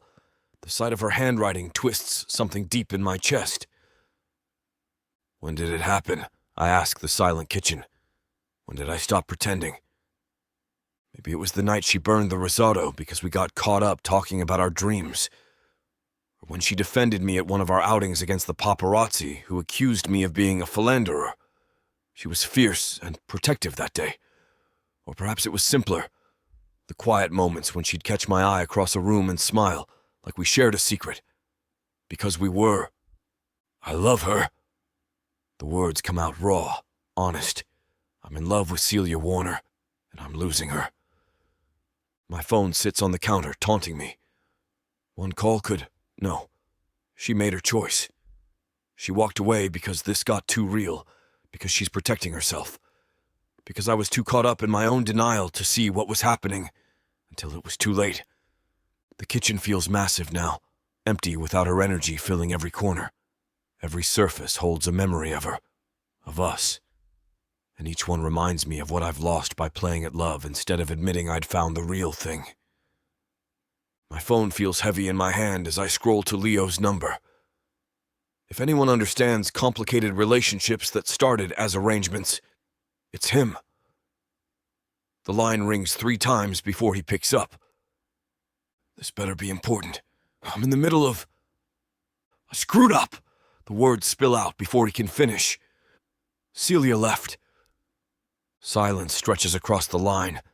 Then, damn it, what happened? She ended it, said the arrangement became too much. I drag a hand through my hair. And the worst part, she's right. This stopped being fake a while ago, but I was too stubborn to admit it. You fell for her. It's not a question. Yeah. My voice cracks. I did. And now you're calling me because you're the only person I know who turned a fake marriage into something real. I pace the kitchen, past the copper pots that mock me with their emptiness.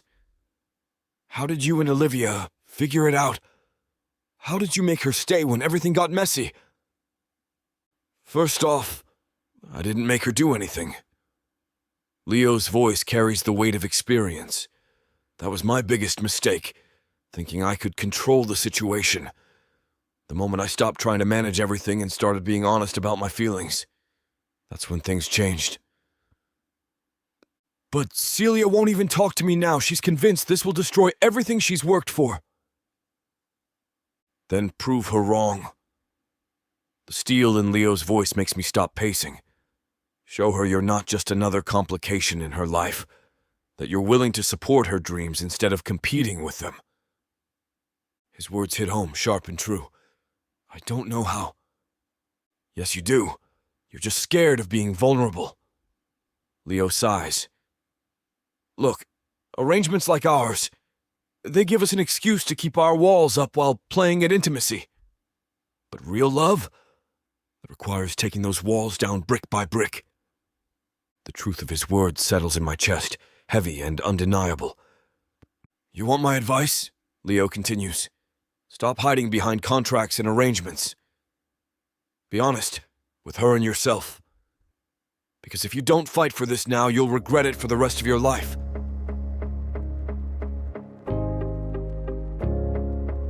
Chapter 23. Celia. The kitchen's familiar chaos wraps around me like a security blanket as I dice vegetables with mechanical precision. Each knife stroke hits the cutting board with more force than necessary, but the rhythmic chopping drowns out my thoughts, at least momentarily. Order up for table 7. I slide the perfectly arranged plate across the pass, maintaining the standards I've always prided myself on. But tonight, every dish feels hollow, empty, like I'm just going through the motions. You're killing those carrots, chef. DeMarcus gestures at my cutting board. I glance down at the massacred vegetables. They had it coming. The steam from the stovetop fogs up my vision. Or maybe those are tears I'm fighting back. I wipe my face with my sleeve and move to the grill station. The sizzle of meat hitting the hot surface fills the air, and I focus on the familiar routine. Season, sear, flip. Don't think about Aston's kitchen. Don't think about cooking breakfast together. Don't think about... Damn it! I pull my hand back from the grill's edge, barely avoiding a burn. Take 5, Celia. Olivia's voice carries that tone that brooks no argument. Kitchen won't burn down without you for a few minutes. I retreat to the walk-in cooler, something that's become a habit these last few days. letting the cold air shock my system. My apartment feels just as frigid these days, not in temperature, but in spirit. After the warmth of Aston's home, my studio feels like a shoebox. The lumpy futon that doubles as my bed, the dingy fridge that barely holds leftovers, the single window overlooking a brick wall. But it's mine. And right now, that has to be enough. I straighten my chef's coat and exit the cooler. There's comfort in the clatter of pots, the sizzle of pans, the controlled chaos of service. Here, I know who I am. Chef Celia Warner. Not someone's fake wife. Not a temporary solution to a PR problem. Just me, my knives, and the food I pour my soul into. Table 9 needs their risotto. Back to work. Back to reality. Back to pretending my heart isn't somewhere across town, in a luxury apartment with incredible skyline views, and the man I never meant to fall for. A server walks past with a plate of seared scallops, and my mind betrays me, instantly jumping to that night I taught Aston how to get the perfect golden crust. His triumphant grin when he nailed it on the third try. The way his hands moved with such careful precision, desperate to prove himself. Can you taste this sauce? Olivia holds out a spoon. I sample the cream sauce, and memories flood back. Aston and I, testing recipes in his kitchen. Him insisting on being my guinea pig. The sauce needs more salt, but I can barely focus on giving feedback. Earth to Celia. Olivia waves her hand in front of my face. Too much pepper? No, I clear my throat. Just needs salt. I turn to check on the line, but every station holds a memory. His countertops where I'd explained knife skills. The stovetop where we'd made late-night grilled cheese. Even the damn spice rack reminds me of his playful attempts to guess ingredients blindfolded. The dinner rush slows, and the kitchen settles into its evening rhythm. Pots bubble, servers swap stories by the POS system. Someone's humming while doing dishes. It should feel normal, comfortable, but everything's off-key, like watching a movie with the audio slightly delayed. I grab a towel and wipe down my station for the third time, trying to stay busy. But in the quiet moments between orders, his absence feels physical. A hollow space where warm laughter used to be. Chef, the special tonight. A line cook starts to ask. I need air. I cut him off, dropping my towel. 5 minutes. The back alley's humid air hits my face as I lean against the brick wall. Even here, I can't escape him. The dumpster reminds me of that night we rescued that stupid cat. The loading dock where he'd surprise me with coffee during early morning deliveries. I press my palms against my eyes. Focus. I'm Chef Celia Warner. I'm a good chef. I know what I'm doing. My heart isn't breaking. I'm not in love with Aston Saint-Pierre. No, I'm not. The back door creaks, and Olivia's shoes click against the concrete. She stands beside me, her presence both comforting and intimidating. Want to tell me what's really going on? I kick a loose pebble. I can't do this anymore. The whole fake marriage thing with Aston, it's too much. What? Olivia's eyes widen. But you two seemed perfect for each other. I laugh, but it comes out hollow. That's the problem. It started feeling real, and I won't let myself get hurt when this ends. Is that what your heart truly wants? The question hits like a punch to the gut. It has to be. You saw what Delilah did to Flavor Fusion's reviews. Incompetent chef. Food poisoning. Worst dining experience ever. She's trying to destroy everything I've worked for, just because I'm with Aston. Oh, honey. Olivia touches my arm. Those reviews are already gone. Leo's lawyers handled it the moment we spotted them. Delilah won't be posting any more fake reviews unless she wants a lawsuit. That's not... I cross my arms. It's not just about the reviews. It's about what they represent. His world, his ex, the pressure of maintaining this lie.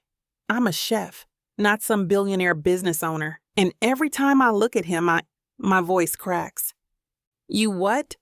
I forget it's supposed to be fake. The confession spills out before I can stop it. And that terrifies me. Celia, no, don't. Please don't try to convince me otherwise. I need to end this before I swallow hard. Before I completely lose myself in him. Olivia lets out a long sigh, her eyes fixed on me with that knowing look I've come to both appreciate and dread. You're in love with him. It's not a question. My throat tightens. And from where I'm standing, running away because it doesn't feel right seems like the stupidest thing you could do. She crosses her arms. Trust me, I know something about that. And I tried fighting against it too. Look where that got me. I stare at the cracked pavement, unable to meet her gaze. Look at you, Celia. You're a mess in there. Your hands shake every time you plate a dish. You keep zoning out during service. And don't think I haven't noticed how you check your phone between orders. She steps closer. Your heart is screaming at you to go to him, and you're standing here trying to convince yourself it's better to walk away. The truth of her words hits me like a physical blow. Each breath feels sharp in my chest, like a knife she's digging into my heart. Being apart from him is killing you. I can see it written all over your face. Her voice softens. So why fight it? I keep my eyes fixed on the ground, because looking up means admitting she's right. Looking up means acknowledging the ache that's been growing in my chest since I walked away. Looking up means accepting that what started as pretend has become the most real thing I've ever felt. The back alley falls silent, except for the distant hum of traffic and the kitchen's exhaust fans. Olivia waits, but I can't find the words to respond. What could I say? That she's seen right through me? That the thought of never cooking in his kitchen again makes me want to cry? That I miss his stupid jokes and the way he looks at me when he thinks I'm not paying attention? But what if it doesn't turn out the way I want? My voice cracks, betraying the fear that's been gnawing at my insides. What if I let myself believe and then... What if it does? Olivia cuts me off, her dark eyes fierce with conviction. What if you get everything you've ever dreamed of? A successful career, your own restaurant someday, and Aston right there beside you through it all? I wrap my arms tighter around myself, but her words slip through my defenses. Listen to me, Celia. I've known Aston for years. He's been a close friend of Leo's for a while now. I've seen the women who've tried to catch his eye, but with you, she shakes her head. He's different. The way he looks at you when you're cooking, how he drops everything to taste test your new recipes, even the stupid grin on his face when he talks about you, which is constantly, by the way. He talks about me? Girl, Leo went to dinner with him recently, and he was barely able to get a word in without Aston bringing up something you made or said, or did. She steps closer. He's changed, and it's because of you. My heart stutters. And don't think I haven't noticed how you light up around him, how you've started creating dishes inspired by his favorites, the way you unconsciously lean toward him whenever he's near. She touches my shoulder. You want this just as much as he does. The truth of her words settles in my chest, heavy and undeniable. Because she's right, I do want it. All of it. Him. I've never seen him so completely enamored with anyone before. Olivia's voice softens. And believe me, I've seen plenty try to win his heart. But you didn't even try. You just walked into his life and turned his whole world upside down with a wooden spoon and that beauty of yours. That's all it took. She's right. And there's no use fighting it now.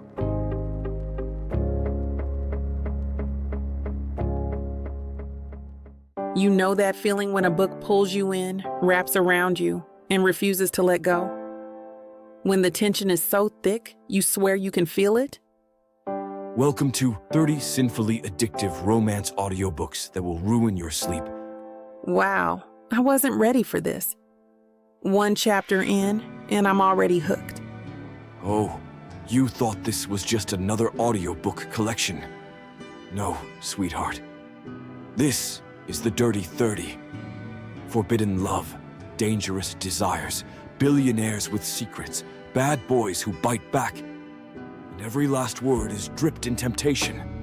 I thought I could just listen to one chapter before bed. Now it's 2 a.m. and I need answers. Need. So what are you waiting for? Click the link. Start listening. Let the Dirty 30 ruin you in the best way possible. Escape your life with Miss Tyla.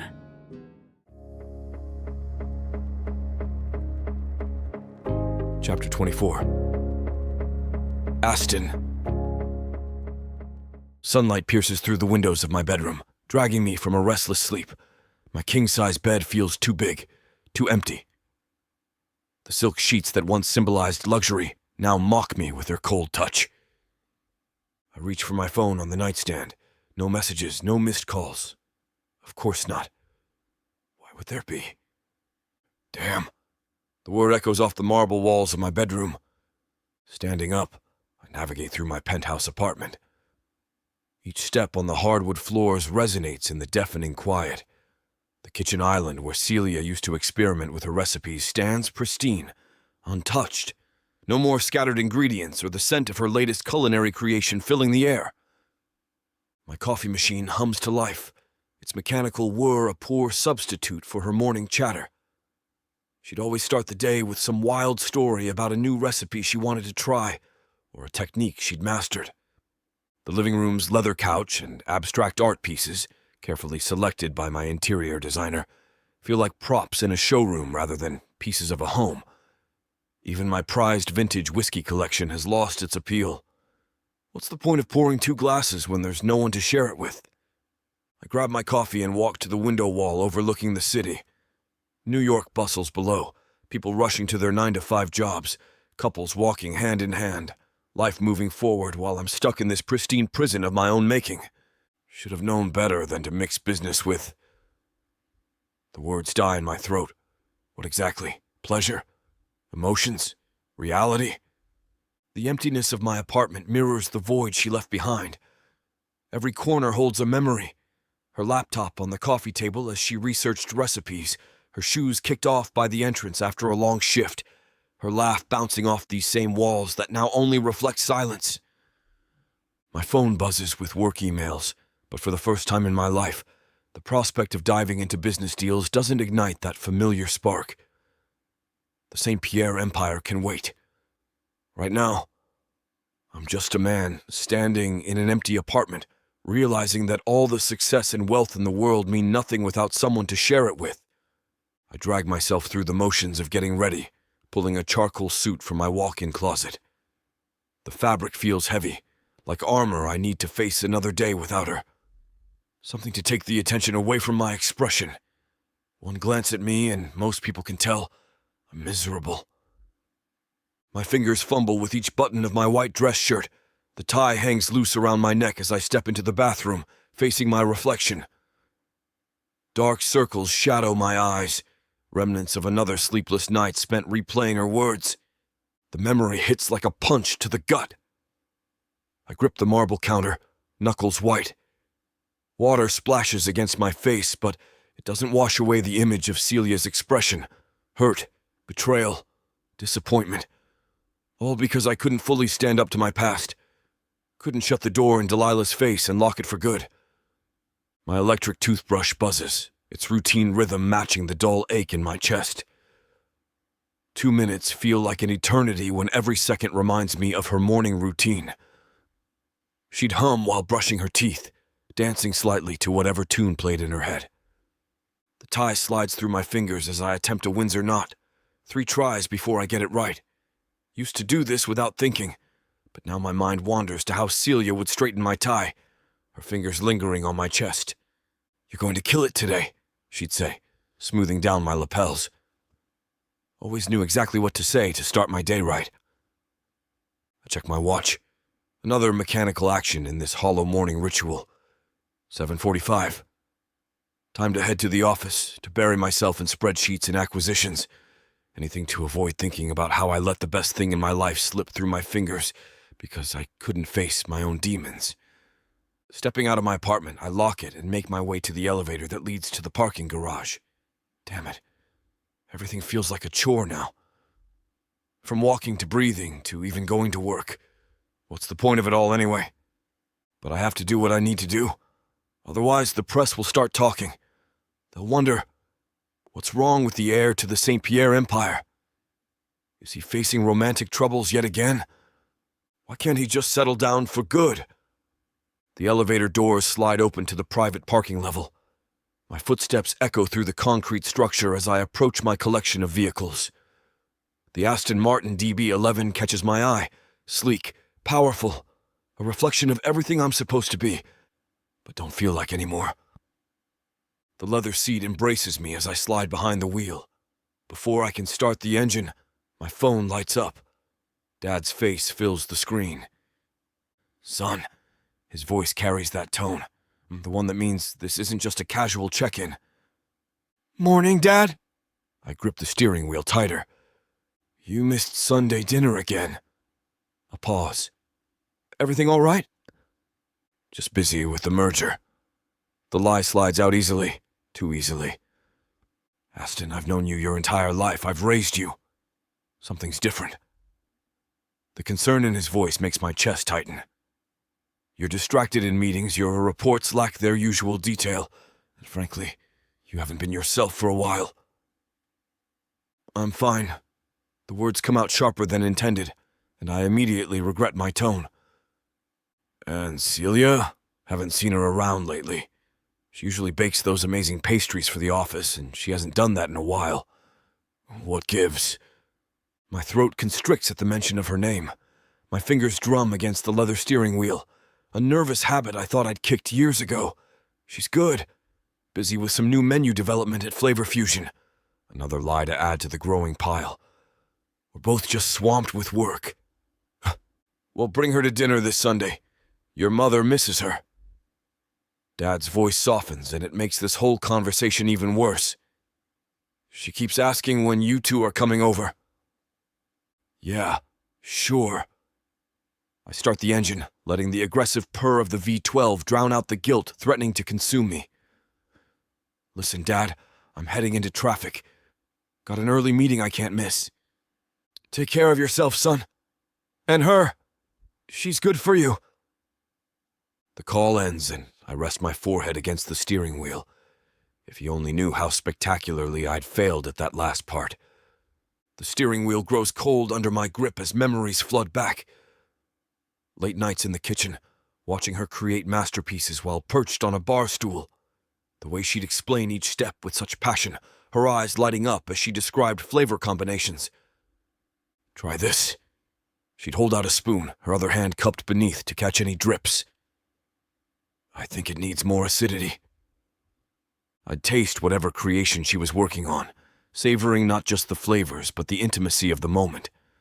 Perfect, I'd say, even when it wasn't, just to see her scrunch her nose and playfully swat my arm. "You're supposed to be honest. How else will I improve?" The garage feels suffocating now. I start driving, muscle memory taking me through the city streets while my mind stays in those kitchen moments. We talk for hours about everything and nothing. Her dreams of opening her own restaurant someday. My vision for expanding the family business into new territories. The way our futures seem to align so perfectly, like ingredients in one of her recipes. Damn it! I slam my hand against the steering wheel. A horn blares as I nearly miss a red light. The answer hits me like a freight train.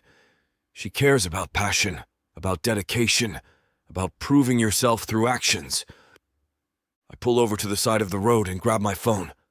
Leo's number appears at the top of my recent calls.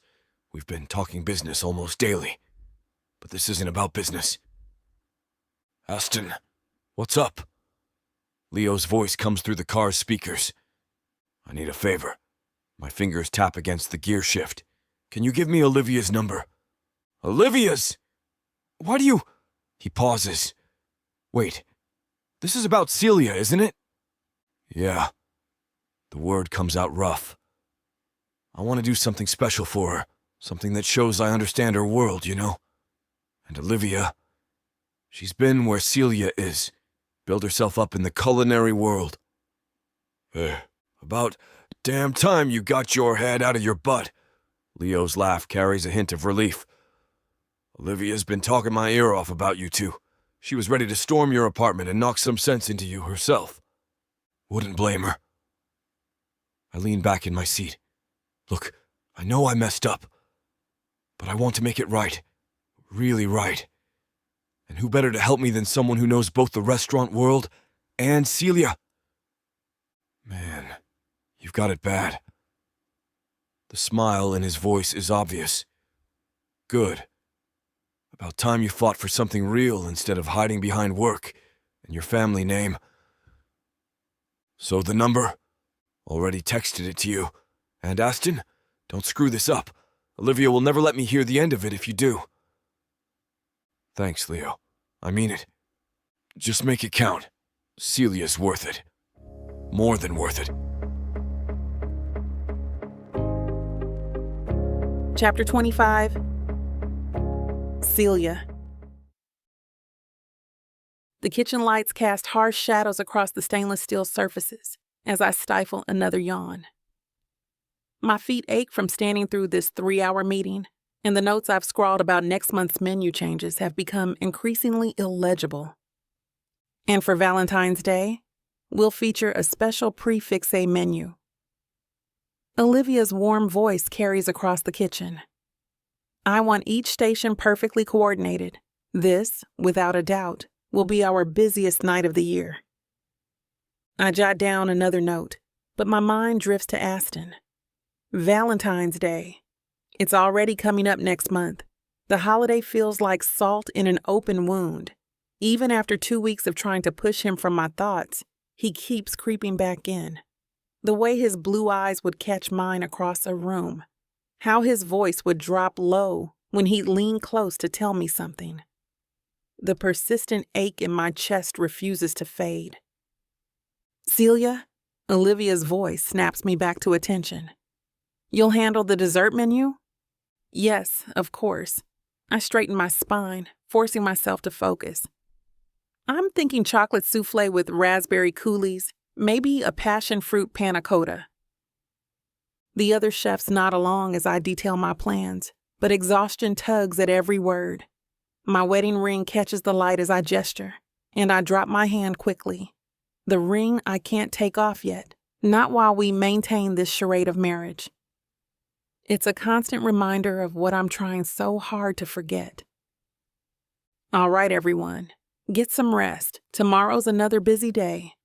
Olivia closes her notebook, and collective sighs of relief echo through the kitchen. I gather my things slowly, watching my colleagues file out. The quiet of the empty kitchen usually soothes me, but tonight, it just emphasizes the hollow feeling in my chest. I should be planning my menu, thinking about flavor combinations, but instead, I'm remembering the last time Aston stopped by the restaurant. How he'd smiled at me from across the dining room. That smile that still makes my heart skip. You look dead on your feet. Olivia touches my shoulder gently. Feeling okay? I nod, too tired to argue, too drained to pretend I'm fine. The subway ride home stretches ahead of me like a marathon, but at least my empty apartment won't ask anything more of me tonight. Before you go, Olivia's voice stops me at the door. Are you free this Saturday night? I pause, one hand on the door handle, already dreaming of my bed and a hot shower. Saturday night? I don't usually work weekends anymore. I know. She fidgets with her chef's coat buttons, a nervous habit I've noticed over our time working together. But we're short-staffed, and I could really use your expertise. Double overtime pay. Something in her tone catches my attention. Olivia never struggles to maintain eye contact, but right now she's looking everywhere but at me. At the stainless steel prep tables, the rack of gleaming pots, anywhere else in the kitchen except my face. Since when are we short-staffed on weekends? The rotation's been solid for months. I turned fully toward her, my exhaustion momentarily forgotten. We just hired 2 new line cooks last month. Well, you know how it goes. She waves her hand vaguely, still avoiding my gaze. People call out, things come up. Sometimes you just need someone you can really count on. Olivia? I cross my arms, channeling the stern expression I learned from my mom. What's really going on? Nothing. Can't I just want my best chef working a busy Saturday night? She fidgets with her chef's coat, smoothing non-existent wrinkles. I narrow my eyes, studying her face. Years of friendship have taught me her tells. You're acting weird, and you're a terrible liar. Always have been. Am not. She busies herself organizing already neat stacks of papers, shuffling them around like they hold the secrets of the universe. So will you come, please? The combination of her strange behavior and the unusual request sets off warning bells. But curiosity gets the better of me. Plus, it's Olivia. Whatever she's planning can't be that bad. Fine, but only because you're offering double overtime. Perfect! Her face lights up too quickly, relief flooding her features as she practically bounces on her toes. Be here at 4, okay? Don't be late. As I push through the door, I can't shake the feeling she's planning something. Olivia's never this insistent about scheduling, and weekend shifts are usually reserved for the newer staff, but my brain is too tired to puzzle it out now.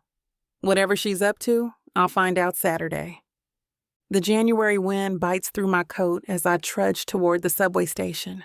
My phone buzzes in my pocket, and I fish it out with numb fingers, expecting another work email. My heart stutters when I see Aston's name on the screen. I miss you, Celia. I know I messed up, but I'm going to make it up to you soon. I promise. I stop walking, my boots planted on the icy sidewalk. The screen blurs as I read the message again and again. The familiar ache in my chest intensifies. My thumb hovers over the keyboard. Part of me wants to tell him to leave me alone, that his promises don't mean anything anymore. But another part, the part I've been trying to silence, wants to know what he means by soon. I stuff the phone back in my pocket without responding, but my mind keeps circling back to his message. The truth is, I miss him too. Miss the way he'd wrap his arms around me while I cooked breakfast. Miss how he'd call just to hear about my day. Miss the sound of his laugh, deep and genuine. Damn it, I mutter, pulling my coat tighter. A couple passing by gives me a strange look, but I barely notice. I'm too busy fighting the urge to pull out my phone again, to read his words one more time. What is he up to? Knowing Aston, it could be anything from a simple gesture to some elaborate plan.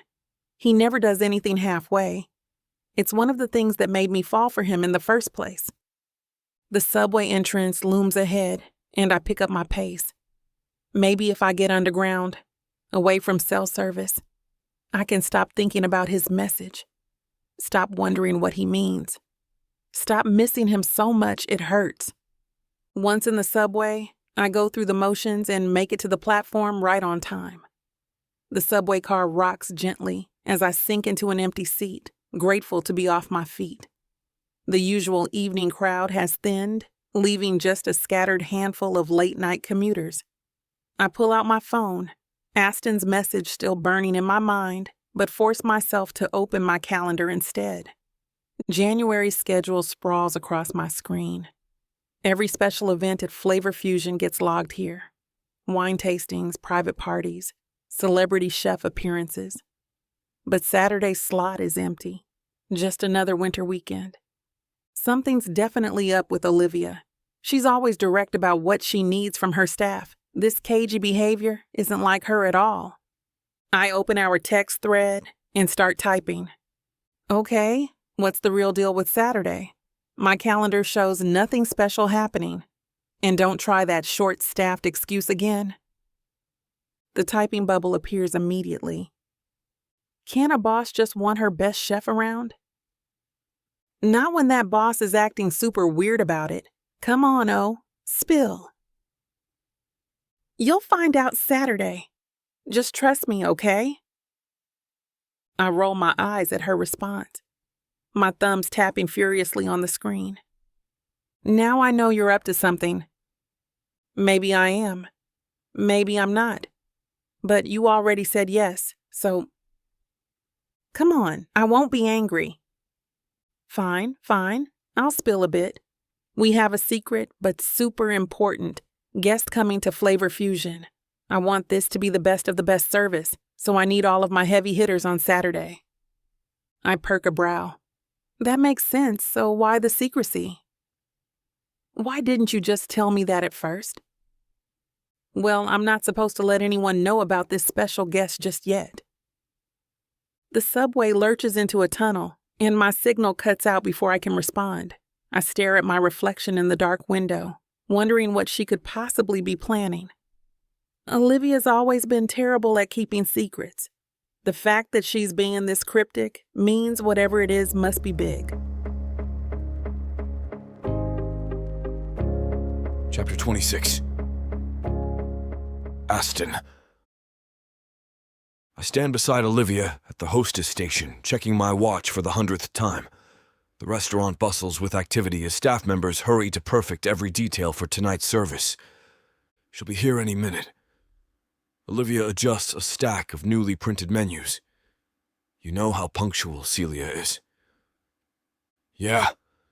My fingers drum against the polished wood. Everyone knows their part? The whole staff's ready. DeMarcus has her seafood pasta down perfect, and Jenny's been practicing that caramel apple tart until her fingers nearly fell off. I scan the dining room where servers arrange place settings with military precision. The soft afternoon light streams through the windows, catching the crystal glasses. Everything needs to be perfect for her. Did you see how many reservations we got? Olivia pulls up the list on her tablet. Word got out about tonight's special Celia-themed menu, and we're completely booked. Good, she deserves this recognition. Pride swells in my chest thinking about Celia's talent, how hard she's worked to create these dishes. I want everyone to taste what she can do. Trust me, they will. Olivia's smile turns knowing. The way you championed this whole event, I've never seen you so invested in showcasing someone's work before. Because she's different. The words slip out before I can stop them. I mean, her cooking is different. Special. Olivia checks her phone. It's almost 4. I just got a text. She's parking now. My heart rate kicks up. Everything set in the kitchen? I've got Leo with the prep team, running like clockwork. He's not used to leading a culinary team, but he stepped up once he heard how important this was to you. Every single one of her recipes is ready to go. She touches my arm. Relax, Aston. Tonight's going to be amazing. I nod, adjusting my tie. The door chimes, signal her arrival, and I turn toward the entrance, ready to witness Celia's reaction to seeing her culinary creations take center stage. The door swings open and Celia steps inside, her chestnut hair swept back in a loose braid. Her eyes lock with mine and her lips part in surprise. She takes a half step forward, then freezes as a server walks past carrying one of her signature dishes, the pan-seared scallops with citrus beurre blanc. Is that... Her gaze darts between me and the plate, then around the restaurant where other servers practice their choreographed movements with her creations. Your recipes! Olivia steps forward, beaming. Every single dish tonight, the whole service is dedicated to your culinary vision. She gestures toward the menu board. It was all Aston's idea. He wanted to showcase your talent to the world. But how did you... Celia's voice trails off as she spots another of her dishes, the braised short ribs with roasted root vegetables that she'd created during one of our late-night cooking sessions. I kept notes. My hands slip into my pockets as I watch her reaction carefully. Every time you cooked something new, every recipe you mentioned wanting to try, even those late-night brainstorming sessions when you'd get excited about a new flavor combination. I gave them to the kitchen team, and they've spent the last couple days perfecting your techniques. Celia moves closer to examine a tray of appetizers, her famous crab cakes with spicy remoulade. Her fingers hover over the plate, not quite touching, as if she's afraid they might disappear. These look exactly like mine. The sear, the garnish, everything. Because they're yours. Olivia squeezes her shoulder, pride evident in her voice. Every element, every flavor combination, every little detail that makes these dishes special. It's pure Celia Warner. Celia Saint-Pierre.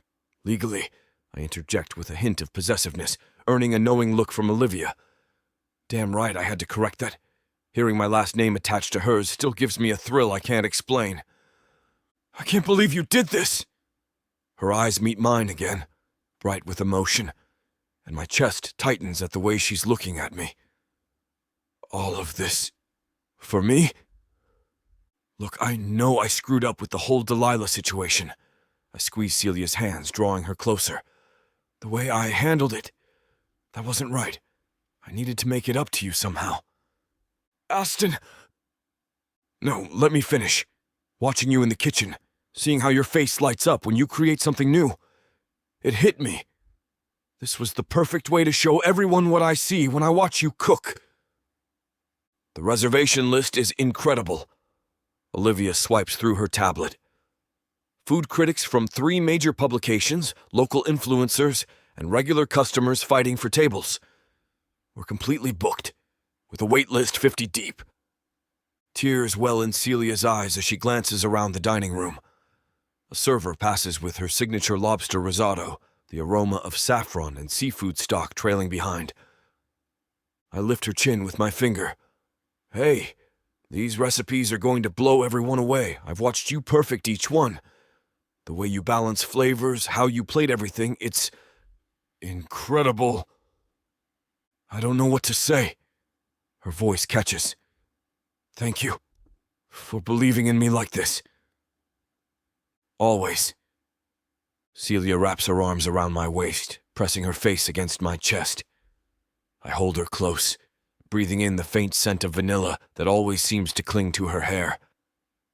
Thank you, she whispers again, for all of this. The dinner service starts as soon as the clock hits 4. Olivia and Celia head into the kitchen, ready to take on the next few hours with the rest of the staff. Meanwhile, I head over to find Leo already choosing a wine bottle. Save some for me. Why don't you? I tease, patting him on the shoulder. I'm not greedy, he replies, popping open the wine and grabbing 2 wine glasses from behind the bar. This is a cause for celebration.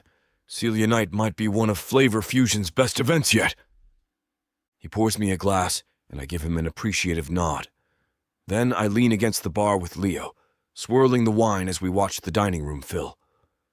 Olivia and Celia work in perfect sync, my wife handling quality control in the kitchen while Olivia orchestrates the front of house like a symphony conductor. They're quite the duo. Leo takes a sip of his wine. Olivia hasn't stopped grinning since service started. She loves having another chef to collaborate with. Celia's the same way. The dining room buzzes with excitement as servers glide between tables, presenting Celia's creations. Phones flash as diners capture photos of each artfully plated dish. Smart move, letting Celia shine like this. Leo gestures toward a table where guests are exclaiming over the seafood pasta. Nothing says, I'm sorry, like turning your wife's recipes into the hottest ticket in town. Screw off. I bump his shoulder with mine, but can't help smiling. I meant every word when I said her food deserves recognition. She's worked her butt off to get here. Oh, I know. But the grand gesture doesn't hurt either. Leo smirks knowingly. I've pulled a few of those myself with Olivia. Through the kitchen door's window, I catch glimpses of Celia moving between stations, tasting sauces and adjusting garnishes.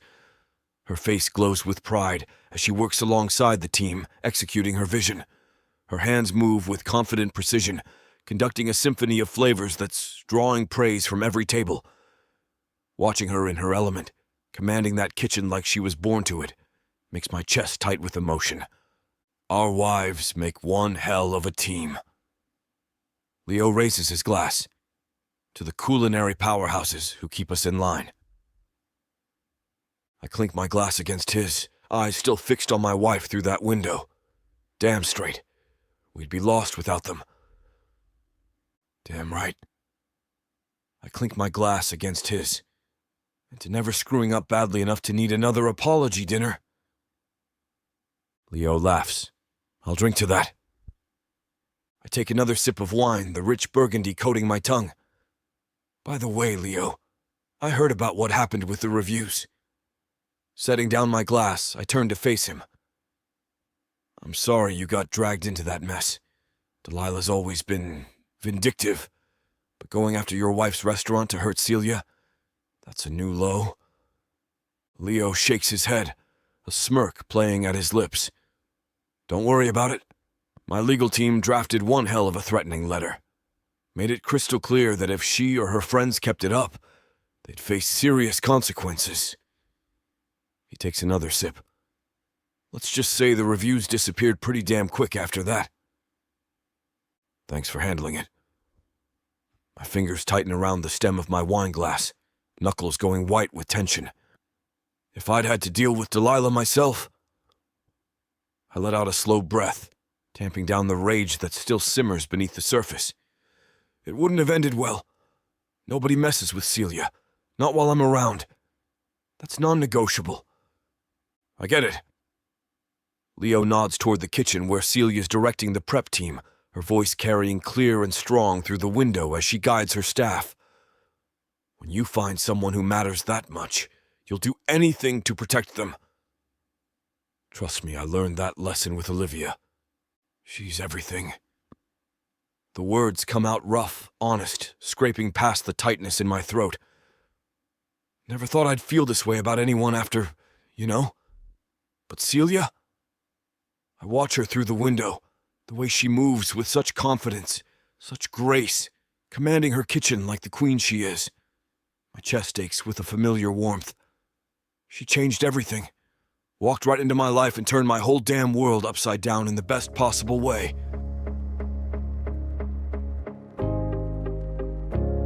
Chapter 27. Celia.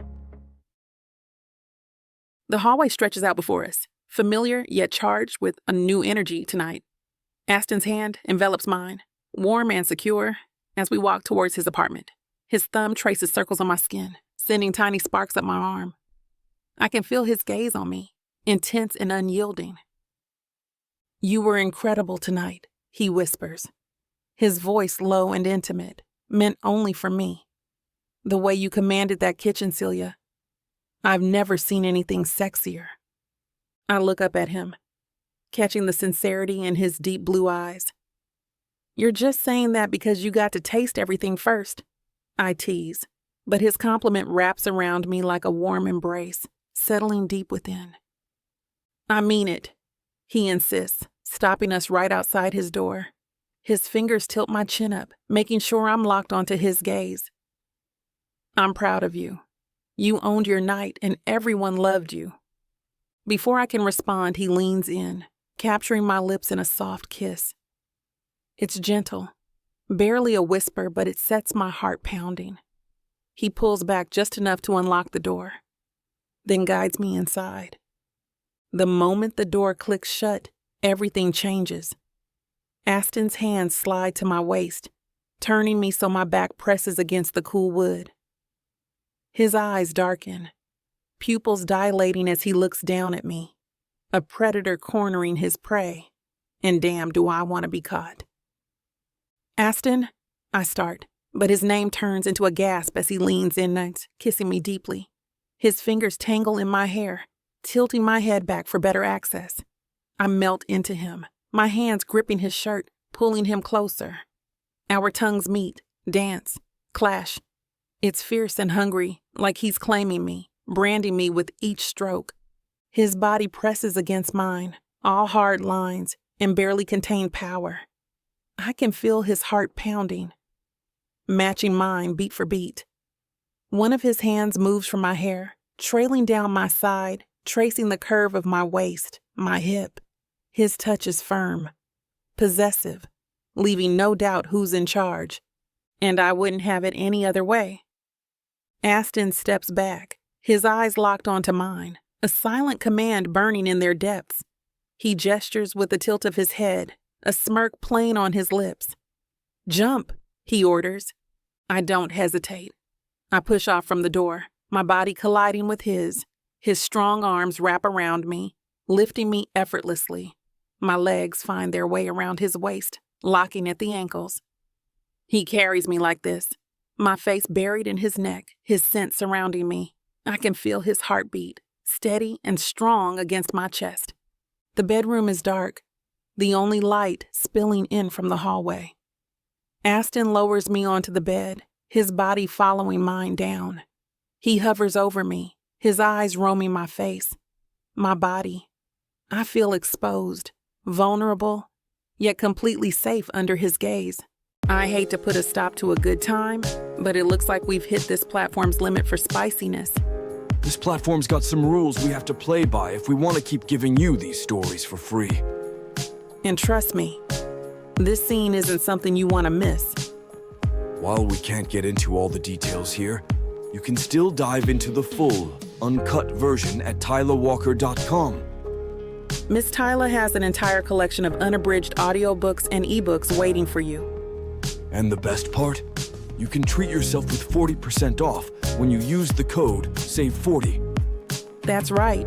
You'll save on any digital product, even bundles that are already discounted. Miss Tyla would never let anyone feel the kind of disappointment you must be feeling right now. So why wait? Treat yourself with Miss Tyla. Chapter 28.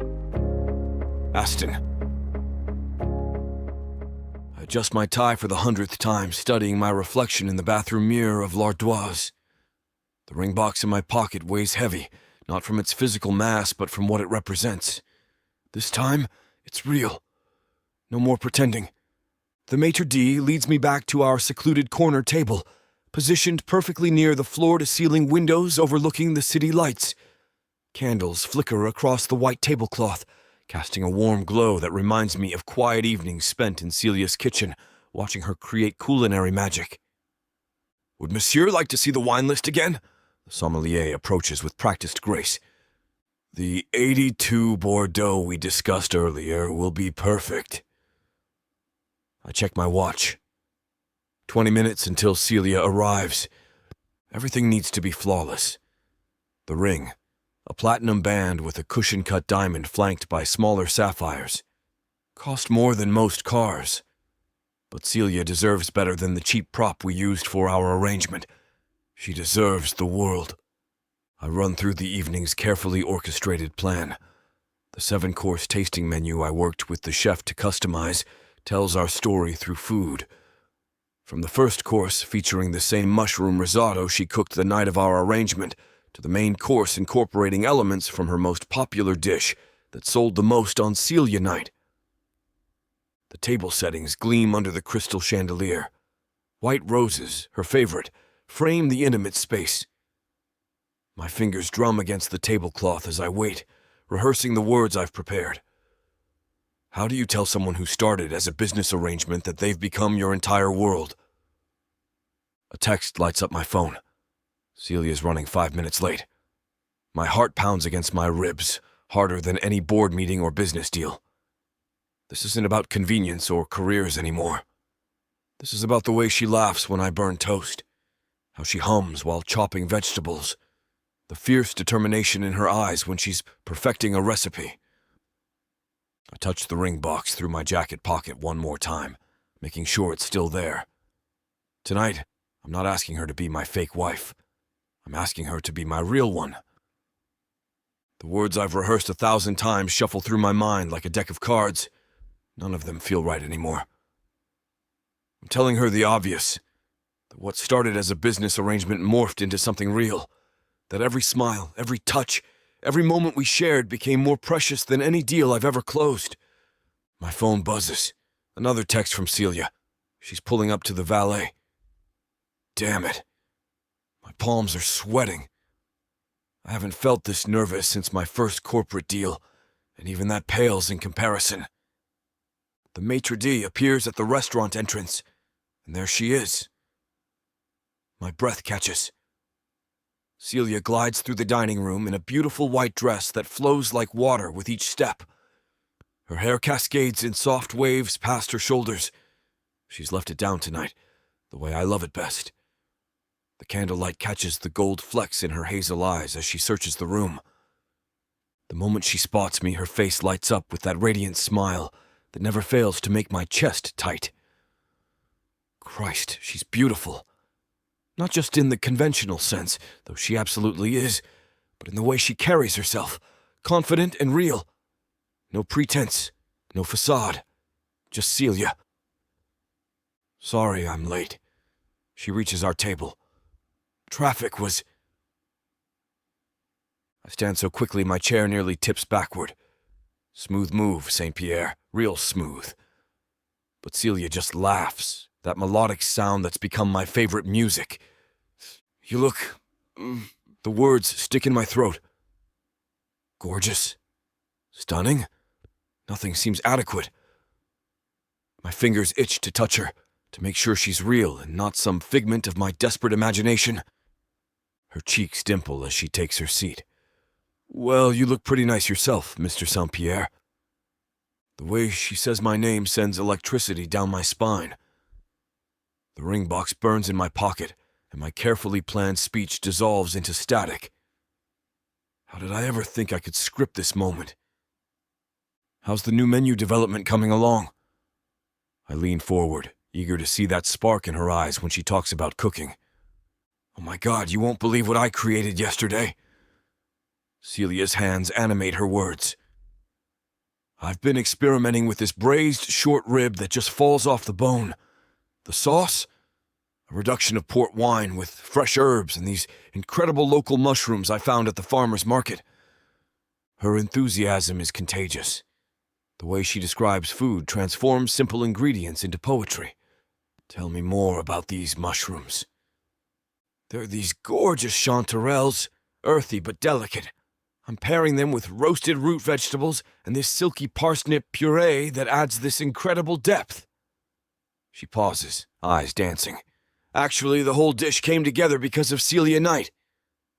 Speaking of which, Olivia told me the numbers exceeded expectations. I can't help but feel proud. Watching her shine that night, commanding the kitchen with such confidence, it was something else. The response was incredible. Did you know we had 3 tables ask if my dishes would become permanent menu items? Her smile widens. And that couple from table 12. They came back 2 more times since then just for my seafood bouillabaisse.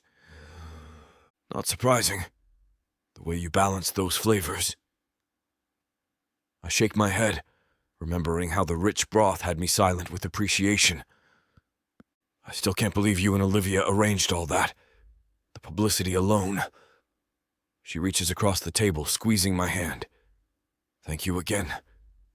It all means so much to me. The warmth of her touch spreads through my chest. If she only knew this was just the beginning of what I'd do to support her dreams. The sommelier pours us more wine, and I wait until we're alone again. My fingers trace the stem of my glass, buying time as I search for the right words.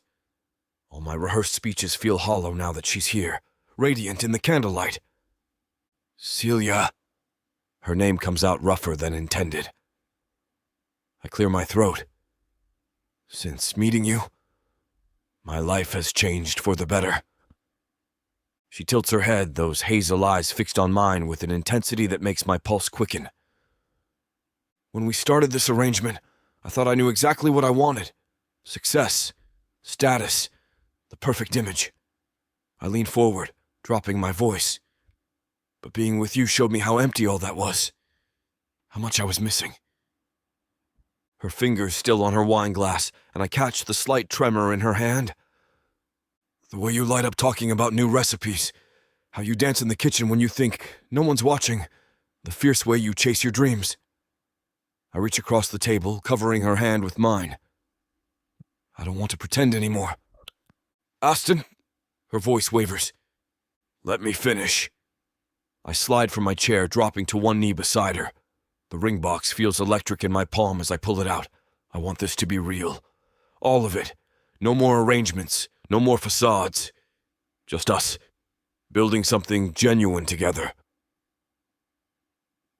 Celia's breath catches, her eyes widening as I open the box. The diamond catches the candlelight, sending prisms dancing across her face. Her free hand flies to her mouth, and I see the conflict of emotions play across her features. Surprise, joy, fear, hope. I know this is complicated. We started backwards, jumped into marriage before we even knew each other. But now, I squeeze her hand. Now I know exactly what I want. Who I want. It's you, Celia. It's been you for longer than I've been willing to admit. Her chest rises and falls rapidly, and I see tears gathering in her eyes.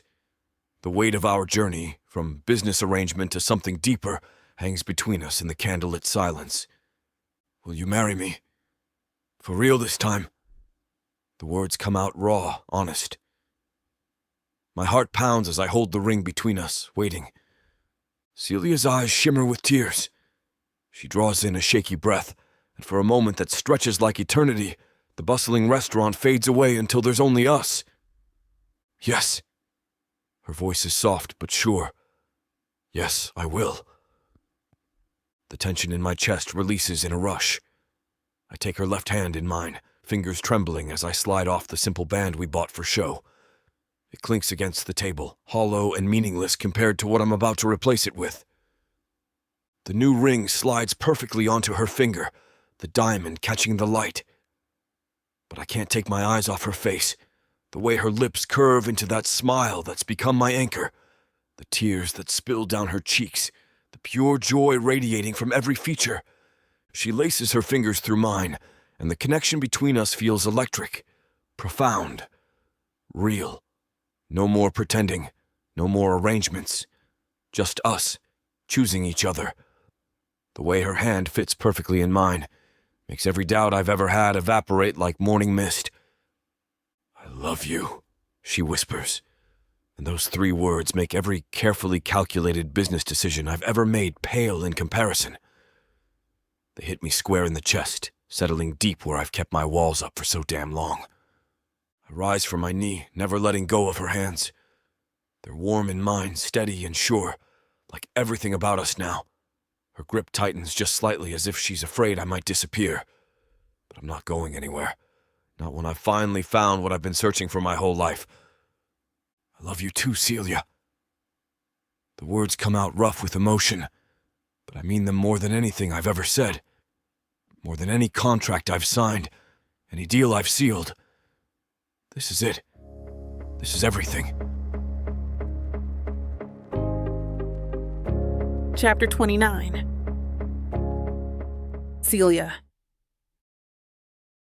The elevator doors slide open to reveal the most spectacular rooftop restaurant I've ever seen.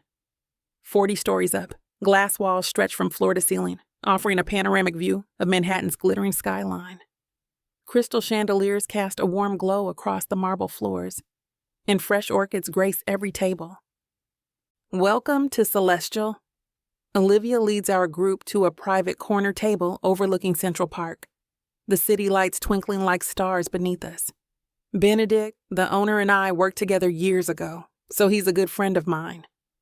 Aston's hand rests on the small of my back as we follow, his fingers spread possessively against my black cocktail dress.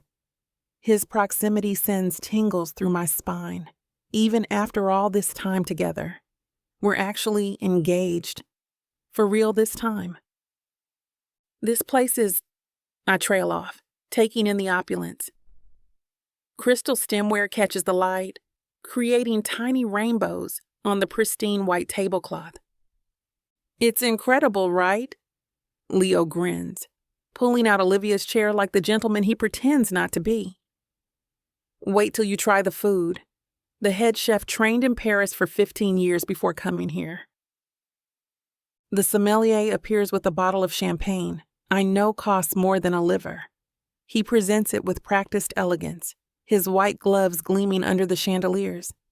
As he pours the golden liquid into our flutes, I catch Aston watching me, a soft smile playing on his lips. The intensity in his deep blue eyes makes my breath catch. Even in a room this magnificent, he only has eyes for me. You look beautiful tonight, he whispers, his fingers brushing mine under the table. Before I can respond, the first course arrives, a cloud of citrus foam dissolving to reveal perfectly seared scallops nestled on beds of golden cauliflower puree. Holy crap, I breathe, studying the intricate plating. The technical precision required to achieve this level of refinement is mind-blowing. The chef is experimenting with molecular gastronomy now, Olivia explains between bites, her eyes lighting up with enthusiasm. The foam is actually made from yuzu and nitrogen. He trained under Heston Blumenthal for 3 years. Each subsequent course outdoes the last, pushing the boundaries between science and cuisine.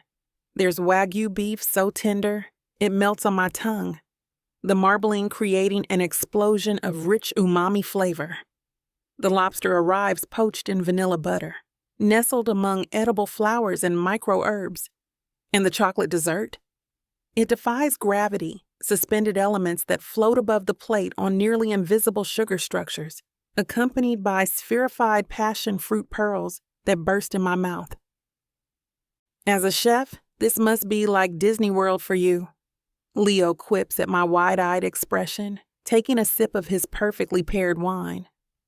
More like stepping into another dimension? I shake my head in amazement, still trying to process the technical mastery behind each dish.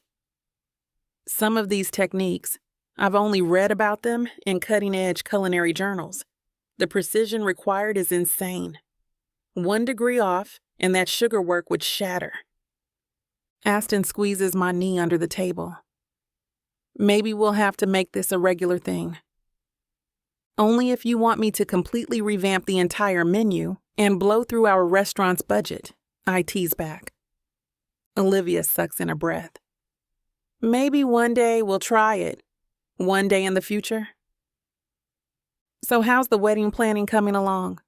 Leo leans back, swirling the remnants of his wine. Ready to make it official this time? Much better than our courthouse sprint, I say, remembering how we'd rushed through our first ceremony. Though I have to admit, planning a real wedding is intense. I've been looking at venues. Aston's eyes light up as he sets down his glass. There's this incredible estate in the Hamptons, right on the water. Private beach access, gardens for the ceremony, ballroom for the reception. It's perfect for a summer wedding. The Hamptons, my eyebrows shoot up. That's ambitious. Only the best for you. His thumb traces circles on my hand. Plus, the privacy would be ideal. No paparazzi hiding in bushes. Speaking of the best, Olivia straightens in her chair, practically vibrating with excitement. Let me handle the catering, all of it. Consider it my wedding gift to you both. Liv, that's too much. Nonsense. She waves off my protest. I've got connections with the best suppliers in New York. We could do a stunning fusion menu. Blend your French culinary background with some modern American twists. Maybe even incorporate some molecular elements like tonight's dinner. And before you argue about cost, Leo jumps in. Consider it our joint gift, though I draw the line at making those floating chocolate structures. I don't know what to say. The offer leaves me speechless. Having Olivia cater would be a dream, She's one of the most respected chefs in New York. Say yes. Aston squeezes my hand. Let our friends do this for us. Looking at their eager faces around the table, warmth spreads through my chest. This is so different from our first wedding. No rushing, no secrets, just pure joy and celebration with the people we love. All right. I nod, grinning at Olivia. But I want to collaborate on the menu, chef to chef. Wouldn't have it any other way. She raises her champagne glass. To the real wedding of the century? Leo sets down his empty champagne flute, a mischievous glint in his eye. So have you guys heard the latest about Delilah Moss? Aston's shoulders tense beside me. Come on, man. Why would you bring her up right now? No, trust me. You're going to want to hear this. Leo leans forward, lowering his voice despite our private corner. Her skincare empire, complete house of cards, that miracle cream she's been pushing, turns out it's causing severe chemical burns. We're talking hundreds of complaints. What? I straighten in my chair, my dessert forgotten. Class action lawsuit filed yesterday. Leo pulls out his phone, scrolling through news headlines. FDA's involved. Apparently she cut corners with ingredient quality to boost profits. Some women ended up in the emergency room. Jesus. Aston shakes his head. I knew she was ruthless in business, but that's just sick to do. Olivia peers at Leo's phone. Says here they found illegal compounds in the formula. Stuff that's banned in cosmetics. A small, vindicated smile tugs at my lips. After the way Delilah treated me, trying to ruin my reputation and tank Flavor Fusion's reviews, well, karma's a witch. Her stock's tanking. Leo slides his phone back into his pocket, shaking his head with disbelief. Between the lawsuits and the PR nightmare, she'll be lucky if her company survives the quarter. Last I checked, they'd lost 60% of their market value. Couldn't have happened to a nicer person.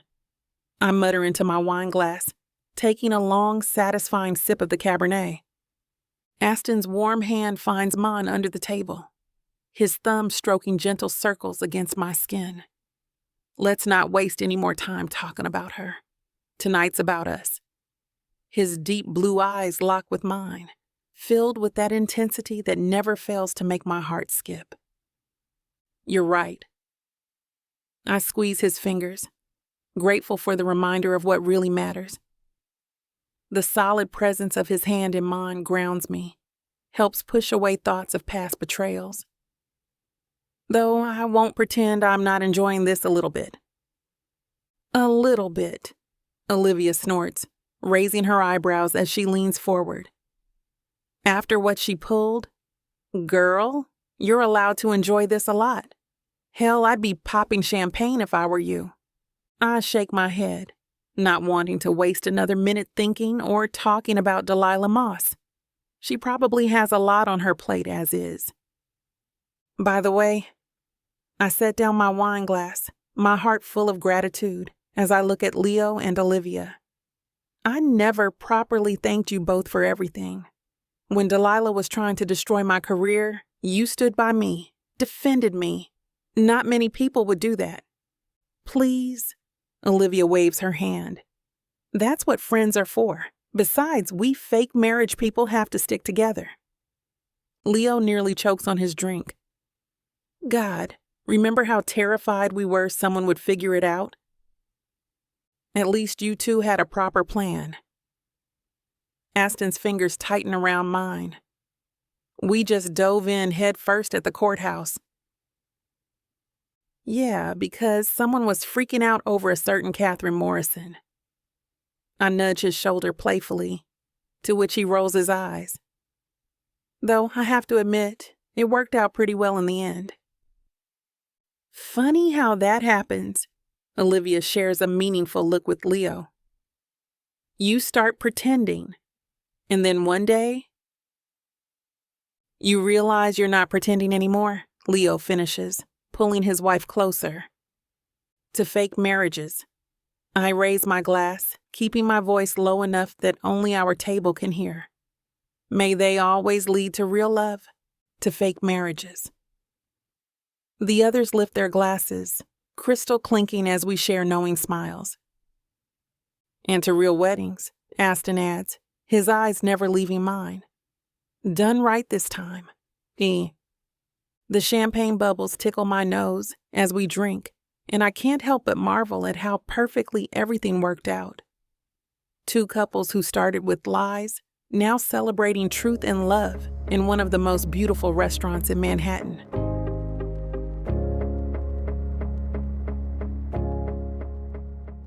I thought I was getting a fake marriage, but I didn't know my story was being told by Miss Tyla.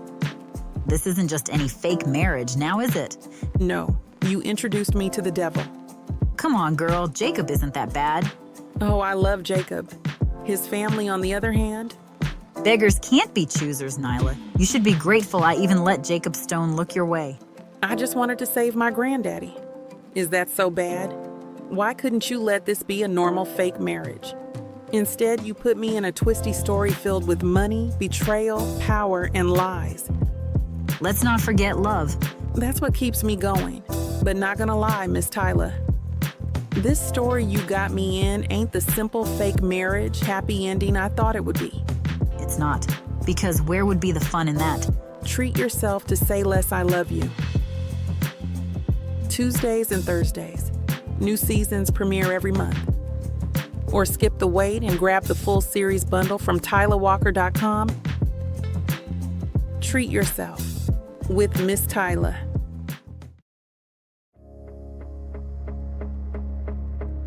Chapter 30.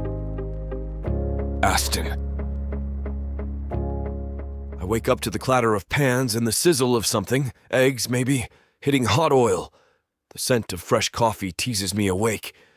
I blink, eyes adjusting to the soft morning light filtering through the windows. Getting up out of bed, I make my way into the living room. There she is, Celia in my kitchen, her back to me. She's wearing a thin shirt that does little to hide the curves beneath, and those tiny shorts. Damn. She doesn't notice me approaching, too focused on whatever she's whipping up. I come up behind her, wrap my arms around her waist. She startles just a little, then melts back into me. Morning, she hums, but there's a hint of protest as she squirms. I'm trying to cook here, and I'm trying to persuade you back to bed.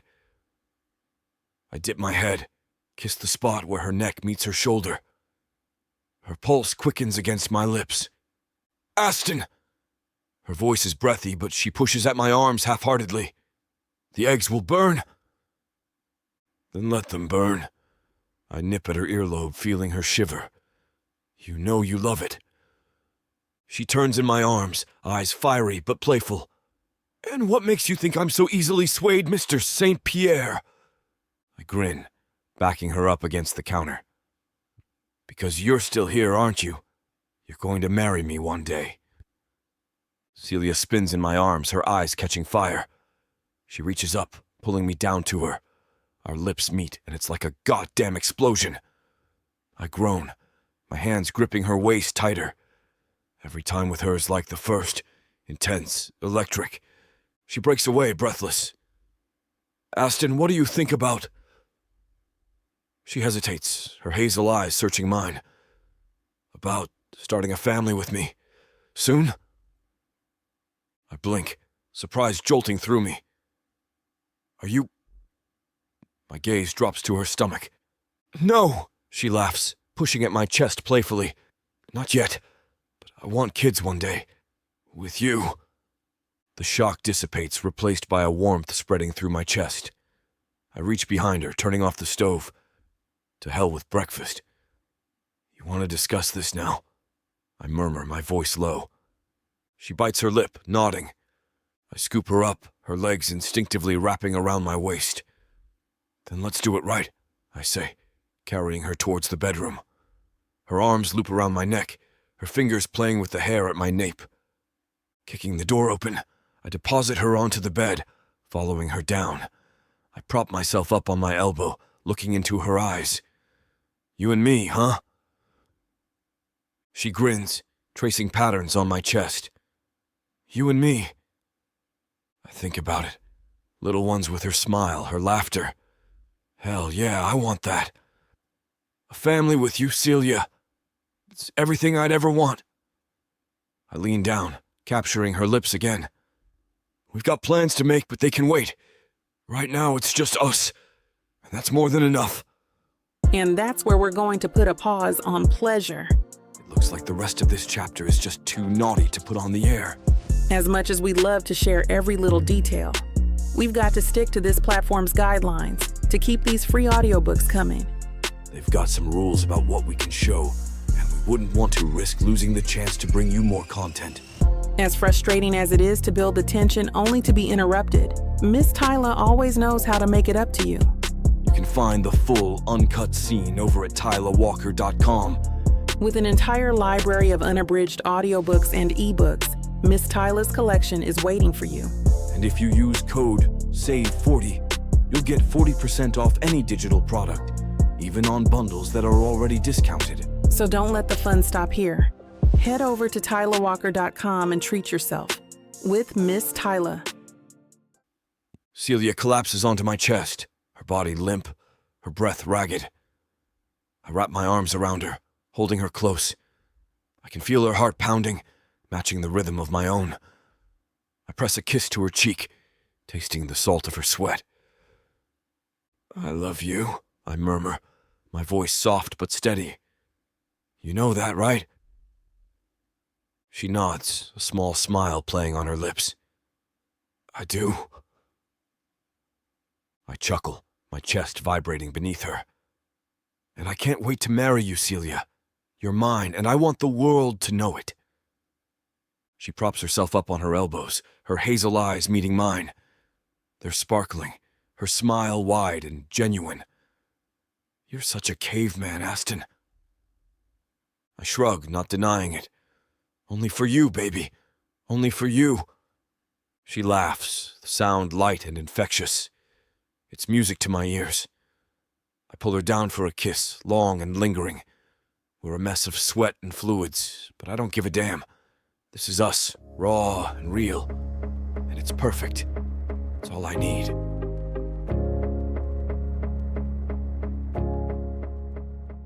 When Nyla Thomas agreed to a fake marriage, she wasn't expecting it to land her in jail. Nyla Thomas, you are under arrest for the murders of Hilda and William Stone. She wasn't expecting to find out the truth about her family. You're adopted. Marcus Swan is my father. To get involved in crime. The Sokolov family did this. They poisoned him. And least of all, was she expecting to fall in love. It's you, Nyla. It's always been you. But now, everything is crumbling around her. Interim CEO of Stone Hospital Group accused of murdering Hilda and William Stone to secure her position. Alexander, you promised things would change. They have. I'm in charge now. No one knows who to believe. Take the plea bargain. I'm innocent. I thought you out of everyone would believe me. Can you forgive her for killing our parents? No one knows who to trust. This is your fault. Did you ever think that Nyla would be just fine if she hadn't gotten involved with you? I love her. I love her more than life itself. Miss Thomas, the tests came back. There's a perfectly acceptable explanation for your condition. And things are about to get a lot more complicated.